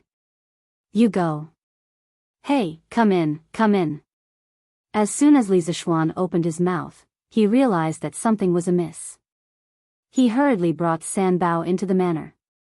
Thus, the servants of the Li residence saw this scene from afar. Their young master was sneakily discussing something with the servants of the manor under the large locust tree in the front courtyard. One of them was babbling non-stop, gesturing with his hands as he spoke. The other had his eyes wide open with a completely dumbfounded expression. Do you understand? Young master, isn't this too wicked? Wicked your head. Do you still want your job? Young master, please calm down. I'll go now. But if someone finds out, I'm afraid it'll be hard to explain to old master. Are you AF** King Pig? I didn't ask you to go personally. Don't you know how to cover your face and secretly hire a few people to help you recruit people? Yes, young master is right. I'll go now. Wait, I haven't paid you yet. Where are you going? You brat, your brain isn't working so well today. Go to Butler Wang and give him 100 strings of coins. If it's not enough, there's more. Young master, why do you need so much? 10 strings of coins is enough. Sanbao almost knelt down as he said bitterly. What do you know? The more money there is, the bigger the matter will be, and the happier I will be. This young master doesn't lack money. If you do a good job, you will be heavily rewarded. Hurry up and go. Li Zishuan slapped the back of Sanbao's head and said in annoyance. This lackey of his was not good enough. He was too honest and not arrogant enough. It did not suit his status. Yes, young master. I will go immediately. When Sanbao saw that his young master was getting impatient, he didn't dare to hesitate any longer. He quickly ran off like a rabbit. He cherished his status as Li Zishuan's #1 lackey very much. Cough, cough. What are you looking at? Get to work. Li Zishuan scolded angrily when he saw the servants and maids in the distance looking at them with gossipy expressions. Immediately, the servants and maids scattered in all directions. The next day, 4:45, 4:15 a.m. Some people were still asleep, while others had already woken up. The only people who had woken up so early were the peddlers and the ministers who were rushing to attend the morning court. Thus, from this point of view, the officials of the imperial court had something in common with the common people, and that was that they all needed to wake up early. However, today was a little different. Because the fleet heading south was about to depart in the morning court was pushed back. All officials of the 5th rank and above had to go together to the docks on Murky Island in the eastern suburbs of Chang and to send off the army. Oh. Madam, you can buy more meat in the future. We won't have to live such a poor life anymore. Haha. Xingye Fang. In a shabby and narrow courtyard, Cui Shanyu was drinking porridge and eating vegetables as he spoke to the middle-aged woman in linen clothes in dissatisfaction. Master, you're not talking nonsense, right? With your little salary, how can our family afford to buy meat? The woman in linen clothes said with a strange expression. Short-sighted. It won't be long before this old man can return to the family. By then, what can we not have? Cui Shanyu laughed proudly. What? Master, are you telling the truth? The woman in linen clothes raised her voice by an octave. She was extremely excited and even used master. It was obvious that she cared a lot about her family identity. Of course. I can't tell you the specifics now. You'll know after a while. Yes. Come, master, eat more. Madam, I'll go to Murky Island now. Today, His Majesty specially summoned me to attend the morning court, so I may be back later. You can have lunch first. Don't wait for me. Cui Shanyu finished his breakfast happily and was ready to go out. Of course, he didn't mean that the food was delicious, but that he had gained respect from his wife and could finally straighten his back. Okay, master, take care. The woman in linen clothes said quickly. Silly tiger, let's go. To Murky Island. Cui Shanyu waved his hand in high spirits and was ready to go out with a hunchbacked young man. With Cui Shanyu's poor appearance, how could he afford to buy a horse and carriage? That was why he woke up early today, because the journey was long and he had to leave early. Ouch! Cui Shanyu pushed open the shabby courtyard door and took a step out. He almost slipped out of the door. Master, what's wrong with you? The young man named Silly Tiger seemed to have something wrong with his brain. His master was in trouble, but this idiot could still laugh foolishly. He really didn't know how many episodes he could survive. I think I stepped on something soft. Silly tiger, help me take a look. My eyesight is not very good. Oh, my other foot stepped on something too. Cui Shanyu didn't care about silly tiger's untimely laughter. Perhaps he was already used to it. It's just that he moved around like this, and his other foot immediately stepped on something soft. At this moment, the sky was just beginning to brighten. He was old and dizzy, so naturally, he couldn't see anything clearly. He could only ask silly tiger for help. Hee hee, master, I'll help you take a look. Silly tiger chuckled and quickly ran over. Hurry up and look, what did you step on? Could it be a poisonous snake? Speaking of this, Cui Shanyu immediately broke out in a cold sweat. Even a big man would be afraid of snakes. Hee hee, no, master, you stepped on shit. Hee hee. Stepped on shit. Shit. Shit. Hee hee, your mother. Cui Shanyu's face was full of Sparta. Even though he was used to silly tiger's way of speaking, at this moment, he still felt that the word hee hee was extremely harsh. Preposterous. Preposterous. Under the feet of the emperor, someone actually dares to pour such filth in front of my door. It's really outrageous. Cui Shanyu was trembling with anger, and his beard was almost sticking up. No one could stand a pile of shit in front of their door. However, what was even more unbearable for him was yet to come. Hee hee. Master, this isn't someone's feces, it's someone's feces. Look, it's still warm. It was still warm. Still. Ah. Ugh wah. It was no wonder that Cui Shanyu's mental fortitude was weak. The scene was just 2F** king strong. Cui Shanyu could no longer hold it in. He ran to the corner of the wall and began to vomit. However, as he ran, he inevitably stepped on a few more piles of feces. Master, what's wrong? I'm not done yet. I can see that this shit is from a child. Look, how thin are these strands of feces? Hee hee. Blurg. Shut. Shut up. Ugh. Holy shit, I've unknowingly written 700,000 words. Most importantly, I've written so many words, but there's no eunuch at all. This was too rare. Isn't everyone going to subscribe 2 chapters to support me? If very few people read the original version, it's easy for me to get castrated. Piracy was the main reason why there were so many eunuch books. I hope everyone can come and read or support Chidian. Chapter 313. Cui Shanyu awkwardly returned home and changed into a new pair of shoes. He did not even bother to take a shower. He hurriedly held the lantern, bypassed the countless landmines in front of the door, and with a faintly discernible smell of feces, he headed towards Cheng and East City Gate. As for where the landmines in front of the door came from, he did not have the time to investigate. He thought that when he came back from the morning court, he would find the people from Wuhou government and let them investigate.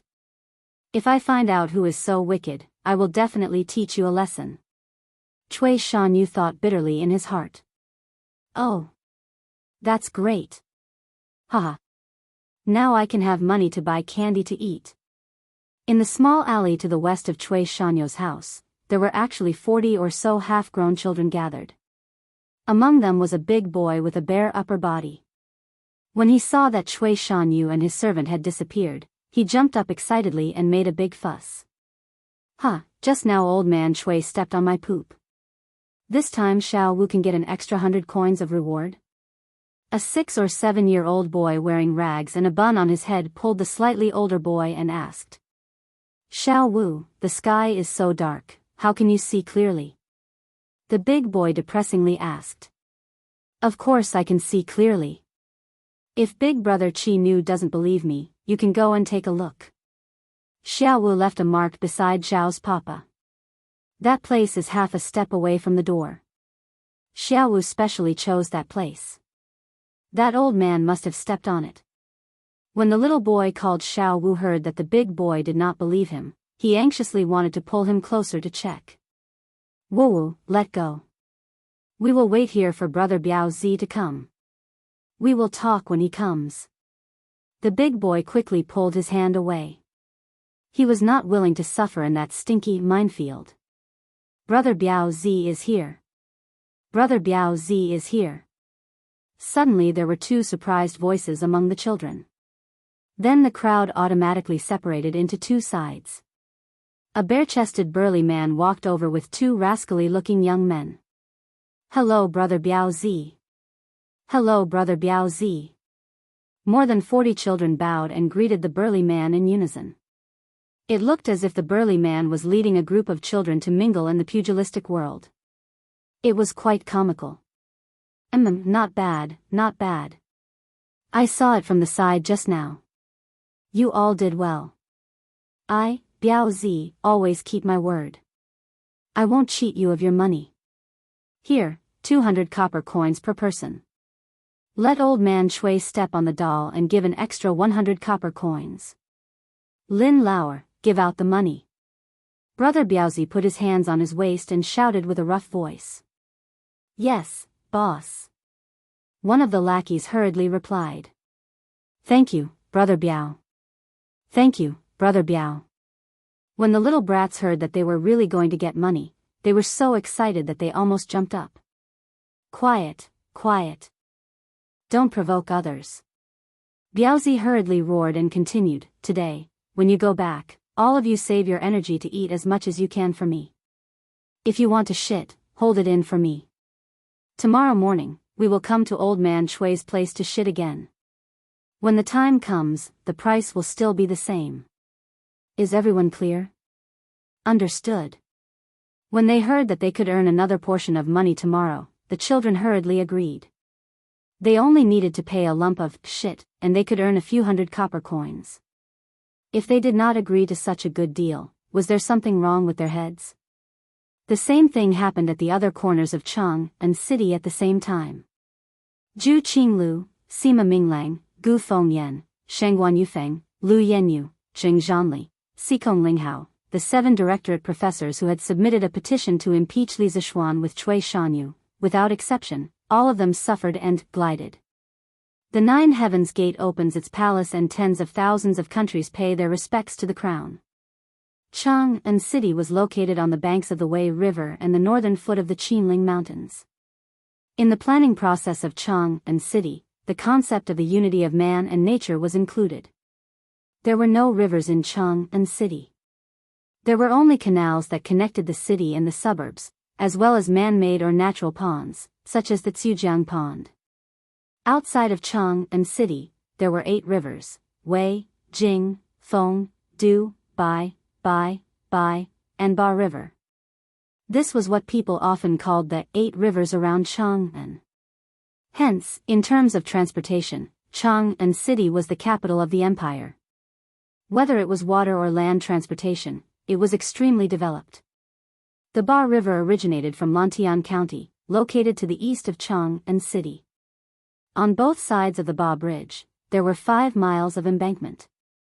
Tens of thousands of willows were planted, and tourists walked shoulder to shoulder. It was a spectacular sight. Every spring, when the spring wind blew, the willows would dance in the air, creating a hazy mist. It became a major sight on the Ba Bridge of Chang'an. There was a pier on the Ba River, as well as a relay station. It was called the Ba Pavilion. Many people would come here to welcome and send off guests, saying their goodbyes and breaking off willow branches as gifts. Li Zishuan had arrived at the Ba River early in the morning. He was speechless at Li Er. Why did he have to make it such that all officials of the 5th rank and above had to come to the Ba River to send off the army? Wasn't it good to just send those of the 5th rank and above? Li Zishuan felt that he was being targeted. Alas, a good 2-day break had gone down just like that. Should he suggest to Li Er one day to bring the 2-day break system to the imperial court? After all, the government workers, in his previous life also needed to rest on weekends. I haven't seen you in a long time. I, old Cheng, didn't look for you. Don't you know how to take the time to greet me? Suddenly, a huge force came from his shoulder. If Li Zishuan's lower body was not stable, he would have been slapped into the river. There was no need to look. Only Great Demon King Cheng would do such a thing. Uncle Cheng, you're right. I didn't think it through. I'll invite you and Uncle Qin to my residence for a drink some other day. Li Zishuan was quite helpless towards this crazy and disrespectful Qing Yao Jin, so he could only follow his words and say, "Hey. There's no need for another day. You're about to get married. When the time comes, I, old Cheng, will go to your house for a big meal." You're not allowed to keep anything to yourself. You have to bring all the good wine and dishes for me. Qing Yao Jin patted Li Zishuan's shoulder and laughed. "Jijia, how can you be an elder like this?" Qin Xiong couldn't help but frown. "Hey, second brother Qin, this kid is also one of us. Why do you need to be polite with him?" What's that smell? Why is it so smelly?" As Qing Yao Jin spoke, he smelled a foul stench. He sniffed his nose and looked around, trying to find the source of the stench. Li Zishuan also smelled it. His eyes were sharp and saw Cui Shanyu, Zhu Qinglu, Sima Minglang, and the rest walking over. He smiled and tugged at Qing Yao Jin's sleeve. Then, he held his breath and walked forward with cupped fists. "Yo! Isn't this Professor Cui, Professor Zhu, and Professor Sima? Good morning to you all." Li Sai, good morning to you too." Cui Shanyu wasn't in a good mood today. He just pretended to cup his fists and greeted them briefly. Then, he didn't want to say anything else. The others didn't even say anything. They just cupped their fists. Li Zishuan didn't seem to care, but in his heart, he was cursing these people for stabbing him in the back. He suddenly pinched his nose and shouted exaggeratedly, "Oh, Professor Cui, why are you so smelly? Did you eat shit this morning? Did you eat shit this morning? Eat shit? Eat shit?" Li Zishuan's shout was relatively loud. Qing Yao Jin was closer and heard it the best. Old Qing widened his eyes in shock. He pinched his nose and pointed at Cui Shanyu and the others. "Bah, what a disgrace to the refined. You guys are the ones who are disgracing the refined. You even ate shit. Ugh. It's too smelly. I, old Cheng, can't take it anymore." Chapter 314. Heavens. There's actually someone eating shit? Ugh. It really smells like shit. Ugh. Preposterous, today is such an important day. Isn't Cui Shanyu purposely causing trouble? Qing Yaojin's voice was even louder. All the civil and military officials who had been waiting for Cui Shanyu's arrival heard it. They all widened their eyes and looked at Cui Shanyu and the others in disbelief. Then, they smelled the faintly discernible smell of shit in the air. All the officials nimbly jumped far away, as if they were escaping from the plague. Cui Shanyu and the others immediately formed a circle around them. The commotion here also attracted the attention of the 20,000 Navy soldiers not far away, but because of the strict military rules, they didn't run over to watch the commotion. Even so, they constantly looked over. You! How dare you slander this old man? You! Cui Shanyu saw that everyone was distancing themselves from them with disdain, and even the few officials who were usually on good terms with him weren't willing to come close to him. In the blink of an eye, their reputation of eating shit was about to be confirmed. Cui Shanyu, who always valued his reputation, couldn't help but be ashamed to death. He pointed his trembling right hand at Li Zishuan and angrily cursed. At this moment, he couldn't care less that Li Zishuan was his superior, and even used the word scoundrel. My fellow colleagues, please don't listen to the nonsense of others. Why would we, scholars, eat such filthy things? This is all a misunderstanding. Yes. We just accidentally stepped on a child's shit on the road. We definitely wouldn't eat such filthy things. Assistant Minister Huang, you have to believe me. Lu Yenyu hurriedly pulled one of his usual good friends and explained. Ugh. Professor Lu, this one will believe you, let go first, I'm not feeling well. Ugh. Assistant Minister Huang hurriedly broke free from Lu Yenyu's hand and ran to the side to vomit. After all, he had just finished breakfast not long ago. The other doctors had basically fallen into the same situation. No matter how they explained, no one was willing to listen. They all fled in all directions. This was because they were all in the same situation as Assistant Minister Huang, having just finished their breakfast. Who would be willing to deal with such an unappetizing matter? Fang Xianling, Du Ruhui, Zhang Sun Wuji, and Wei Zheng, these few civil officials, also stood far away and frowned as they looked at the 8 Imperial College professors. Preposterous. How can Cui Shanyu and the others be so ignorant? Wei Zheng said with a face of displeasure. Maybe there's something else, let's wait for His Majesty to come. Fang Xianling said. Zhang Sun Wuji smiled but didn't say anything. He looked at Li Zishuan, who was far away, with a meaningful gaze. This old man's dozens of years of reputation has actually been destroyed by your hands. This old man. Ah. Seeing that his reputation was about to be destroyed in an instant, Cui Shanyo's eyes almost split open, and he couldn't hold it in any longer. He moved his old arms and legs and charged towards Li Zishuan like a madman. Looking at his posture, he wanted to smash Li Zishuan to death. Li Zishuan was shocked and ran around in the crowd pathetically while shouting, "Professor Cui, I'm innocent. This brat has never said that you ate shit. I'm just asking if you ate sh*t. With his skills, even if he stood still and let Cui Shanyu hit him for a year, he would be fine. However, he was afraid that Cui Shanyu would scam him. Seeing that this person was already so old, if something happened to him, wouldn't he be blackmailed for a large sum of medical fees? Pfft. Bastard. This old man will not live under the same sky as you. When Cui Shanyu heard Li Zishuan say, "Eat shit," again and again, and that he was as slippery as a loach and couldn't be caught at all, he couldn't hold it in any longer. He staggered 2 steps and spat out a mouthful of blood. Professor Cui.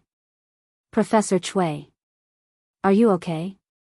Zhu Qinglu, Sima Minglang, Gu Fengyan, Shengguan Yufeng, Lu Yenyu, Jing Zhanli, Xikong Linghao, and the rest rushed over to support Cui Shanyu. They had smelled the sh*t smell for so long that they had developed a certain level of immunity. Therefore, no one would despise each other at this moment. Sigh. It's none of my business, okay? Professor Cui, why are you so persistent? Look at how old you are. If others see this, they might say that I'm bullying you. Li Zishuan said with pity. You. Cui Shanyu said, you, for a long time. Finally, he couldn't take it anymore. His eyes rolled back and he fainted completely. Professor Cui. Professor Cui. Wake up. Professor Cui, wake up. The other 7 directorate professors instantly lost their backbone. All of them grabbed Cui Shanyu's arm and cried sorrowfully. You, bring a few people and carry him to the Imperial Physician Department. From afar, Zhang Sun Wuji finally couldn't take it anymore. He decided to end this farce. He called a soldier over and ordered. Yes. The silver-armored soldier bowed and received the order. He brought 2 of his subordinates and ran towards the scene. Hey, what's wrong with you today? Did these people offend you somehow? After the scene regained its calm, Qing Yaojin grabbed Li Zishuan and laughed. I'm innocent. Uncle Cheng. I was just making a wild guess. I didn't expect your reaction to be so big and shout out those words. Li Zishuan definitely couldn't take the blame for this. It would really damage his perfect image of being a righteous person who respected the elderly and loved the young. Thus, he casually threw the blame to Qing Yaojin. Anyway, this old demon was already full of lice.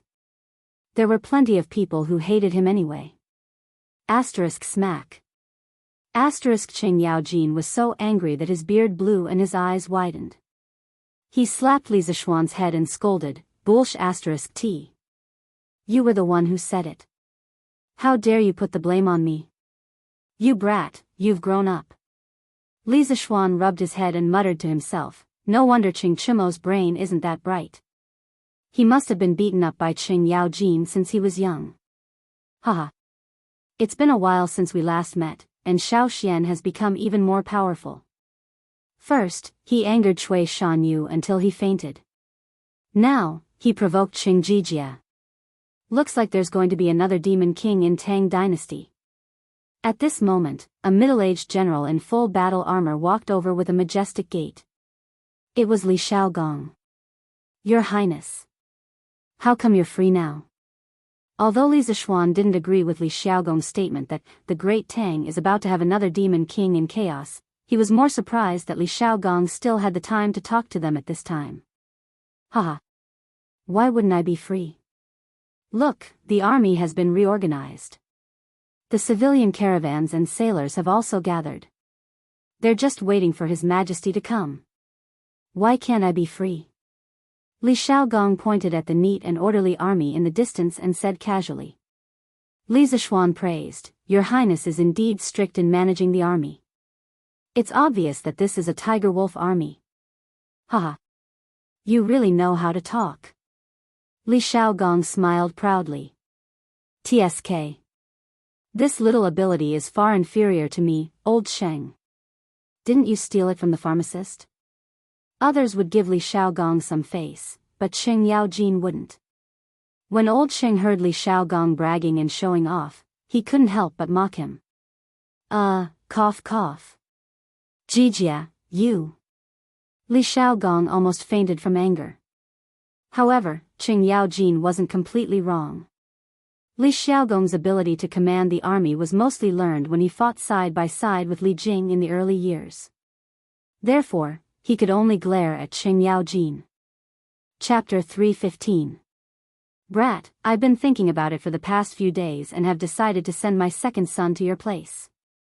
Otherwise, when I go out to sea, no one will take care of him. That brat will be out of control again and cause trouble everywhere. Qing Yaojin, Qin Xiong, and Li Xiaogong were all generals who had fought together on the battlefield. Normally, they would bicker and joke with each other, and none of them would take it to heart. After Li Xiaogong rebuked Qing Yaojin, he suddenly turned to Li Zishuan and said. Li Zishuan was speechless. What is the meaning of this? Have I become the director of a nursery school? Why do all of them like to chase their sons to my side? Does your highness mean that you want Huairan to study in the Imperial College? Previously, he had heard from Qing Chimo that Li Xiaogong had a younger son called Li Huairan, who was only 12 or 13 years old. Oh, do as you see fit. You have so many skills.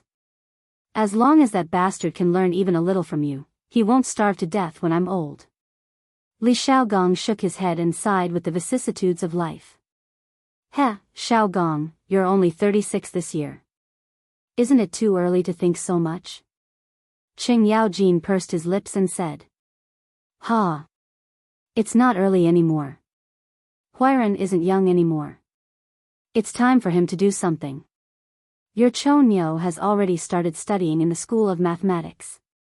My Huairan can't fall behind, right? Li Xiaogong smiled and said. That's just right.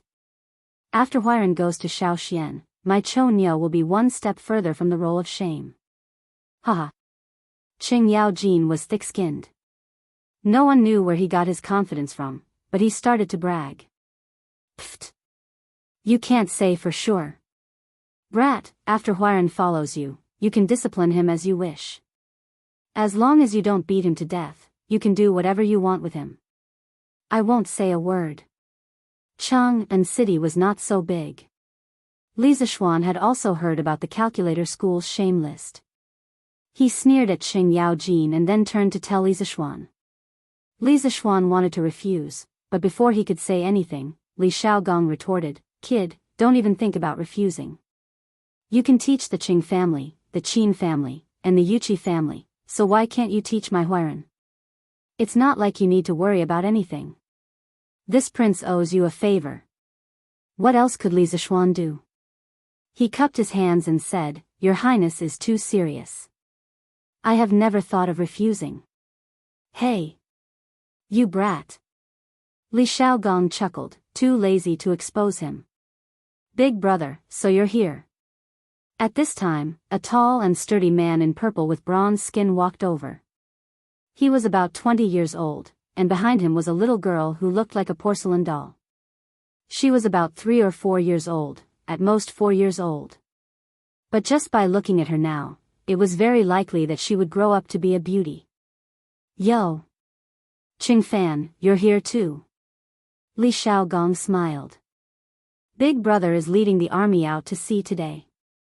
Of course, I have to come and send you off. Uncle Cheng, who is this person? Li Zishuan quietly tugged at Qing Yaojin's sleeve and asked softly. This is the king of Xianxia. How come you don't even know him? Qing Yaojin muttered with a strange expression. Ah. Li Zishuan was stunned for a moment. He didn't expect that this ordinary-looking man was the king of Jiangxia, Li Daozong. At the mention of Li Daozong, people immediately thought, isn't he the prince who framed Xuerengui? But in fact, that was a novel. He didn't frame Xuerengui at all. Li Daozong, who had outstanding military achievements, was vilified for 1,000 years for no reason. Li Daozong's courtesy name was Qingfan. He was Li Er's cousin, and also Li Xiaogong's cousin. He participated in many battles in his life, such as defeating Lu Wuzhou, defeating Wang Shichong, destroying the Eastern Turks, Tuyuhun, and conquering Goguryeo. He made outstanding military achievements for the unification and expansion of the Tang dynasty. In his later years, Li Er evaluated Li Daozong as a famous general on the same level as Li Ji and Xue Wanche. During the period of Wuda Jinjin Temple, only Li Xiaogong and Li Daozong were in the imperial family. Li Daozong's great contributions could be seen from this. As for why he wasn't listed in the Lingyan Pavilion in the end, no one knew. Since this person was Li Daozong, then the identity of the little girl behind him was obvious. Wasn't she the famous Princess Wenqing, Li Xuyan? Li Zishuan looked at the quiet little girl who was only as tall as his knee and didn't know whether to laugh or cry. This was because when he had just transmigrated, he more or less had some thoughts about the famous beauties of the Tang dynasty. Princess Wenqing, who had left a thick mark in the history of the Tang dynasty, was naturally among them. But now, what was there to think about? Hey! Xuyan, come and let Grandpa Qing hug you. Old Qing ignored Li Zishuan, who was in a daze. He squatted down and opened his arms to Li Xuyan as he chuckled. Hello, Grandpa Qing. The little girl obviously knew Qing Yaojin. Seeing this, she ran over with small steps. Hey, I haven't seen you for a few days. Our little Xuyan has become prettier. Qing Yaojin picked up the little girl and coaxed her with a smile. You old man, you're clearly an uncle. How are you a grandfather? Xuyan, come here, come to uncle. Li Xiaogong, who was talking to Li Daozong, suddenly had a dark expression on his face as he shouted angrily at Qing Yaojin. He had to be angry. Qing Yaojin was too shameless. He wanted to be older than him for no reason. Huh, this is what Xuyan usually calls me. It's not like I instigated her. Qing Yaojin laughed proudly as he hugged little Xuyan. First of all, he was 2 years older than Li Xiaogong and 11 years older than Li Daozong. Moreover, old Qing always liked to grow a large beard on his chin and cheeks, which made him look even older. Therefore, when Li Xuyan first learned to speak, she often called Qing Yaojin Grandpa Qing. Now, she couldn't change it. Humph. I think you're the one who instigated her. At the mention of this, Li Xiaogong was a little flustered and exasperated.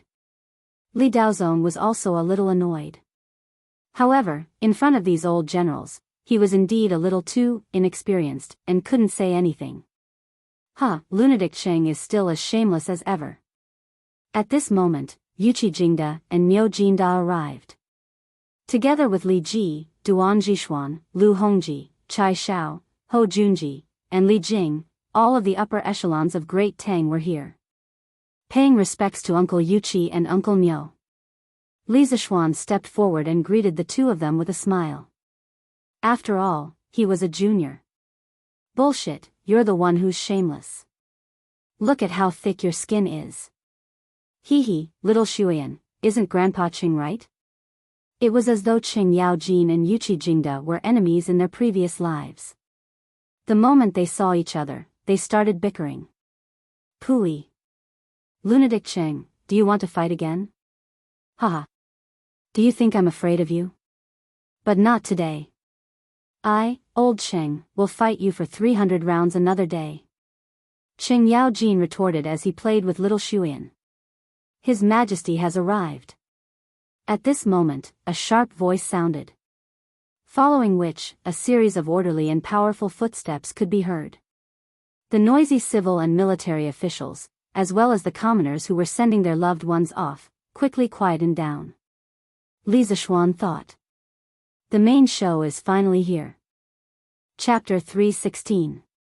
Hearing that Li Er had arrived, Li Shaogong hurriedly ordered a guard to bring Li Shuyan to the carriages outside. That was where the family of the Junwang manor was. The Junwang consort had also come to send them off. After giving his orders, he hurried back to the front of the army to wait for Li Er's arrival. Today, Li Er did not ride the imperial chariot, nor did he muster a large force. He rode a strong black horse and wore the Mingguang armor. He only brought a few dozen guards and eunuchs with him. Of course, as the heir to the throne, Li Qingxian also came. Greetings, Your Majesty. Greetings, Your Majesty. Greetings, Your Majesty. After Li Er stood on the temporary inspection platform, the civil and military officials, as well as the 20,000 navy soldiers, were the first to bow and kowtow. Then, the merchants and commoners behind them, followed by the commoners who were sending the bride off. All of them faced Li Er and bowed. Their voices shook the heavens, each wave louder than the last. At this moment, the world shook. Countless people knelt on the empty ground and around the Ba River. Other than Li Er, no one else stood with their heads held high. There were no 3 cries of "Long live" when meeting the emperor. The 3 cries of "Long live" were first passed down from Wu Zetian's coronation, nor were there any kneeling. In the Tang dynasty, kneeling was not practiced. Unless it was a large-scale sacrifice to the heavens, one would not kneel when meeting the emperor. But Li Zishuan, who was present, was still shaken by these mighty cries. Rise! Li Er was dazed. How long had it been since he had heard the mighty cries of the soldiers in front of the battlefield? How nostalgic! After a moment, he came to his senses and shouted. His Majesty has decreed that everyone rise. His Majesty has decreed that everyone rise. Naturally, there were eunuchs below who passed on Li Er's words. Thank you, Your Majesty. Thank you, Your Majesty. Tens of thousands of people stood up and then stood ramrod straight by the Ba River. Sovereign of the heavenly Tao, Sovereign of the heavenly Tao, let the sun and moon remain the same. Soldiers, today, you will set sail. Unlike the usual battles on the battlefield, you will face countless unknown dangers on the vast sea. You are all good men of my great Tang, and we hope that in 3 months, you will all return alive. Of course, once outside the borders of the Great Tang, as soldiers of the Great Tang, you must ensure the safety of the people of the Great Tang traveling with the fleet. The people of the Great Tang are not to be bullied anywhere. If they encounter an enemy, they must be exterminated with all their strength. Did you all hear that? Li Er roared. If you encounter any invading enemies, do your best to destroy them. If you encounter any invading enemies, do your best to destroy them. If you encounter any invading enemies, do your best to destroy them. Hearing this, the soldiers of the 3 armies roared in unison. The glory of the Tang, the glory of the soldiers, was a glory that they had always defended with their lives. Even without Li Er's words, they would have done so. Long live His Majesty! Long live His Majesty! Long live His Majesty! Even though the custom of shouting "Long live His Majesty" 3 times was not yet popular, at this moment, many merchants, peasants, and common people were moved to tears by Li Er's words of love for the people as if they were his own children. An elderly man spontaneously shouted, "Long live His Majesty," and the others excitedly followed suit. In a few moments, the entire murky plain was filled with cries of "Long live His Majesty." Those who had experienced the turmoil of the world all knew how fortunate it was to have a wise ruler ruling the country. They truly hoped that Li Er could live to 10,000 years old. Li Zishuan was infected by this enthusiastic scene, his heart surging with emotion. He couldn't help but follow the crowd and shout, "Long live His Majesty." He thought to himself, whether or not Li Er was putting on a show, old Li's charisma was truly strong. With just a few words, he was able to stir the soldiers until their blood was boiling. Li Zishuan felt that he could not achieve this ability to inspire the hearts of the people. Li Er took in a deep breath. Of course, he was not putting on a show. He was just saying what he wanted to say. This scene was completely outside of his expectations. "Where is Li Shaogong, director of the Nanyang army?" After the cheers dissipated, Li Er looked at the orderly soldiers below and roared. For this expedition, Li Shaogong had been given the title of Director of the Nanyang Army. He was fully in charge of the 20,000 navy and tens of thousands of peasants. "This general is here." Li Shaogong strode forward and cupped his fists. "Are the soldiers of the three armies ready?" "Your Majesty, the soldiers of the three armies can set off at any time," Li Shaogong said loudly. "Good. Sacrifice. Set off. We wish you all a triumphant return." Li Er pulled out the long sword at his waist and pointed it at the blue sky as he roared majestically. "Yes." Li Shaogong waved his hand, and two soldiers ran up to slaughter the cattle and sheep that had been prepared long ago. They began the last ceremony before the expedition. Of course, the Tang cherished cattle. The cow on the field was an old one that was about to die. Ever since the Western Zhou dynasty, whenever an army was mobilized, they would hold a large-scale sacrificial ceremony. They would slaughter cattle and sheep to sacrifice to their ancestors and the gods of the land and grain. All the soldiers would line up, and the slaughtered cattle and sheep would circle the left and right of the formation. They would be called martyrs and announce that those who do not need to live will be killed. The commander would personally pour the blood of the animals on the weapons and call it provocation. He would symbolically pour some of the blood on the flags, drums, gold, and weapons used in battle. The strange thing was that the chariots that had been drenched in the blood had to be placed back in the warehouse to be preserved. After the sacrificial ceremony, the cattle and sheep would be cooked and distributed to the soldiers. This time, the fleet was originally going to trade with a small country in Nanyang, but the entire imperial court was preparing for this southern operation as a war. The necessary departure ceremony had to be carried out, and the soldiers' armor and weapons were also the best. The reason for this was because Li Zishuan had played a huge role in it. He had told Li Shaogong about the sailing matters, including guarding against pirates and natives, and Li Shaogong repeated them to Li Er. Li Er felt that it made sense, so he gathered Fang Xianling, Du Ruhui, Zhang Sun Wuji, Li Jing, and the other important officials to discuss. These big shots were all far-sighted people. If Li Zishuan could see it clearly, how could they not see it clearly? Thus, they all seconded the proposal. Just like that, this huge fleet with sharp fangs gradually took shape. Today, they would set sail and enter Nanyang. The ceremony is complete. Set off. Around an hour later, the sacrificial ceremony was finally completed. Every soldier was symbolically given a piece of meat. After Li Shaogong asked Li Er for instructions, he roared and ordered the army to set off. Walala.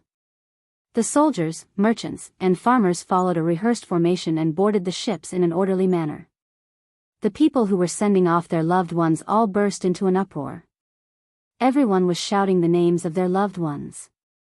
"Father, mother, and I will wait for you to come back." In front of the crowd, Meng Wenhao's nose twitched. He held back his tears and waved at the fleet. However, his voice was quickly drowned out by the waves of cheers. Chapter 317. After half an hour, all the soldiers, merchants, and commoners had boarded the ships. Thousands of large merchant ships occupied the entire Ba River. It was a vast expanse of boundless expanse. It was very majestic. Dong dong dong dong dong dong dong dong dong dong. On the shore, two strongmen began to beat the battle drums. The drum beats became faster and faster, as if every beat was beating on people's hearts. When the soldiers on the ships heard the drum beats, they began to wave their flags. All the merchant ships immediately hung up their sails and set sail. For a moment, the sails covered the sky. Along with the battle drums, the people on the shore inexplicably felt a sense of majesty and desolation. Some old people and women silently put their hands together and prayed that their loved ones would return safely. Sigh. I hope that you will all be safe. I have tried my best. Although he knew that there would be sacrifices at the beginning of every great era, Li Zishuan still hoped that no one would die. The plan to trade grain in the south was proposed by him. If many harmonious and happy families were broken because of this, he would feel uneasy. However, there were always gains and losses. This sea trade trip would definitely produce results that would shock everyone. In the next year's locust plague, many people would starve to death because of it. For the first time, the Tang Empire extended its claws and fangs overseas. Perhaps it would start a mighty era of great voyages. Fortunately, I have transmigrated to the Tang dynasty. In this era, the emperor was wise and the ministers were virtuous. The whole country had a keen and progressive spirit, so it would be easier to facilitate the ocean voyages. However, if I had transmigrated to the Ming dynasty, I would have to find a way to break through the sea ban policy. In the process, I would inevitably have to fight with some people who already benefited from it. Li Zishuan silently rejoiced that he had transmigrated to this open and high-spirited era. Otherwise, if he, who had no political experience, had to fight with a group of old foxes in the officialdom, wouldn't he be done for? Why don't I see Cui Shanyu? Didn't I ask him to come to the morning court today? After the departure ceremony, Li Er brought the civil and military officials back to the palace and started the morning court session. After an hour, there were no more ministers who had anything to report. At this moment, Li Er glanced at Zhu Qinglu, Lu Yenyu, Zheng Zhanli, and the others. He suddenly remembered that Cui Shanyu had submitted a secret memorial to impeach Li Zishuan yesterday. Hence, he asked softly, "What's the matter?" Li Zishuan had woken up too early in the morning and was dozing off with his back leaning against a huge wooden pillar. When he heard Li Er's question, his spirit was roused and he woke up. He thought to himself that the good show had finally begun. He just didn't know if these people could still sue without Cui Shanyu. "Your Majesty," Professor Cui vomited blood and fainted after being angered by Li Sai. He is now being treated by the Imperial Physician Department. "Your Majesty, please uphold justice for Professor Cui." Lu Yenyu cried out in grief and walked to the front of the officials. He said with some sadness. What was funny was that wherever he passed, everyone was smelled and took 2 steps back. Li Er saw it clearly from above and was puzzled. Suddenly, a foul smell hit him in the face. Li Er quickly covered his nose and said unhappily, "What did Minister Lu eat this morning? Why is it so smelly?" Ugh! Lu Yenyu, who was playing the sympathy card in front of Li Er, suddenly felt his mind go blank when he heard this. He thought of what had happened since this morning and couldn't help but feel sad. He felt that the whole world was full of malice. "Your Majesty, this old minister went out this morning and accidentally stepped on a child's feces. In order to participate in the departure ceremony, this old minister only washed it hastily. This caused a breach of etiquette in front of you. Your Majesty, please forgive me." After being stunned for a while, Lu Yenyu could only admit defeat and beg for forgiveness with a bitter face. "Oh, forget it. Considering your loyalty, I won't pursue the matter." Although Li Er was unhappy, he couldn't punish someone for such a small matter. He waved his hand and said magnanimously, "Thank you, Your Majesty." You said that Cui Shanyu was angered by Li Zishuan to vomit blood. What happened? Quickly tell me." Li Er looked indifferently at Li Zishuan, who was leaning on the coiling dragon pillar, and asked indifferently. He was a little annoyed and secretly blamed Li Zishuan for causing trouble for no reason. "Your Majesty, today on Murky Island, Li Sai slandered us for eating feces. Everyone knows about it. Professor Chui has always valued his reputation. How could he accept such an insult? He was so depressed that he vomited 3 liters of blood and fainted from anger. Lu Yenyu was so moved that tears almost flowed out. After dawdling for so long, Li Er finally asked the main question. Thus, he stepped forward excitedly and bent down to complain to Li Er. However, this almost suffocated Li Er to death. Li Zishuan, who was behind him, widened his eyes and secretly scolded Lu Yenyu for being so shameless. What did he mean by vomiting 3 liters of blood? Why don't you King try vomiting 3 liters of blood? Let's see if you can still live. As expected, a scholar didn't use a knife to kill people. He only relied on his mouth. Your Majesty, I'm innocent. This humble subject smelled a stench when Dr. Chui spoke this morning. I only asked him if he ate shit in the morning. This humble subject definitely did not announce to outsiders that he ate shit. This humble subject can testify to this point, both civil and military officials present. Instead of waiting to be wronged, it was better to take the initiative to explain. In any case, Li Zishuan could not be blamed for what happened this morning. If there was anyone to blame, it was old man Chui who stabbed him in the back. Moreover, his psychological endurance was too weak. Your Majesty, this old subject can testify. Li Sai's words are true. Qing Yao Jin immediately stood up and supported Li Zishuan. On the way to the palace, Li Zishuan had already told Qing Yao Jin and the others about his impeachment by Cui Shanyu and the others. Of course, old Qing would stand on Li Zishuan's side.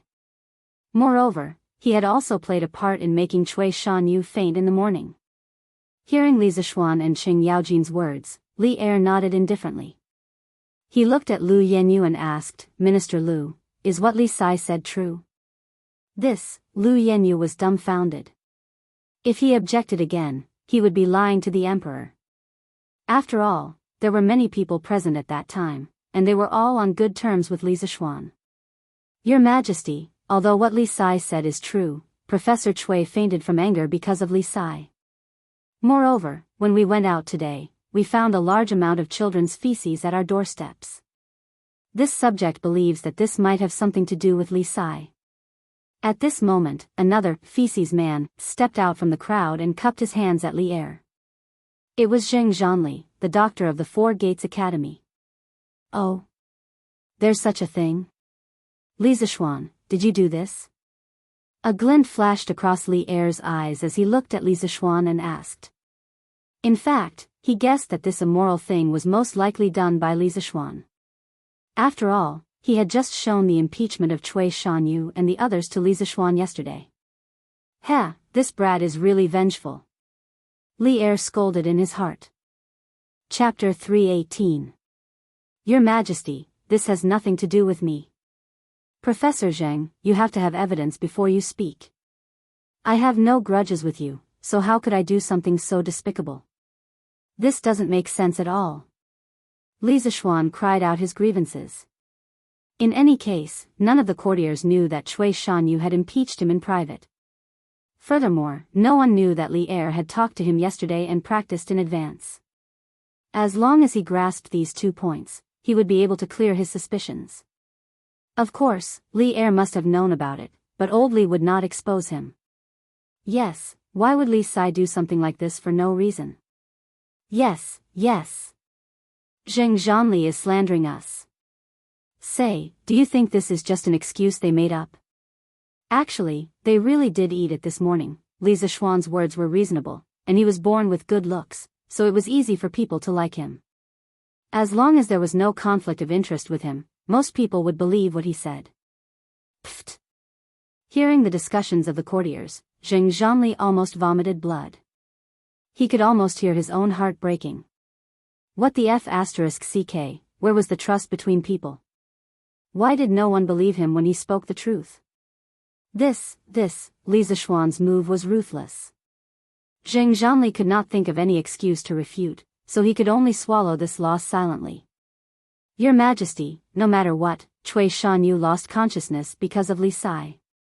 Your Majesty should give Cui Shanyu an explanation.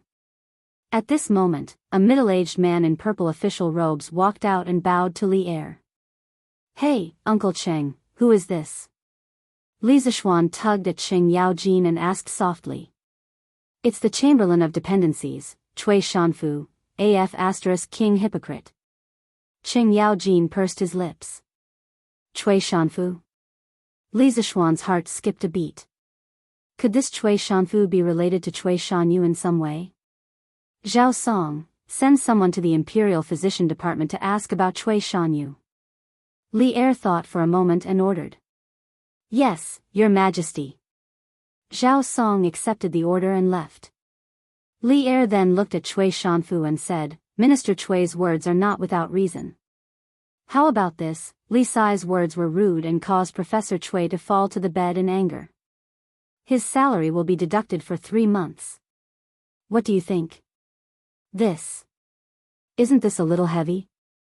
Yeah, Li Sai didn't do anything. As soon as Li Er finished speaking, some of the ministers who didn't know the truth all felt that Li Er's punishment was too heavy. Cui Shanfu, Zheng Zhanli, and Lu Yenyu, who were at the front, heard the discussions around them and their faces were as black as the bottom of a pot. Your Majesty is wise. Cui Shanfu had been immersed in the officialdom for many years. He knew that if this matter continued, there would be no result. Instead, it would make Li Er unhappy. He could only cup his hands in agreement. Your Majesty is wise. Your Majesty is wise. Zheng Zhanli, Lu Yenyu, and the others cupped their fists in agreement. The other big shots in the imperial court were all watching coldly from the sidelines. They didn't care about such a small matter, and there was no need for them to stand up for anyone. Only Li Zishuan was cursing in his heart. As expected, this Cui Shanyu was not a good person. His heart was weak and he fainted from anger, and he blamed it on him. He had taken so many precautions, but he didn't expect that he would still be blackmailed. It wasn't that he was unwilling to part with the 3-month salary. He just felt that his salary would be deducted by Li Er because of this trivial matter. Since there are no objections, then let's talk about Minister Lu and the others impeaching Li Zishuan. Li Er nodded in satisfaction and started talking about the important matter. When the ministers who were watching the commotion heard this, their eyes lit up. They knew that this was the secret that they didn't know. I've been impeached. Lord Lu, Lord Zheng, I've just arrived at the Imperial College and don't know the rules. If I've done anything inappropriate, please point it out to me. I'll definitely consider your opinions carefully. But why did the two of you? At this moment, Li Zishuan's face turned pale with fright. Then, he cupped his hands and said to Lu Yenyu and Zheng Zhanli with a panicked look. His aggrieved expression and fearful words were a living example of a newbie who had just entered the officialdom admitting his mistake to his seniors. This also attracted the sympathy of many people. They thought that Lu Yenyu, Zheng Zhanli, and the others were using their seniority to bully the newbies in the Imperial College. It was only then that Kong Yingda knew that Cui Shanyu, Lu Yenyu, and the others had already impeached Li Zishuan behind his back. He snorted angrily and glared fiercely at these people. Lu Yenyu was a little flustered when he felt the malicious gazes around him. He wasn't the one who started the impeachment this time. Now that their backbone, Cui Shanyu, wasn't here, he was a little at a loss. Your Majesty, I think that this matter should wait until Professor Cui recovers from his illness. Lu Yenyu braced himself and said. Why? Isn't your name also on that secret memorial? Li Er narrowed his eyes and asked. Your Majesty, this secret memorial was mainly written by Professor Cui. So, Lu Yenyu could hear the displeasure in Li Er's tone, and he said fearfully. Your Majesty, the Imperial Physician Department's medical officer said that Cui Bo's morale has attacked his heart. Coupled with his advanced age, I'm afraid that he won't be able to get out of bed for at least 10 days after vomiting this mouthful of heart blood. At this moment, Zhao Song came in from outside and reported to Li Er with a bow. It's actually that serious? It looks like Professor Cui won't be able to come. What should we do? Behind him, Zhu Qinglu, Sima Minglang, Gu Fengyan, and the other doctors discussed in low voices worriedly. Go and get the Imperial Physician Department's medical officer to treat Cui Shanyu properly. Li Er instructed Zhao Song. Yes, Your Majesty. Since Minister Cui is unwell, then we'll discuss this impeachment after Minister Cui recovers. How about that?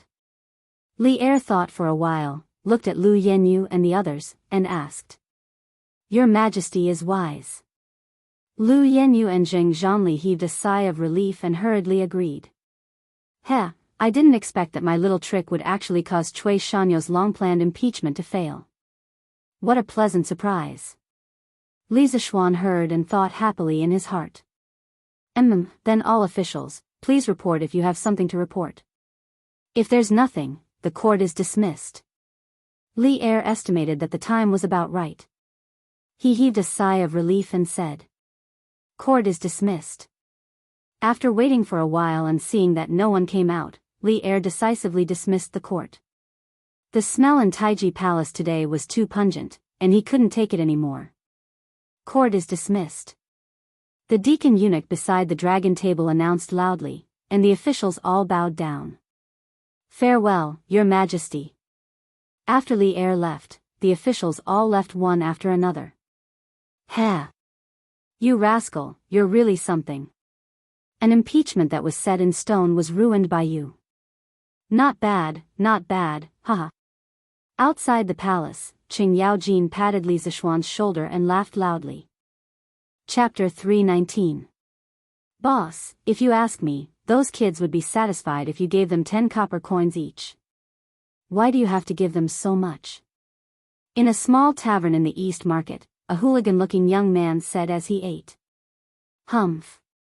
What do you know? This time, the higher-ups gave us an extra 5 copper coins as a reward for our hard work. If we continue to embezzle and are discovered by the higher-ups, how can we get a share of such a good thing next time? The burly man opposite the young man happily took a sip of wine and said snappily. This person was Biaozi, who led a group of children to Cui Shanyo's house to shit in the morning. Biaozi was a hooligan in the southern part of Chang'an City. He had more than 10 underlings under him. He was trustworthy and had no ambition, but he treated his own people very well.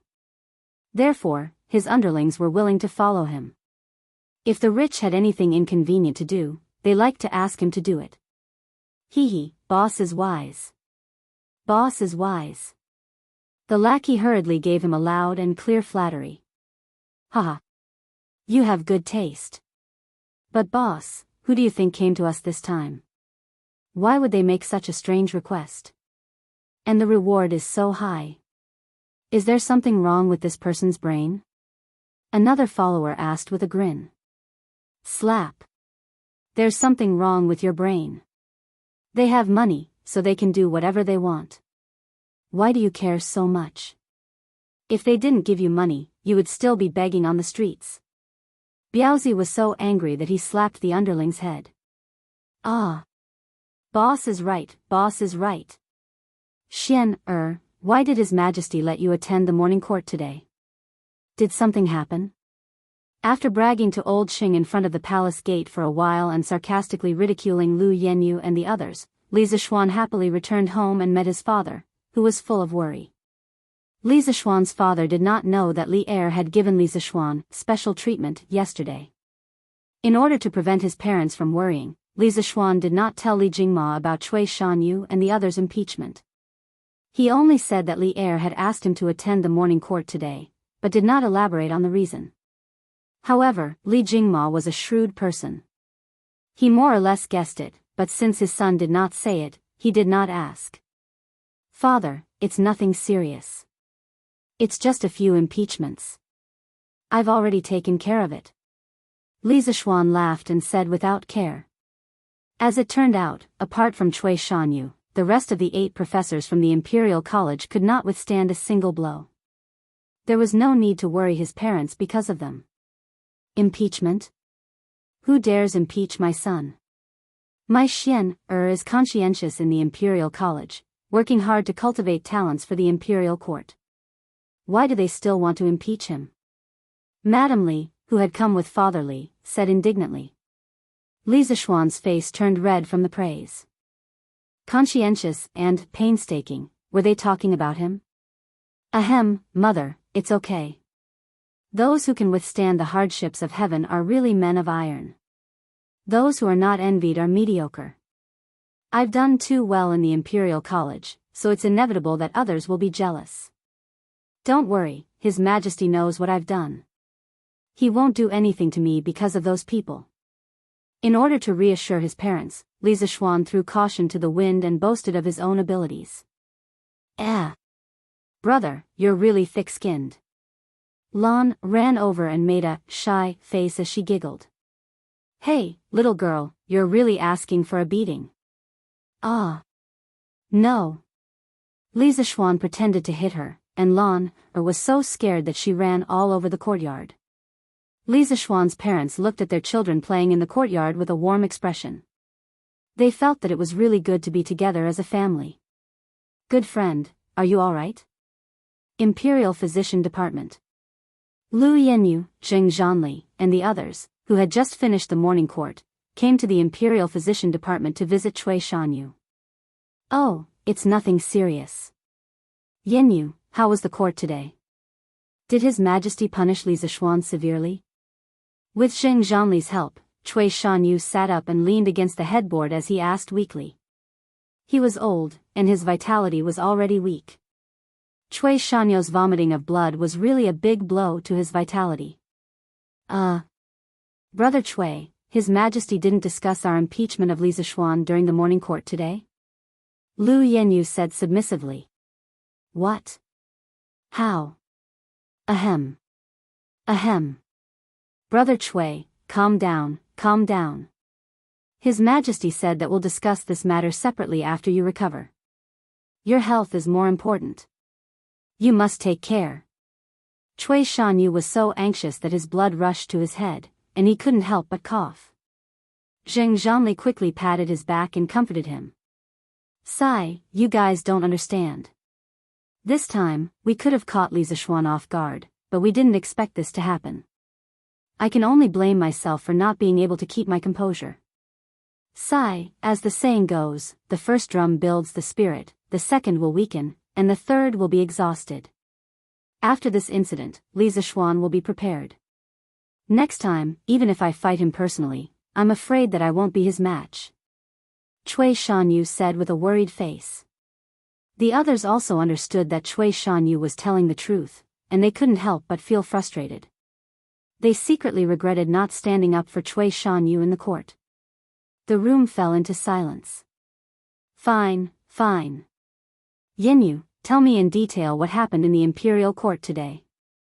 Cui Shanyu sighed and accepted his fate. Okay. Then I'll tell you in detail. Hee, little Xian, I heard that you made Shui Bo of the Imperial Academy vomit blood today. Tell me about it. Yes. Sir, tell me quickly.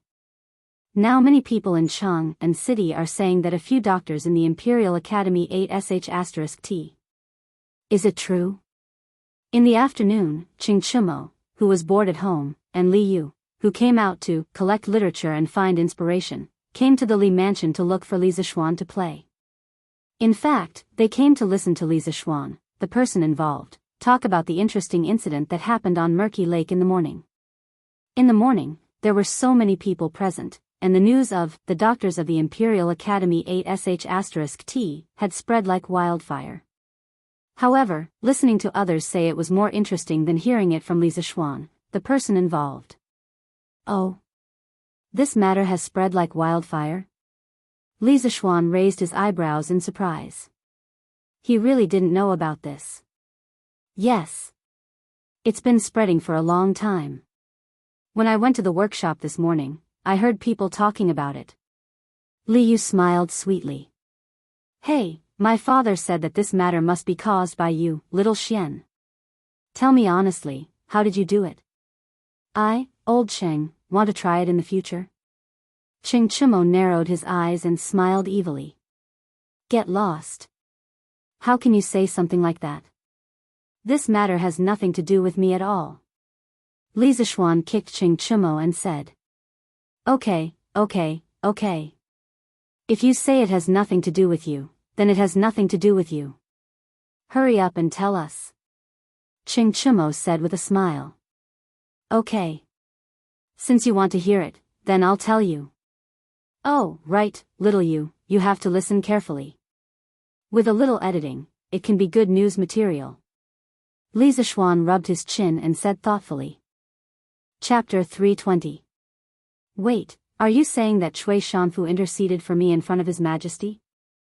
Imperial Physician Bureau. Cui Shanyo's expression froze as he interrupted Lu Yenyu's narration. Yes. If not for Minister Cui, Li Zishuan would not have received any punishment this time. Brother Shanyu would have been injured for nothing. Lu Yenyu lamented. That's great. Cui Shanyo's pale face suddenly flushed red as he excitedly muttered to himself. That's right, Li Zishuan's salary will be deducted for 3 months. This can be considered as helping Brother Shanyu vent his anger. That's great. Lu Yenyu thought that he understood Cui Shanyo's meaning and echoed. Cui Shanyu shook his head and said no more. Pfft. Sir, you're so sarcastic. Professor Cui will probably be angered to death by you. Li Residence West Courtyard.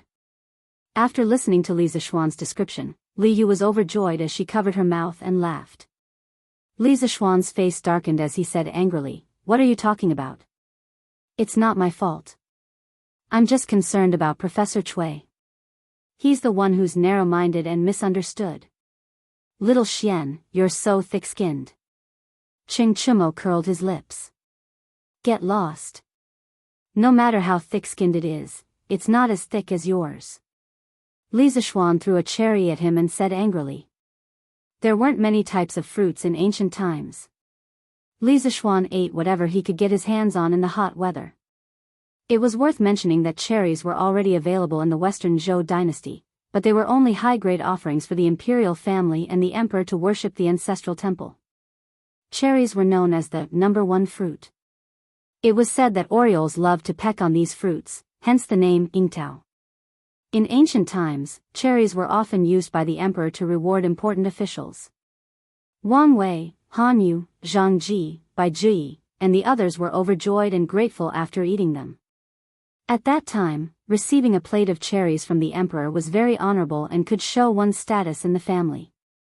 Although cherries were precious and most of them were offered to the royal family as tribute, as the saying goes, money makes the world go round. The Li family was extremely wealthy, so it wasn't difficult for them to get some cherries to eat. Hey, how can you just throw away such a good thing? Qing Chimo mumbled as he caught the cherry flying towards him with one hand and threw it directly into his mouth. Li Zishuan didn't care about these things, but to him, it was a rare thing. D. At this time, there was a sudden D sound coming from the inner room. Qing Chimo was surprised and immediately stuck his head out to look inside. Wow! What's ringing? You guys wait here for a while, I have something to do. Li Zishuan could not be bothered with him. He rushed into the room and began to record the telegram. Han Yushi, young master, are you there? Li Zishuan immediately replied, Yes, what's up? And didn't I tell you not to call me young master?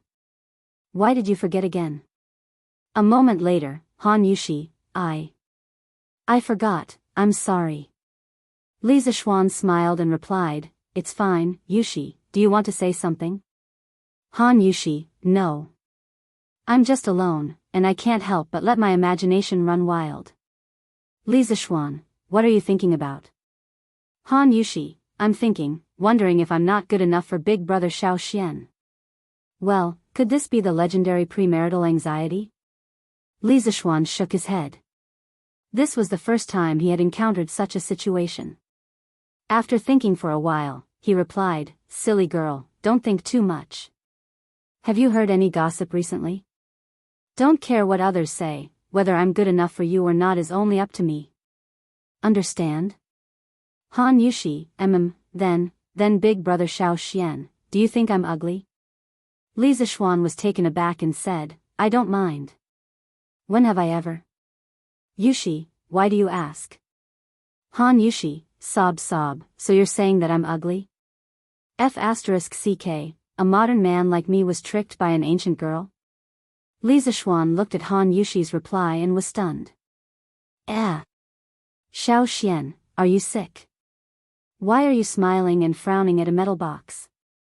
Qing Chimo and Li Zixuan waited outside for a long time, but Li Zixuan did not come out.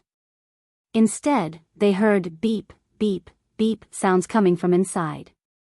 This guy was never a patient person. Although Li Zixuan did not let him in, he still sneaked in. You're the one who's sick. Li Zixuan really wanted to take a smelly sock and stuff this guy's mouth, he said unhappily. Hee, then Xiao Xian, what are you doing? Looks like it's pretty fun. Qing Chimo was clear in his heart. He also knew that something that Li Zixuan cherished so much must be something good, so he said shamelessly. This is a telegraph. I'm sending a message to Han Yushi. Li Zixuan explained as he replied to Han Yushi. Sending a message? How do you send a message with this thing? Qing Chimo was shocked. It's through this beep, beep, beep. The different rhythms of the beep, beep, beep, beep represent different characters. When combined, it becomes a letter. Qing Chimo would definitely not understand if it was difficult to explain, so Li Zixuan could only explain it in simple terms. Sir, were you making this telegraph when you were at Drunken Wind Pavilion in the workshop a few days ago? Li Yu heard the conversation inside and couldn't hold back her curiosity. She walked in and asked. During those few days when Li Zixuan was secluded in Drunken Wind Pavilion to study the telegraph, Faubert marked the pavilion as a forbidden area. Therefore, although Li Yu knew that Li Zixuan was in the workshop at that time, she didn't have the chance to greet him. Yes, that's right. Li Zixuan chatted with Han Yushi for a while, then turned around and said. That's not right. The Han family manor is more than 20 miles away from here. Xiao Xian, how can your telegraph transmit so far? Qing Chimo still had some brains, so he asked in puzzlement. What's impossible about that? Facts have proven that it can transmit so far. There was no need to explain electromagnetism to Qing Chimo. Even if he did, he wouldn't understand. Qing Chimo rolled his eyes and was speechless. Suddenly, he said excitedly, Xiao Xian, since this telegraph is so useful, why don't you give me one too? No way. Why? I have money, I can buy it with money. Qing Chimo stomped his feet. Go away. I don't care about your money. There are only 2 telegraph machines in the world, where am I going to get you another one? Li Zixuan was so angry that he laughed. This guy actually had the nerve to show off his wealth in front of him. Then you can make me another one. Qing Chimo said unyieldingly. No, why do you have to have a telegraph machine? Who do you want to send messages to? Li Zixuan said impatiently. You, of course. With this, I won't have to come all the way here if I have something to do. What do you think? Qing Chimo said matter-of-factly. Scram. *CKU. I'm not gay. Chapter 321. Sir, if this telegraph machine is modified, can it also be used in newspapers? In the future, people can use the telegraph machine to get the information in the newspapers. Li Residence West Courtyard. Li Yu looked at Li Zixuan and Qing Chimo who were fooling around for a while, and she suddenly came up with a suggestion. Little Yu, you are a genius. Your idea is very good. Li Zixuan's eyes lit up and exclaimed. What Li Yu said was almost the same as the modern wireless radio. Thinking about Qing Yaojin, Qin Xiong, Yuqi Jingda, and the other old men, holding a radio, listening to the radio and bragging, TSK, this scene is quite interesting. Sir, do you think it is possible? But this telegraph machine can only make beep beep beep sounds, and we still need to spend a lot of effort to convert it into words. I'm afraid it will be very troublesome. When Li Yu heard Li Zixuan's approval, she was excited at first, but then she thought about the problem of translating the telegraph. The little girl held her chin and said with a bitter face, "Hee, this is not a problem. As long as we modify the basis of the telegraph machine, then we will not only be able to receive beep beep beep sounds, but we will be able to hear the other party's voice directly. There will be no need for a complicated conversion process," Li Zishuan said with a relaxed smile. The telegraph machine that he was making now could only control the length of the sound according to the length of time when the current was off. But even so, it was already a huge improvement. Because of this process, it realized the purpose of using electricity and magnetic conversion to achieve the purpose of long-distance signal transmission. Imagine that if a loudspeaker was added to the terminal of the transceiver, then when the transceiver received a message, it would generate an AC audio current with a frequency corresponding to the original sound signal.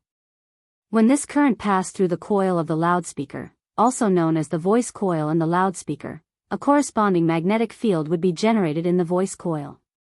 This magnetic field would interact with the magnetic field generated by the permanent magnet on the loudspeaker. Therefore, this force will cause the voice coil to vibrate with the audio current in the magnetic field of the speaker. The diaphragm of the loudspeaker was connected to the voice coil, so the diaphragm also vibrated, and the vibration produced the same sound waveform as the original audio signal. This also realized the process of converting sound to current, and then from current to sound. Holy shit! This is awesome. This is awesome. With this thing, wouldn't he be able to transmit his voice from 1,000 miles away? Damn, this is almost the same as the magical equipment used by the immortals. Ching Chimo shouted excitedly, and his mouth was also full of dirty words. He was only short of shouting 666666666, which made Li Zishuan quite speechless. If he didn't know better, he would have thought that this guy was from the modern era.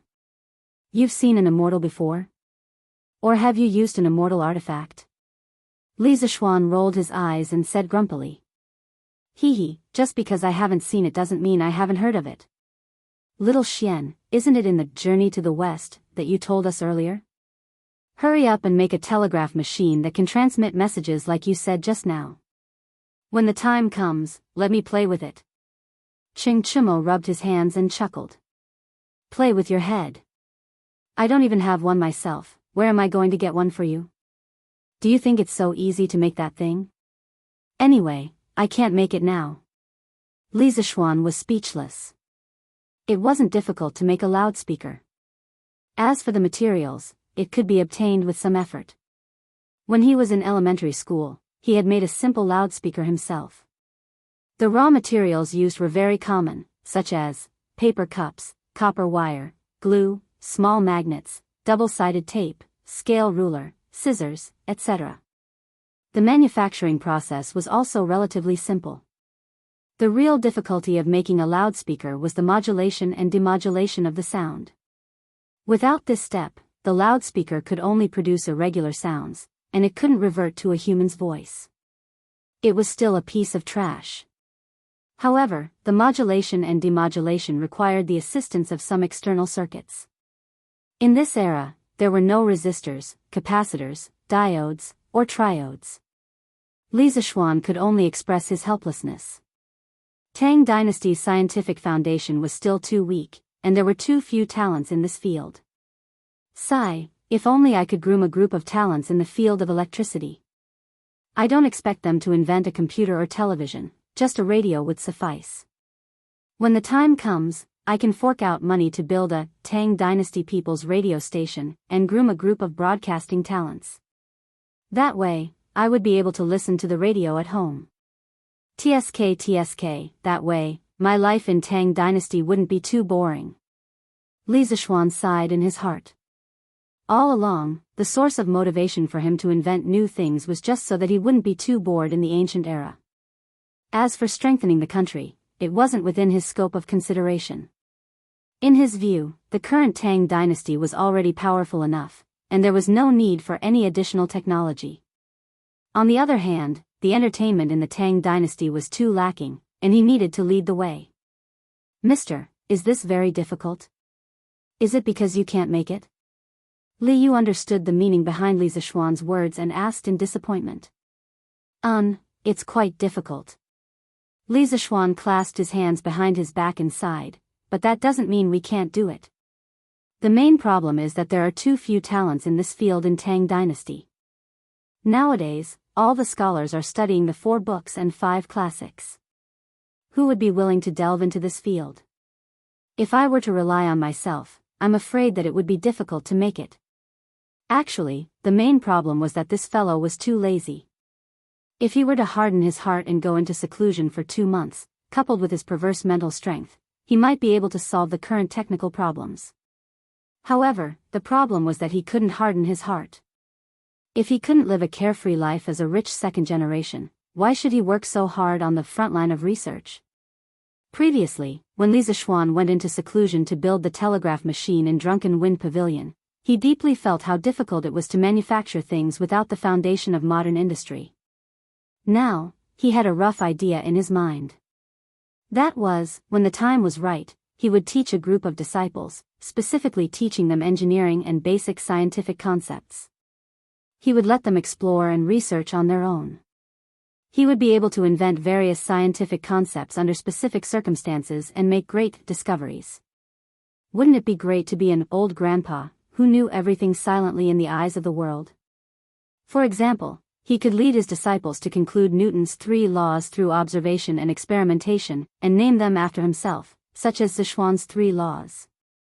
Also, he could use a hypothesis to propose the theory of the Big Bang, and use his wisdom that far exceeded the times to propose that everything was made up of microscopic particles such as molecules and atoms. Then, in the Tang Dynasty, he would mysteriously deduce the periodic table of the elements. Perhaps it would become a map of the mysteries of heaven that no one would be able to understand for thousands of years. Another example was that when he was at home taking care of his children, he would casually use a block of ice to carve a triangular prism. From there, he would discover that sunlight was made up of different colors and use it to explain the formation of rainbows. There were too many examples like this. He wanted to be the greatest scientist in the history of mankind, so how could he force himself to manufacture things every day? Li Zishuan's ideas were perfect, but they were just ideas. After he transmigrated, troubles came one after another, and he didn't have the time to realize his great dream. The only thing that was gratifying was that he had brought modern mathematics to this era, and there were already a group of children who could think in mathematics. One must know that mathematics was the most important foundation of engineering. If he were to vigorously develop engineering in the future, the current students of the School of Mathematics would definitely be his priority. Chapter 322. Li Residence West Courtyard. After hearing Li Zishuan's words, Qing Chumo and Li Yu went silent. Oh, I got it. Mister, you can teach this at the Institute of Mathematics. I believe there will be a lot of people willing to listen. For example, the King of Wei. Li Yu thought for a while and suddenly thought of an idea. Hey! You really dare to think about it. Li Zishuan chuckled in annoyance. Among the 3 crimes that Cui Shanyu had accused him of, one of them was imparting knowledge without permission. Moreover, he had specifically criticized Li Tai. He didn't expect Li Yu to suggest such an idea. Li Zishuan took a sip of the wine and moistened his throat before continuing. The 2 of you only cared about how unlucky Cui Shanyu was. I don't think you know that he and a few other professors accused me. I was wondering why Professor Cui was so unlucky. So he accused you. Qing Chumo scratched his head and said. His way of thinking was always different from other people. His words might even anger people to death. Haha. Li Yu was amused by his words. Li Zishuan stared at Qing Chumo angrily and said to Li Yu, Cui Shanyu, Lu Yenyu, Jing Zhanli, and 8 other professors from the Imperial College accused me of disrupting the teaching order, misusing pinyin, and teaching miscellaneous knowledge. I have led the King of Wei astray. How could this be? If the King of Wei knew what they said, would he go after Professor Cui? After being with Li Zishuan for so long, Li Yu was very familiar with the people around Li Zishuan. She knew that Li Tai was obsessed with the miscellaneous studies that Cui Shanyu and the others spoke of. Now that Cui Shanyu wanted to forbid Li Tai from learning this, if Li Tai were to find out, he might really go all out against Cui Shanyu. After hearing what you said, it might be possible. I'll talk to Li Tai later. If he wants to fight, bring me along. Qing Chimo said happily. I think you're itching for a beating because you haven't been beaten by Uncle Qing recently.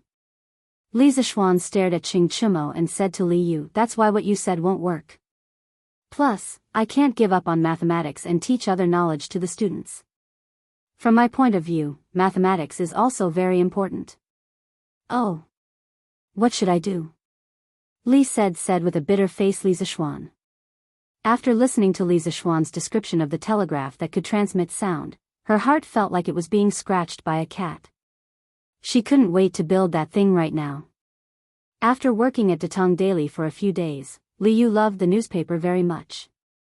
If Li Zishuan's idea could really be built, the newspaper's influence would be even greater. Therefore, in this room, she was the one who put in the most effort to come up with ideas. Oh, there's no rush. As the saying goes, there's always a way out. There's always a way. Li Zishuan said leisurely while eating cherries. Li Yu looked at his leisurely manner and was speechless. Why did it feel like the eunuch was more anxious than the emperor? Sigh, if you ask me, it wouldn't be so troublesome. It's very simple. Qing Chimo waved his hand and boasted shamelessly as he ate cherries in the air. Li Zishuan rolled his eyes, indicating that he didn't believe him at all. Li Yu, on the other hand, was very interested and asked, Oh? Brother Chou Nyo, what good idea do you have? Haha. Then I'll say it. Qing Chimo put down the cherries and said seriously, actually, Xiao Xian can resign from his position at the Institute of Mathematics and Mathematics. Then take in a dozen disciples and teach them that knowledge. Even if Professor Cui and the others know about it, they can't do anything to you. I can't do anything to you. After all, you are teaching your own disciple. You can teach them however you want, right? After they've all learned it, there'll be people who can research the telegraph that can transmit sound with you, right? What do you think? What do you think? Xiao Xian, does my idea make any sense? After Qing Chimo finished speaking, he moved his head closer and asked for credit. Li Zishuan's expression froze. He had to admit that although Qing Chimo was usually very unreliable, he had done a good job this time. Li Zishuan was a little tempted by this guy's idea. Sir, I think Chou Nyo's idea is feasible. What do you think? Seeing that Li Zishuan was in a daze, Li Yu asked. It's possible, but there are two problems. First, His Majesty had just appointed me as the Minister of the Imperial College. If I were to resign, what would His Majesty say? Second, all the scholars have gone to study the 4 books and 5 classics to obtain scholarly honors. Where am I going to find more than a dozen disciples to teach me this knowledge? Li Zishuan rubbed his chin and asked. Hey, Xiao Xian, you're wrong. I don't have a solution to your first problem, but there's no need for you to ask your second problem. Although most of the scholars are studying the 4 books and 5 classics to obtain scholarly honors, the imperial court's admission rate is 1 in 100. There are countless scholars who failed the imperial examinations. How can everyone pass the imperial examinations? There will definitely be a lot of people who are willing to learn your knowledge that can earn them a lot of money. Haha. I don't know about other people, but in our Institute of Mathematics and Mathematics, the King of Wei and I will definitely be willing to learn from you. Qing Chimo seemed to be possessed by Zhuge Liang today. His analysis of the problem was clear and logical, but his last sentence exposed his true nature. Screw you. Why don't you pass your mathematics exam first? It's not like my knowledge can't be sold. Can anyone learn from me? If I remember correctly, you didn't pass this month's exam, right? Li Zishuan felt that what Cao Cao said made sense, but his mouth did not let him off. Cao, you still have the nerve to say that? If it wasn't because you didn't care about our brotherhood and didn't want to give me an extra point, I would have passed. Qing Chimo got angry when he mentioned this. He stood up and scolded Li Zishuan. Li Zishuan said, Haha. That's because you didn't live up to expectations. Who else can you blame? Teacher, then will this method work? Li Yu saw that the two of them were about to start bickering again. She quickly interrupted and brought the topic back to the main topic.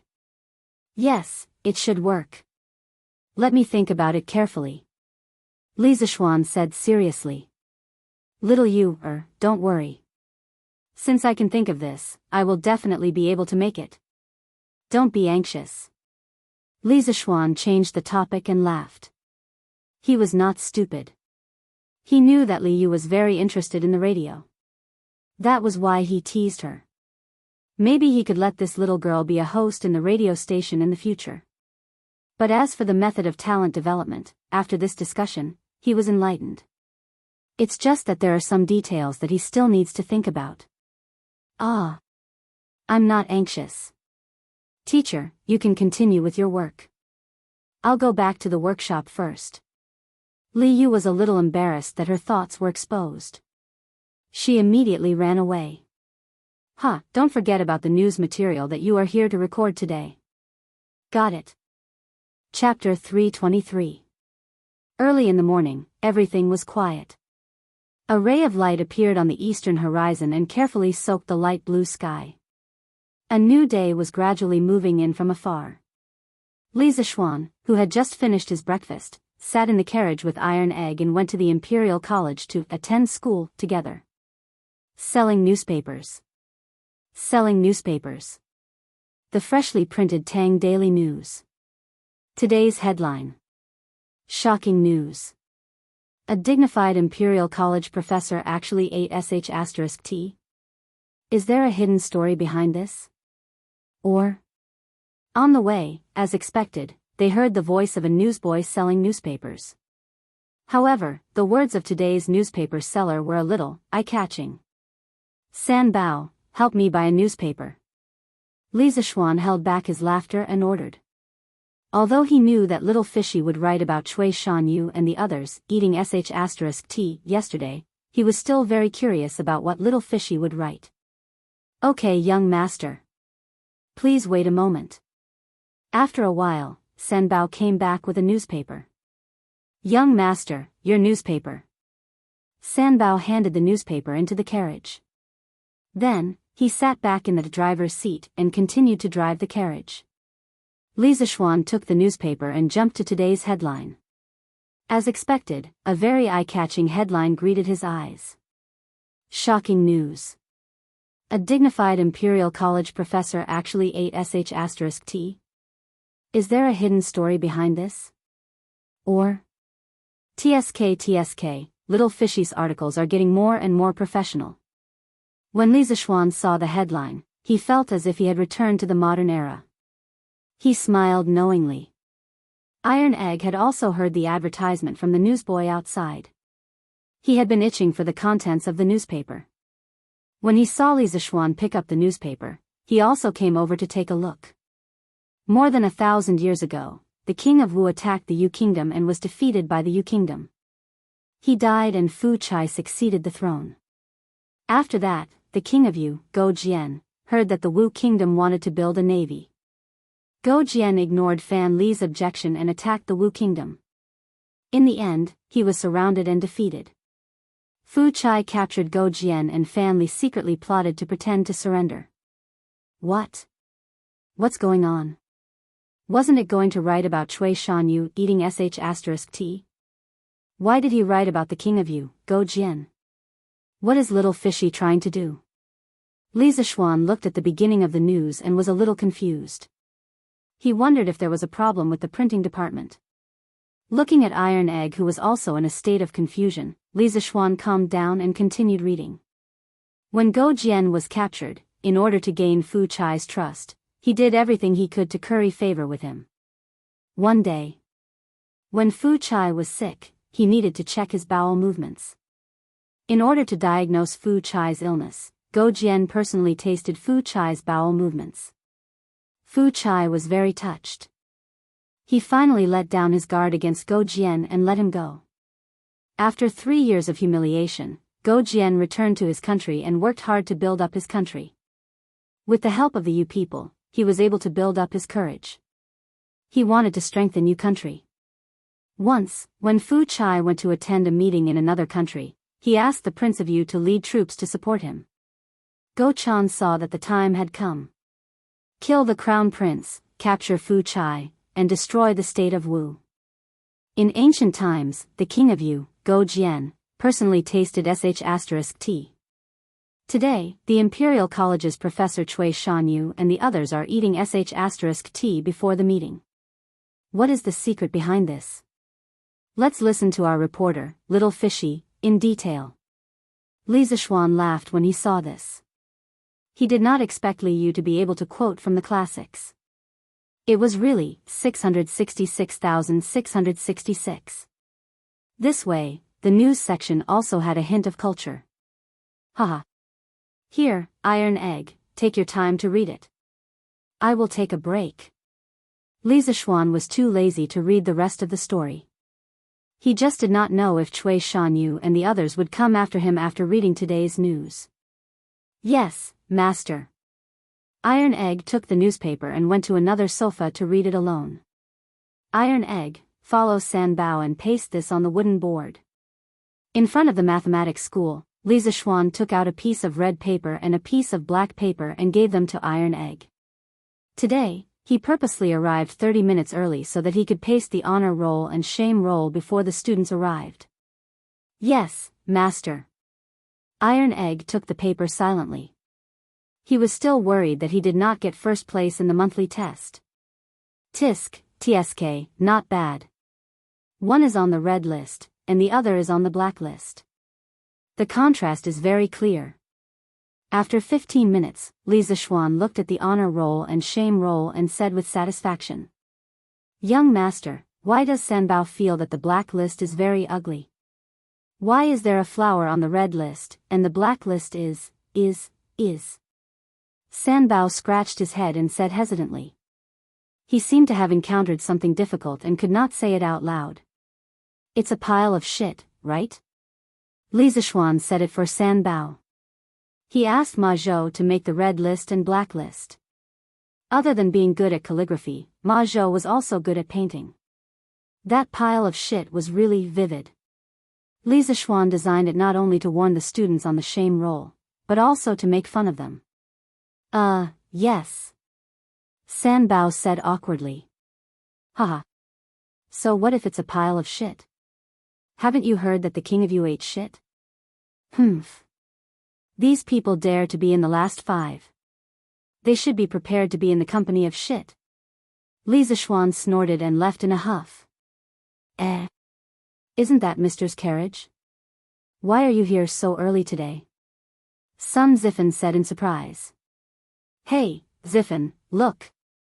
The empty honor roll and shame roll plaques have something pasted on them today. Yu Dongkai pulled Sun Zifen's sleeve and exclaimed. Damn, don't tell me the monthly test results are out. Sun Zifan's face was full of panic, his legs were somewhat soft, this guy was scared. The last time his father beat him up, it was still deeply imprinted in his heart. Damn. It shouldn't be that bad, right? Little brother, I think I did pretty well this time. Yu Dongkai heard and felt a little guilty. He prayed in his heart that he would not be so unlucky. Why are you thinking so much? Why don't we go and take a look? I don't believe that I will be in the shame roll. Kong Chuansuan said from behind. With his head held high, he headed straight for the honor roll and the shame roll. He was extremely confident. Damn, you're awesome. Dongkai, let's go take a look. Sun Zifen gave a thumbs up to Kong Chuansuan's back, then dragged Yu Dongkai over as well. But when they got close, they saw Kong Chuansuan's dazed expression, as if he had eaten feces. Sun Zifen was stunned. What's going on? Is there something wrong with the roll? He looked at it in disbelief. Of course, he was looking at the shame roll. He saw a big pile of feces at the top of the black roll, and below it was written, first from the bottom, Kong Chuansuan. Pfft. Ha ha ha ha. I'm dying of laughter. I'm dying of laughter. Sun Zifen could not hold it in anymore and laughed out loud. Not only did Kong Chuansuan's expression look as if he had eaten feces, but his name on the honor roll was eating feces. It was too damn funny. He did not know where his confidence came from, but he was the first to rush over to see the roll. Ha ha ha. Kong Chuansuan, why is your name under that pile of feces? Huh, it's like eating feces. The roll of shame that Mr. created is really fun. Yu Dongkai glanced at it and did not see his name on it. He could not help but heave a sigh of relief. Then, he realized the joke and laughed gloatingly. Although he only scored 18 points this time, there were still people who scored worse than him. Hence, he was lucky enough to escape and was ranked 6th from the bottom. Get lost. Ah. I'll fight it out with you. Kong Chuansuan was almost angered to death. He roared and was about to fight with his life. Chapter 324. Tisk, TSK, you guys are really embarrassing. 5th from the bottom. Huh, you guys can't even compare to me, old Sheng. Now you guys are going to eat sh*t. Wahahaha. Ching Chimo leisurely walked to the entrance of the mathematics school. He already knew his score, so he wasn't worried that he would be on the roll of shame. He held 2 yellow persimmons in his hand and said to the dejected students below the roll of shame. Cough, cough, it's time to eat persimmons. Needless to say, there were definitely persimmons in the Tang dynasty. In the Book of Songs written around 1100 BC, there were already records of persimmons in the Theria chapter, and in the Book of Rites chapter, persimmons were also listed as a precious food. Chow, Ching Chumo, you want to fight again? Tian Yu, Wenba, Wang Meng, Gao Han, follow me and beat him to death. Kong Chuansuan was already angered by Sun Zifen and Yu Dongkai. Now that he heard Ching Chumo's sarcasm, he couldn't hold it in anymore. He immediately rolled up his sleeves and was about to fight. Yes, beat this idiot to death. Everyone's results are about the same. Why isn't he on the roll of shame? Yes, there's a conspiracy. I strongly demand Ching Chumo to be on the roll of shame too. Beat him up first. Then we'll look for the teacher. Ching Chumo's mouth immediately stirred up a hornet's nest. In a blink of an eye, he was about to be beaten up. Damn! Song Tianyu, you dare to doubt the teacher's fairness?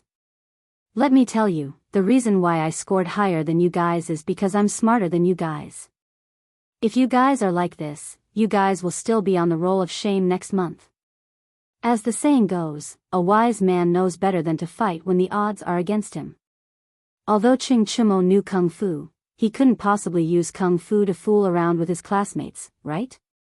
Thus, this guy ran away, and he even ran while shooting his mouth off. Chow, Ching Chumo, don't run if you have the guts. You're too despicable. Don't let me catch you. Who told you to run? I'll beat you to death. Ouch, F***ck, don't F***king cross the line. Ching Chumo was unfortunately shot. He tried to put on a brave front. Ah. This time, Meng Wenhao is number 1 again. This is too shocking. Zheng Ziren looked up at the honor roll and exclaimed. Yes. Could Meng Wenhao be considered to have been well prepared? He actually got first place twice in a row. Qin Huayu sighed. His results were very stable and had always been in the upper middle class. He could not compare with the people in front of him. After all, he had studied Orthodox Confucianism before. It was already very good that he could maintain his results in the upper middle class after suddenly transferring to the School of Mathematics. But why is Meng Wenhao's score 103 points? The full score for this exam is only 100 points. Don't you find it strange? Kushirqing said with a frown. Yes, it's really strange. Could it be that Sir has made a mistake? Zheng Ziren also reacted and echoed. When Sir first came, he gave us a question in the first class. He said that whoever did the best would get extra points for the monthly exam. Didn't Meng Wenhao get first place at that time? Maybe it's because of this. Li Tai said after thinking for a while. Li Tai guessed correctly. When Li Zishuan gave the report card to Ma Zhou yesterday, he suddenly remembered that he had promised to give Meng Wenhao extra points for the monthly exam. After so long, he almost forgot, so he changed Meng Wenhao's score from 101 points to 103 points. That's not right. If I remember correctly, that only adds 2 points. Even if Meng Wenhao didn't lose any points in the monthly exam, it's impossible for him to get 103 points. Hey, isn't that Meng Wenhao? Why don't we just ask him? Meng Wenhao had just arrived when he was pulled over by Kusher Qing and the others. He greeted his classmates one by one and asked them what they wanted. Wenhao, why is your monthly exam score 103 points? Even if you add the extra points for the extracurricular question in the first class, it can't reach 103 points. Zheng Ziren was more straightforward, so he didn't beat around the bush and said directly. Meng Wenhao heard and looked up at the honor roll. Even though he already knew that he was first place this time, when he saw the first name under the big red flower with his own eyes, he couldn't help but feel excited. Oh. So it's about this. It's like this. Sir felt that I answered the last question of the monthly exam better this time, so he gave me another point. Meng Wenhao said with some embarrassment. Wow. That's amazing. How is that possible? Right, Wenhao, how did you know all this?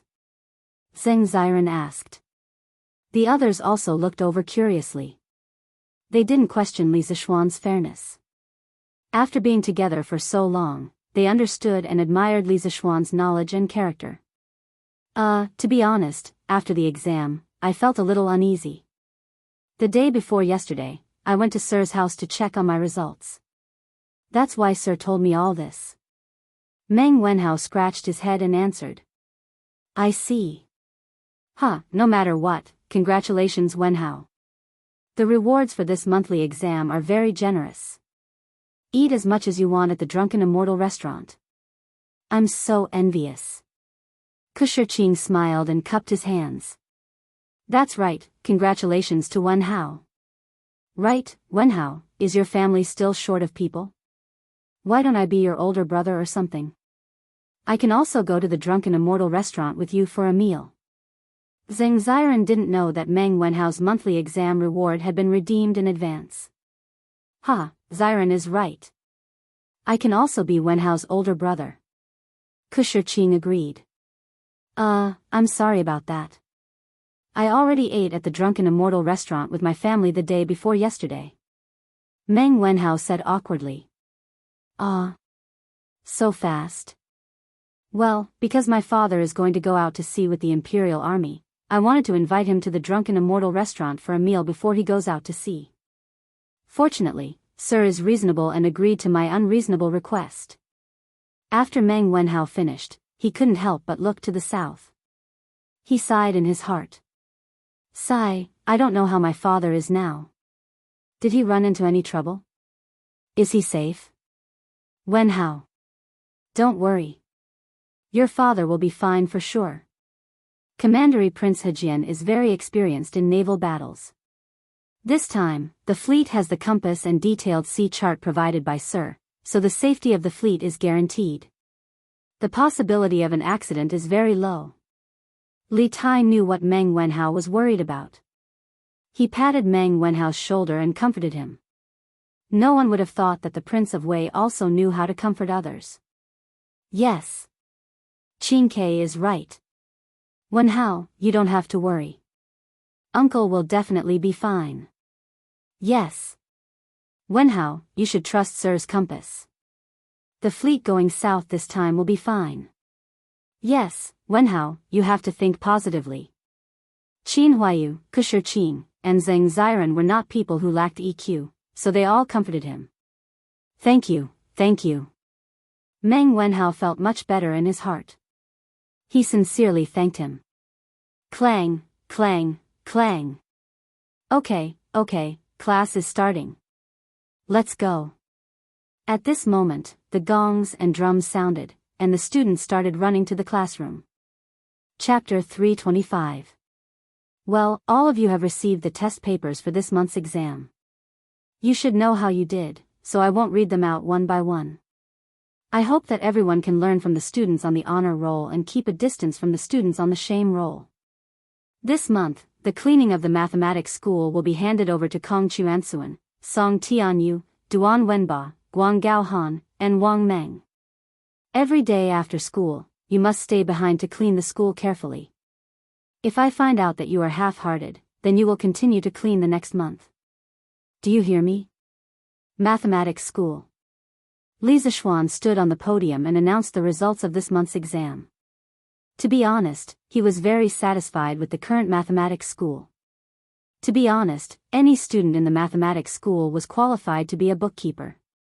After all, Li Zishuan taught them the modern counting and calculation methods, which were much more advanced than the current era's counting and calculation methods. Understood. Hearing the second half of Li Zishuan's sentence, Kong Chuansuan, Song Tianyu, Wang Meng, and the rest of the students on the roll of shame weakly responded. Then, their faces flushed red, and they wished they could crawl into a hole in the ground and hide in it. They swore in their hearts that they would study hard every night for the rest of the month. They absolutely could not be on the roll of shame again. This month's exam's first place, Meng Wenhao, was rewarded with a free meal at the Drunken Immortal restaurant. Due to special reasons, this reward was honored the day before yesterday. Everyone knows that I'm rich. If you want to eat until I'm poor, then work hard to get first place. Li Zishuan said half-jokingly. Ha! The students let out a burst of good-natured laughter. They also knew that it was impossible to eat until Li Zishuan's family became poor. Okay, then let's start the class. Today, we will talk about this month's exam papers. Puchi. Li Zishuan was halfway through his speech when a strange, Puchi sound came from the back of the school. Everyone couldn't help but turn their heads to look. Damn! Ching Chimo, you are so disgusting. You actually shit in front of everyone in class. Ugh, I can't take it anymore. Sun Zifen was the first to find the source of the sound. He saw an unknown yellow object on Ching Chimo's chair. Thinking about the strange, Puchi sound, Sun Zifen immediately concluded that Ching Chimo was defecating in front of everyone. Damn, it stinks. Ching Chimo, you're too disgusting. Ugh. Ching Chimo, you're disgusting, I can't take it. Hearing Sun Zifen's scolding, the students in the school exploded. Regardless of whether they smelled the stench or not, they all began to criticize Ching Chimo. Some of the students who were close to Ching Chimo looked in the direction of Sun Zifen's finger and saw the yellow object. They quickly covered their mouths and noses and fled in all directions. Even Iron Egg and Qin Huayu, who were usually very close to Ching Chimo, also frowned and left their seats. Damn, Sun Zifen, you brat, you dare to slander me. This is not shit, it's the persimmon that I brought today that fell on the chair and broke. Ching Chimo stood up and angrily explained. I definitely can't take the blame for this.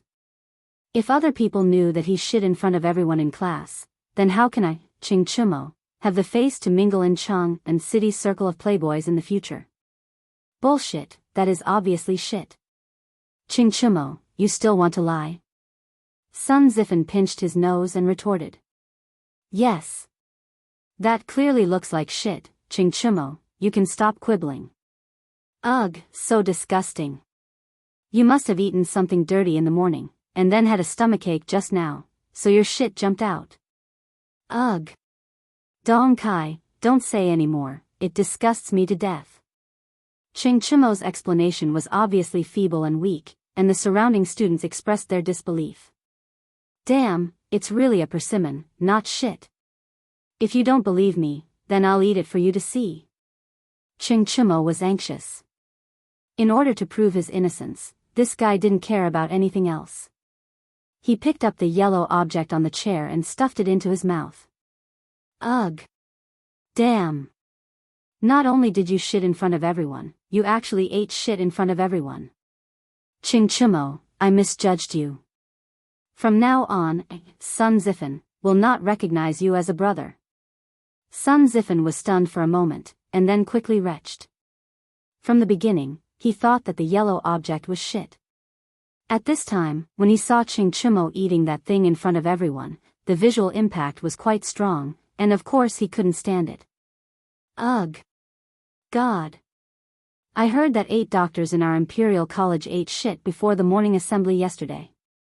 I didn't expect that a student would eat shit today. What's wrong with our Imperial College? Some students saw this scene and immediately associated it with today's headlines on Datong Daily. Ugh. I can't stand it. Sir, please do something about it. Faced with this situation, Ching Chumo was a little dumbfounded. He explained while eating, "Damn. Sun Zifen, don't talk nonsense. This is really a persimmon. If you don't believe me, come and taste it. It's sweet. Why don't you think about it? How can I, old Cheng, eat shit? Look, old Cheng brought 2 persimmons this morning. One is broken, and the other is still fine. Take a look." Ching Chumo said, and took out an intact persimmon from the desk drawer and showed it to everyone. Is that thing really a persimmon, and not shit? It should be. Lu Guogong's family is not poor to the point that Ching Chumo eats shit, right? Ching Chumo's efforts were not in vain, and there were still many people who believed his words. Ahem, Chumo, I just picked up a persimmon in front of the school. It should be you who dropped it, right? Li Zixuan smiled and took out a yellow persimmon from his clothes, and said somewhat mischievously. Silence. The classroom suddenly fell into a strange silence. Ching Chumo was stunned. Since the persimmon in Li Zixuan's hand was dropped by him, then what was the yellow object on the bench? Damn. Ching Chumo, I almost believed you. Ugh. So you were really eating shit. I remember now. This morning, I saw the youngest son of Assistant Instructor Mu of the Four Gates School come to our school. Chumo, the shit on your bench, could it be that child's poop? Wang Meng tactfully added. Li Zixuan looked at him with a smile that wasn't a smile. He thought to himself, this child is really wicked.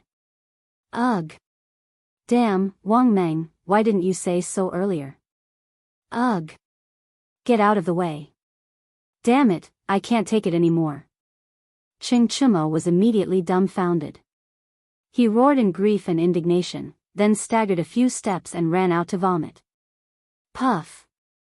Ha ha ha. I didn't expect Ching Chumo to be so gullible. Wang Meng saw this and laughed loudly. Damn, Wang Meng, you're awesome. So you were lying. Ha ha. I thought it was true. Ha ha ha. The rest of the students heard the conversation between the two and reacted. They laughed and observed a moment of silence for Ching Chumo, who was vomiting outside.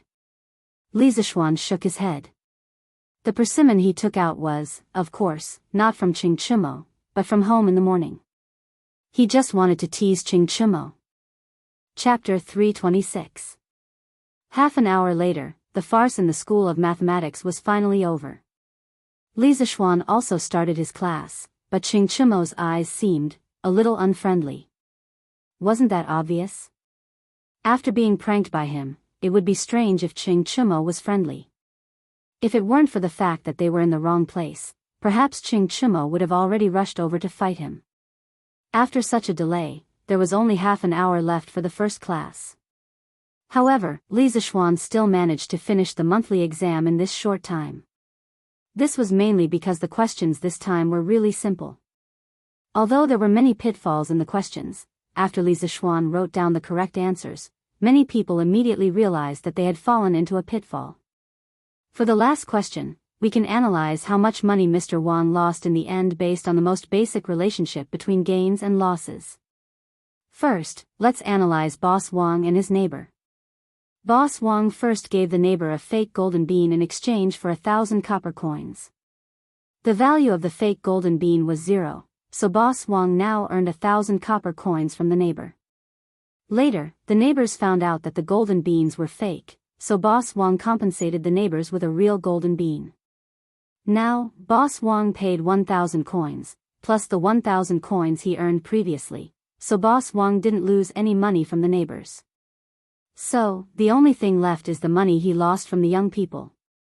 So, there are two answers to the last question. One is 970 coins, and the other is 1,000 coins.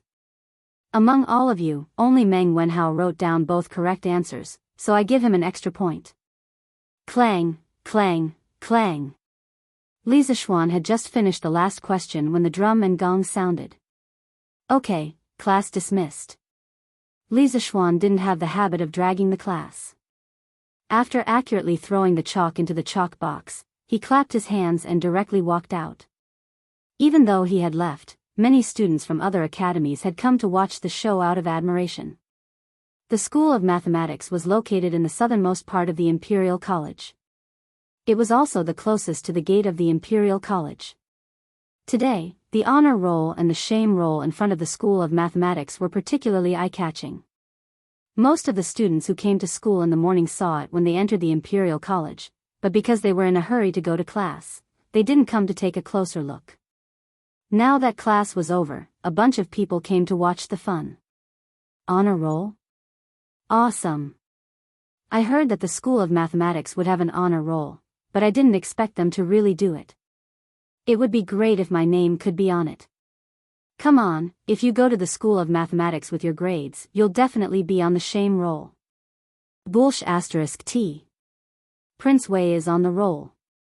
That's awesome. Yeah. I've always heard that Your Highness Duke of Wei is extremely intelligent. I didn't expect Your Highness to still be so impressive after going to the School of Mathematics. Exactly.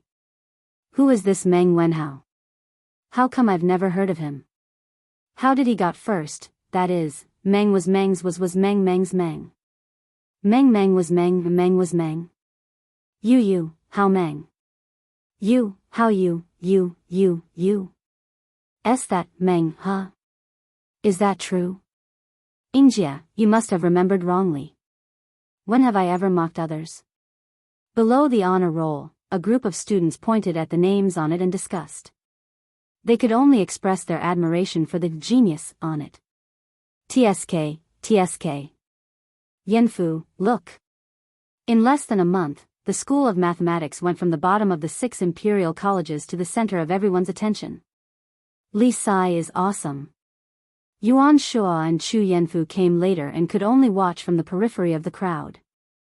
Yeah. But Li Sai's knowledge is also outstanding. Otherwise, the School of Mathematics wouldn't have stood out so quickly. I heard that Prince Wei was attracted to the School of Mathematics by Li Sai's self-created new mathematics. Chu Yanfu sighed as he looked up at the honor roll with his hands behind his back. Why? Yanfu, are you thinking of going to the School of Mathematics too? Yuan Shua joked. Sigh. Chu Yanfu shook his head and sighed. I just don't want to stay in the Imperial College anymore. Yuan Shua, you should know about Professor Chui's matter, right? Yuan Shua was stunned and nodded. Yanfu, are you talking about today's headlines on Datong Daily? Chu Yanfu replied, yeah. But that's not all. It said that Professor Chui and the others secretly impeached Li Sai for disrupting the teaching order, abusing pinyin, and privately imparting miscellaneous knowledge. Li Sai's contributions to the Institute of Mathematics and the Imperial College are obvious to all. Yet, Academician Chui and the others have secretly impeached him for their own interests. They are indeed unethical. Moreover, after the Tang Dynasty Daily is published today, Academician Chui and the others will definitely have a bad reputation. I don't want to associate with them. Yuan Shua's expression turned serious. Yanfu's analysis makes sense. What should we do? Well, I have to go back and ask my father before making a decision. Imperial Physician Department. Madame Chui brought food to Professor Chui. Then, she carefully helped her husband up and brought the food over. Old master, come and eat. Yes, thank you, madam. Chui Shanyo's heart warmed. He took the bowl and chopsticks with a smile and began to eat breakfast. His breakfast was also very simple. It was porridge, steamed buns, and a dish of oxalis, a variant of mustard, which was first introduced into China from mud. Chui Shanyu took his time to enjoy the not-so-sumptuous breakfast. Madame Chui, who was watching from the side, was somewhat hesitant to speak. Old master, oh, what's wrong? Madam, if you have something to say, just say it. Cui Shanyu frowned and asked. Madam Cui hesitated for a moment and said, Old master, this morning, in front of our house, there were many, Cui Shanyu's face darkened. A lot of feces? Yes. Madam Cui nodded. Bang. Cui Shanyu fiercely threw the bowl of rice on the table beside the bed and said fiercely, outrageous, these people are simply too much. In a while, you go to Wuhou government and report to the officials. The next time these people come to cause trouble, I guarantee that they won't be able to return. Yes, old master. On the way here, I also heard a discussion about you, old master. Cui Shanyu suddenly had an ominous premonition. He hurriedly said, What discussion? Say it quickly. This. Old master, you should see it yourself. This is what I bought on the way here. Look at today's headlines. Madam Cui took out a newspaper from her bosom and handed it to Cui Shanyu awkwardly. Cui Shanyu's eyebrows jumped. He took the newspaper with a guilty conscience. He was very familiar with the distribution of the various sections of Datong Daily, so he skipped the front and went directly to the news section. He saw a very eye-catching headline, Shocking news, a dignified Imperial College doctor actually ate shit? Was there a hidden story behind this? Or? Pooh! How dare you bully me? Just as he finished reading the headline, Cui Shanyu felt a burst of anger attack his heart. His qi and blood surged. Adding to the fact that he had not recovered from his illness, it was equivalent to adding frost to snow. His body immediately could not bear it and he spat out a mouthful of old blood. Old master, are you all right? Someone come quickly. Chapter 327. Li Zishuan naturally did not know that Dr. Cui had vomited blood again. However, even if he knew, he would not have any sympathy. Now, he had encountered a new problem. He had already taught half of the first book he had written. He estimated that in another month, the student's mathematical ability would be able to advance from first semester of first grade to second semester of first grade. In less than a month, he had finished half a semester's worth of courses. Perhaps some people would think that this progress was too fast. Actually, it wasn't fast because the students in the School of Mathematics only took one class every day. Of course, it couldn't be compared to modern teaching progress. Then the question was, after a while, would Li Zishuan need to write another mathematics textbook for the second semester of the first grade? Although the ancient school system couldn't be compared to the modern school system of kindergarten, primary school, junior high school, and university, it still formed a relatively complete school system during the Western Zhou dynasty. According to the Book of Rites, Shueji, entering the school on a yearly basis and taking the examination at the middle of the year. 1 year to discern the deviations from the scriptures, 3 years to see the dedication to the work of music, 5 years to see the study of one's own teacher, 7 years to see the study of one's own friends, 9 years to see the understanding of one's own kind, standing strong and not opposing. This is called the Great Achievement. In other words, they would be admitted once every year and tested once every other year. 1 year of observation was to distinguish one's ambition, 3 years of observation was to see if one was attentive and close to classmates, 5 years of observation was to see if one was knowledgeable and close to teachers, and 7 years of observation was to see if one had independent opinions and the ability to choose friends. If all of these were achieved, it would be a small achievement, which meant that one had grasped the basic knowledge and skills. If one could comprehend by analogy and be strong and independent without violating the teachings of the teacher by 9 years, it would be a great achievement, which meant that one's studies had reached a mature level. During the Tang dynasty, the Imperial College began to clearly define the age of the students and the length of their studies. For example, the School of Law accepted students between the ages of 18 and 25, and the length of their studies was 6 years. The exams were divided into 3 categories: the weekly exam, the annual exam, and the graduation exam. The weekly exam was based on the courses learned within 10 days, and those who failed would be punished. The annual exam was based on the courses learned within a year, and those who failed would be retained. If one passed the graduation exam, one would be qualified to take the imperial examination, and those who failed would be expelled. Li Zishuan's school of mathematics used to have a similar system to the school of law, but ever since he came, the system of the school of mathematics had been changed beyond recognition. Li Zishuan dared to make such a change because although the ancient school system had been perfected since the Western Zhou dynasty, there were no clear and rigid rules regarding the teaching materials used by teachers except for some Confucian classics. This gave Li Zishuan a lot of autonomy in teaching. Alright, that's all for today's lesson. In the afternoon, you guys should review the content I taught and do the questions I left behind. No plagiarism. If there's still time, let's preview the next chapter, Scores. We'll learn this tomorrow. Li Zishuan estimated that the class was about to end, so he decided to end the class early. Anyway, he had already finished what he wanted to teach today, so there was no point in teaching anymore. Oh. Class is over. As long as one was a student, there wasn't anyone who didn't like to end the class. Being able to end the class early made them even happier. The students began to pack their things and prepare to go home or to the directorate's canteen to eat. Li Zishuan clapped his hands and directly left. He usually didn't bring his teaching materials with him when he went to class. Everything he wanted to teach was stored in his head. There was no helping it. Having a good memory was just that awesome. Cough cough.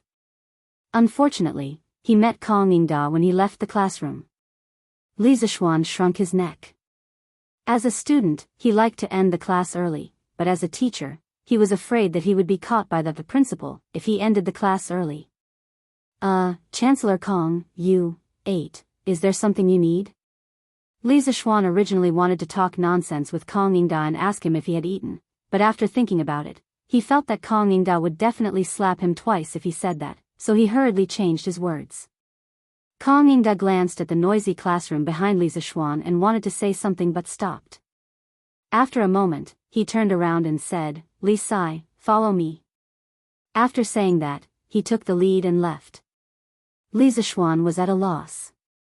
He didn't know what Kong Yingda meant, so he muttered a few words and followed him. Have a seat. After arriving at the principal's office, Kong Yingda sat down and nodded to Li Zishuan.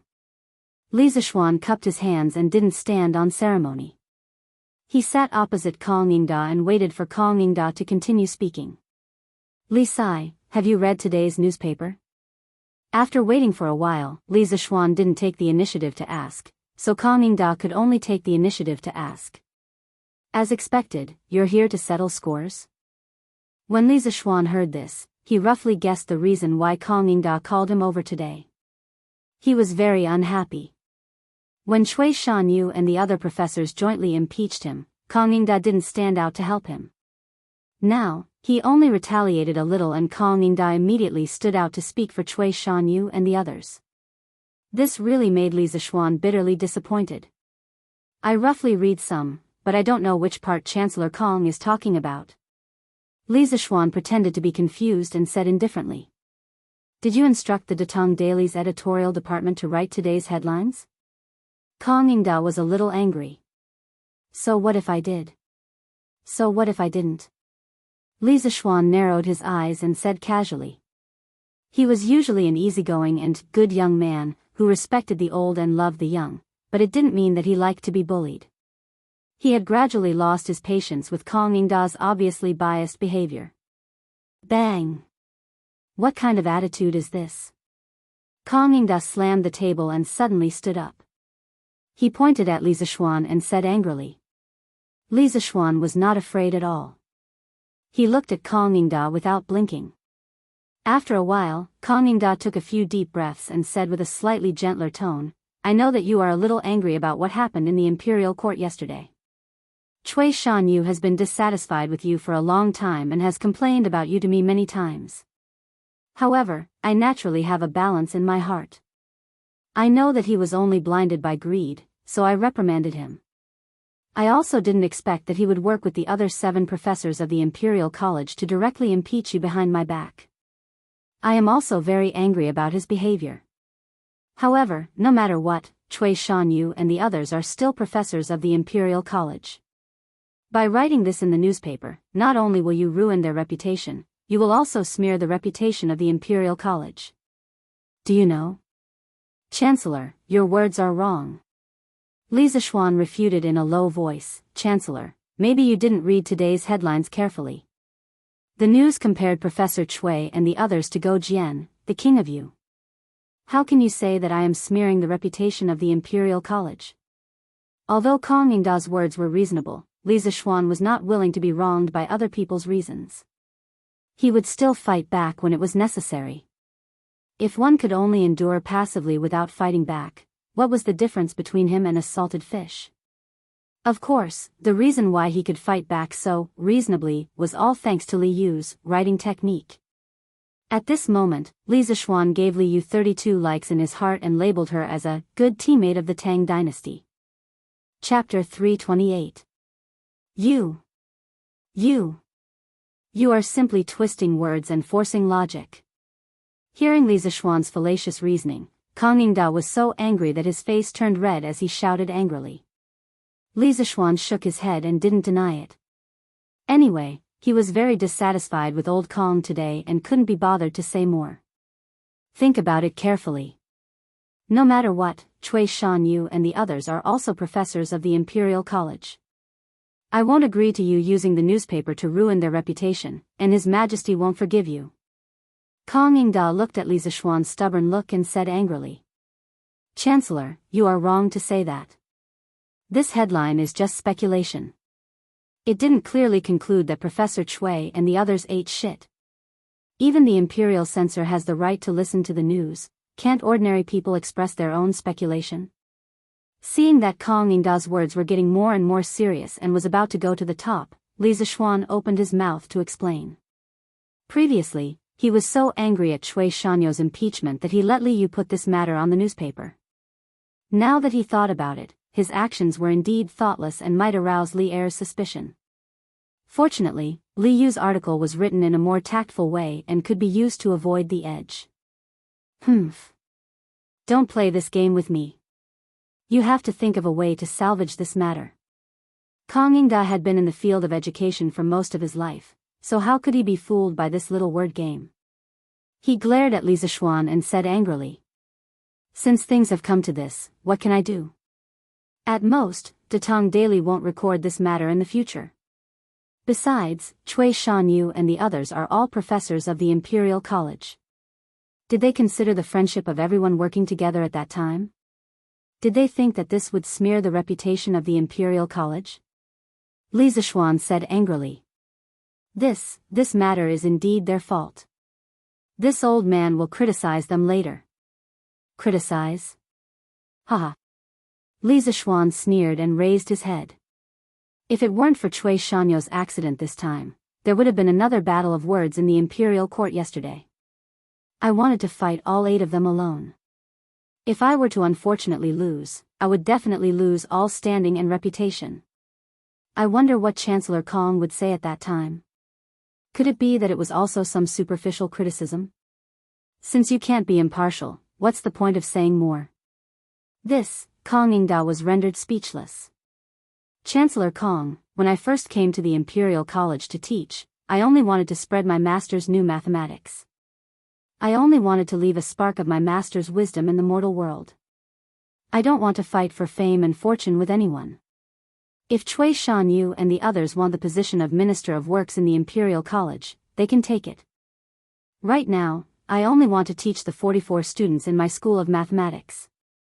You can do whatever you want as long as you don't provoke me. After Li Zishuan finished speaking, he flicked his sleeves and left, leaving behind a sentence in the air. Regardless of the wind and waves, it is better than taking a leisurely stroll. I smile as I watch the clouds move. Kong Yingda wanted to reach out his hand to stop him but was stunned by the last sentence. After a moment, he came back to his senses. Li Zishuan had already walked far away. Kong Yingda muttered to himself, I'm old. I was actually rendered speechless by a junior. Looks like this kid is bitterly disappointed. Could it be that I was wrong? Li Zishuan was indeed bitterly disappointed.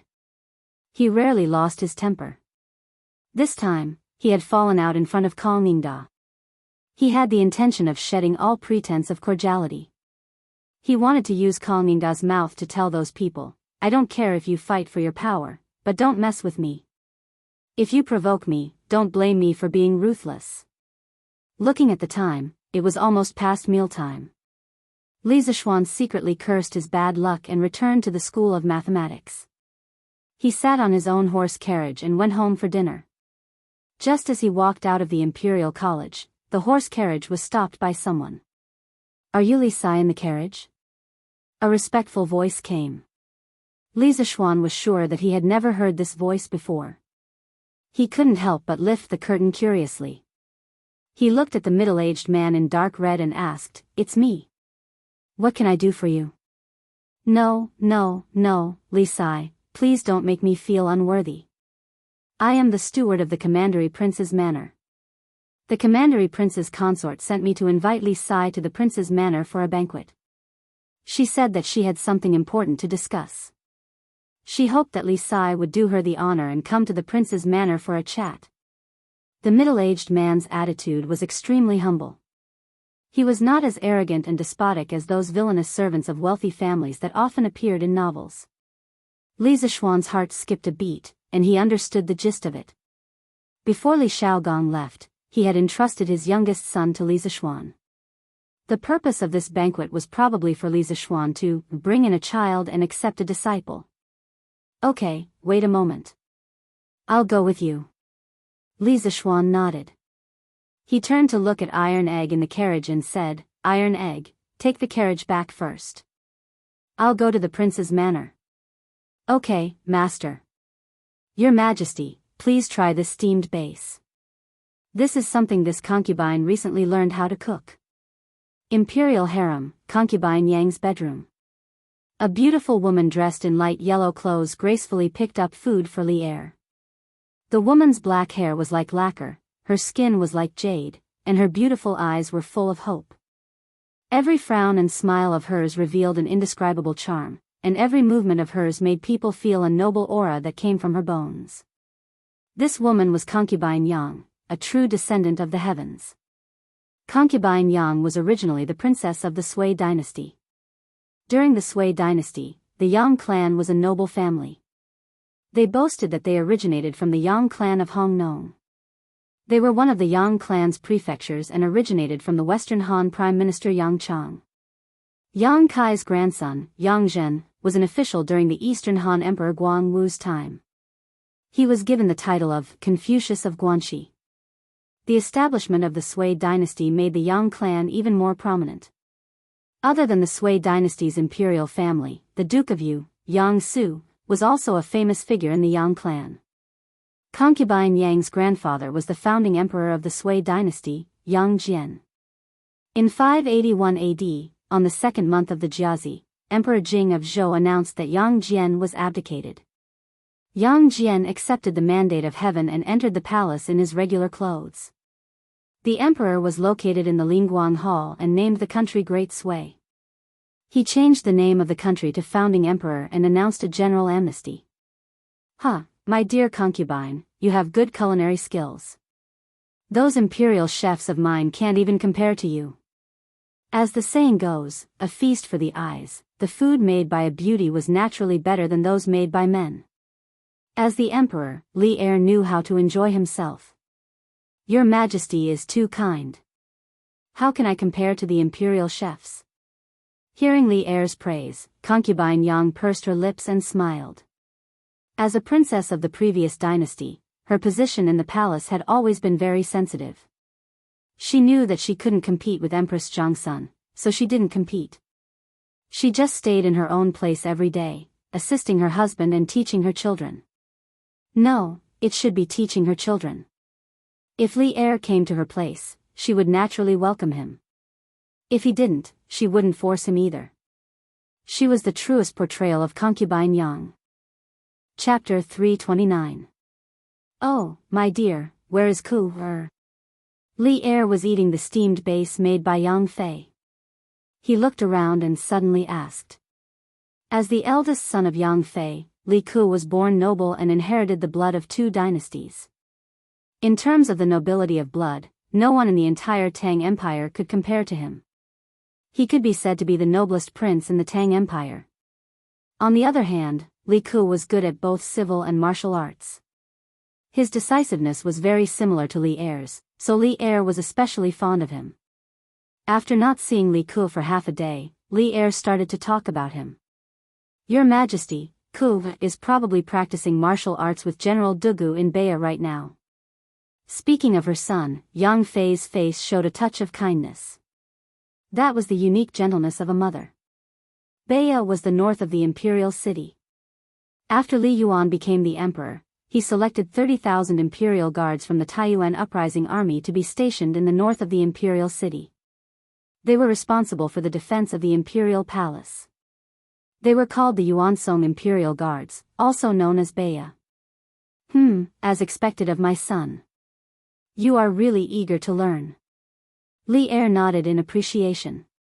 He glanced at a stack of newspapers on the table not far away and asked curiously, My dear, do you read the newspapers on a daily basis? Occasionally. Yang Fei answered casually. In fact, she didn't read it occasionally but often. She was usually bored in the harem and the newspapers provided her with a very good way to pass the time. She basically read every issue of the newspaper from beginning to end. However, she couldn't say that because if she said that, it would seem like she was complaining that Li Er didn't come to see her often. In the imperial palace where people's hearts were complicated, Yang Fei had learned to be careful with her words and actions and how to protect herself. Bring today's newspaper for me to see. Li Er didn't have the energy to think about a woman's complicated thoughts. He remembered that he didn't have time to read today's newspaper, so he said, Yes, Your Majesty. Yang Fei got up and walked over with light steps. She brought today's Datong Daily and handed it to Li Er. Li Er took the newspaper and put it beside his rice bowl. He began to eat and read the newspaper. Of course, Li Er didn't have time to read the articles at the front of the newspaper. He directly read the headlines, but after reading the news, Li Er frowned deeply. What's wrong? Your Majesty. At this moment, Yang Fei had finished eating. She was wiping her red lips with a handkerchief. Seeing Li Er's expression, she couldn't help but be puzzled. Have you seen today's headlines? Li Er asked. Oh. Xianxia saw it. Does Your Majesty think that this news is inappropriate? It's more than inappropriate. It's totally inappropriate. Li Er slapped the table and stopped eating. He stood up with his hands behind his back and said, Previously, when Li Zishuan founded Datong Daily, I didn't think much of it. But from today's news, I'm afraid that this kid has been plotting for a long time. Today, he could use newspapers to smear and attack his ministers. Tomorrow, would he be able to use newspapers to form cliques?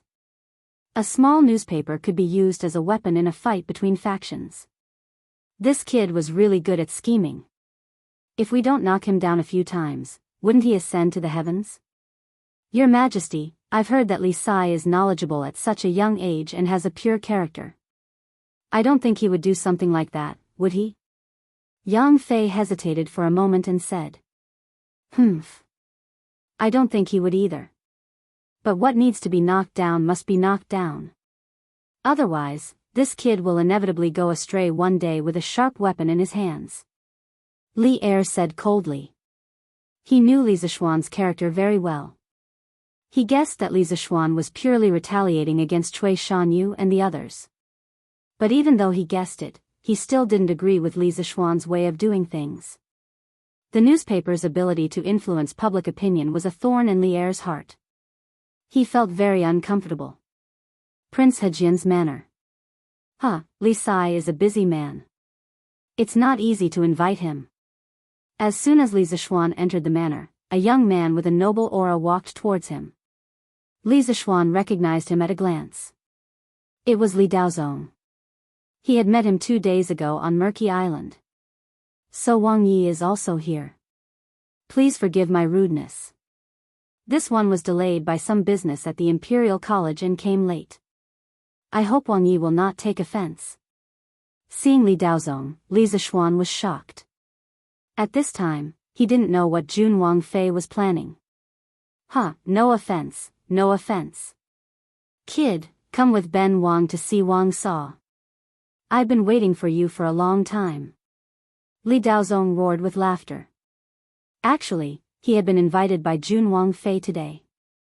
Because Li Shaogong was out at sea, there was no male host in the manor. Jun Wangfei was just a woman and it was inconvenient to invite guests. Therefore, Li Daozong was invited. He could also be the witness for Li Huairan's apprenticeship. It was killing two birds with one stone.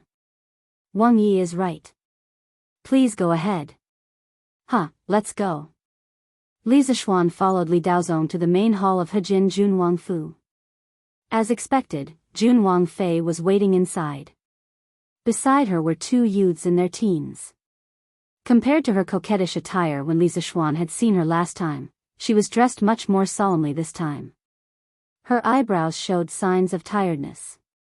She looked to be about 26 or 27 years old. She did not wear any makeup and her skin was white and tender. However, the mature charm in her bones could not be concealed. I wonder where Li Shaogong, that old pervert, found such a wife. TSK. In history, Li Shaogong died young. Is it related to this? Li Zishuan's mind was filled with all sorts of random thoughts. Li Sai has come. Please, sit. Seeing Li Zishuan come in, Jun Wangfei hurriedly stood and greeted him with a smile. Jun Wangfei is too polite. This one has come late. Wangfei, please forgive me. Li Zishuan jumped out of his chaotic thoughts and raised his hands in a bow. No matter.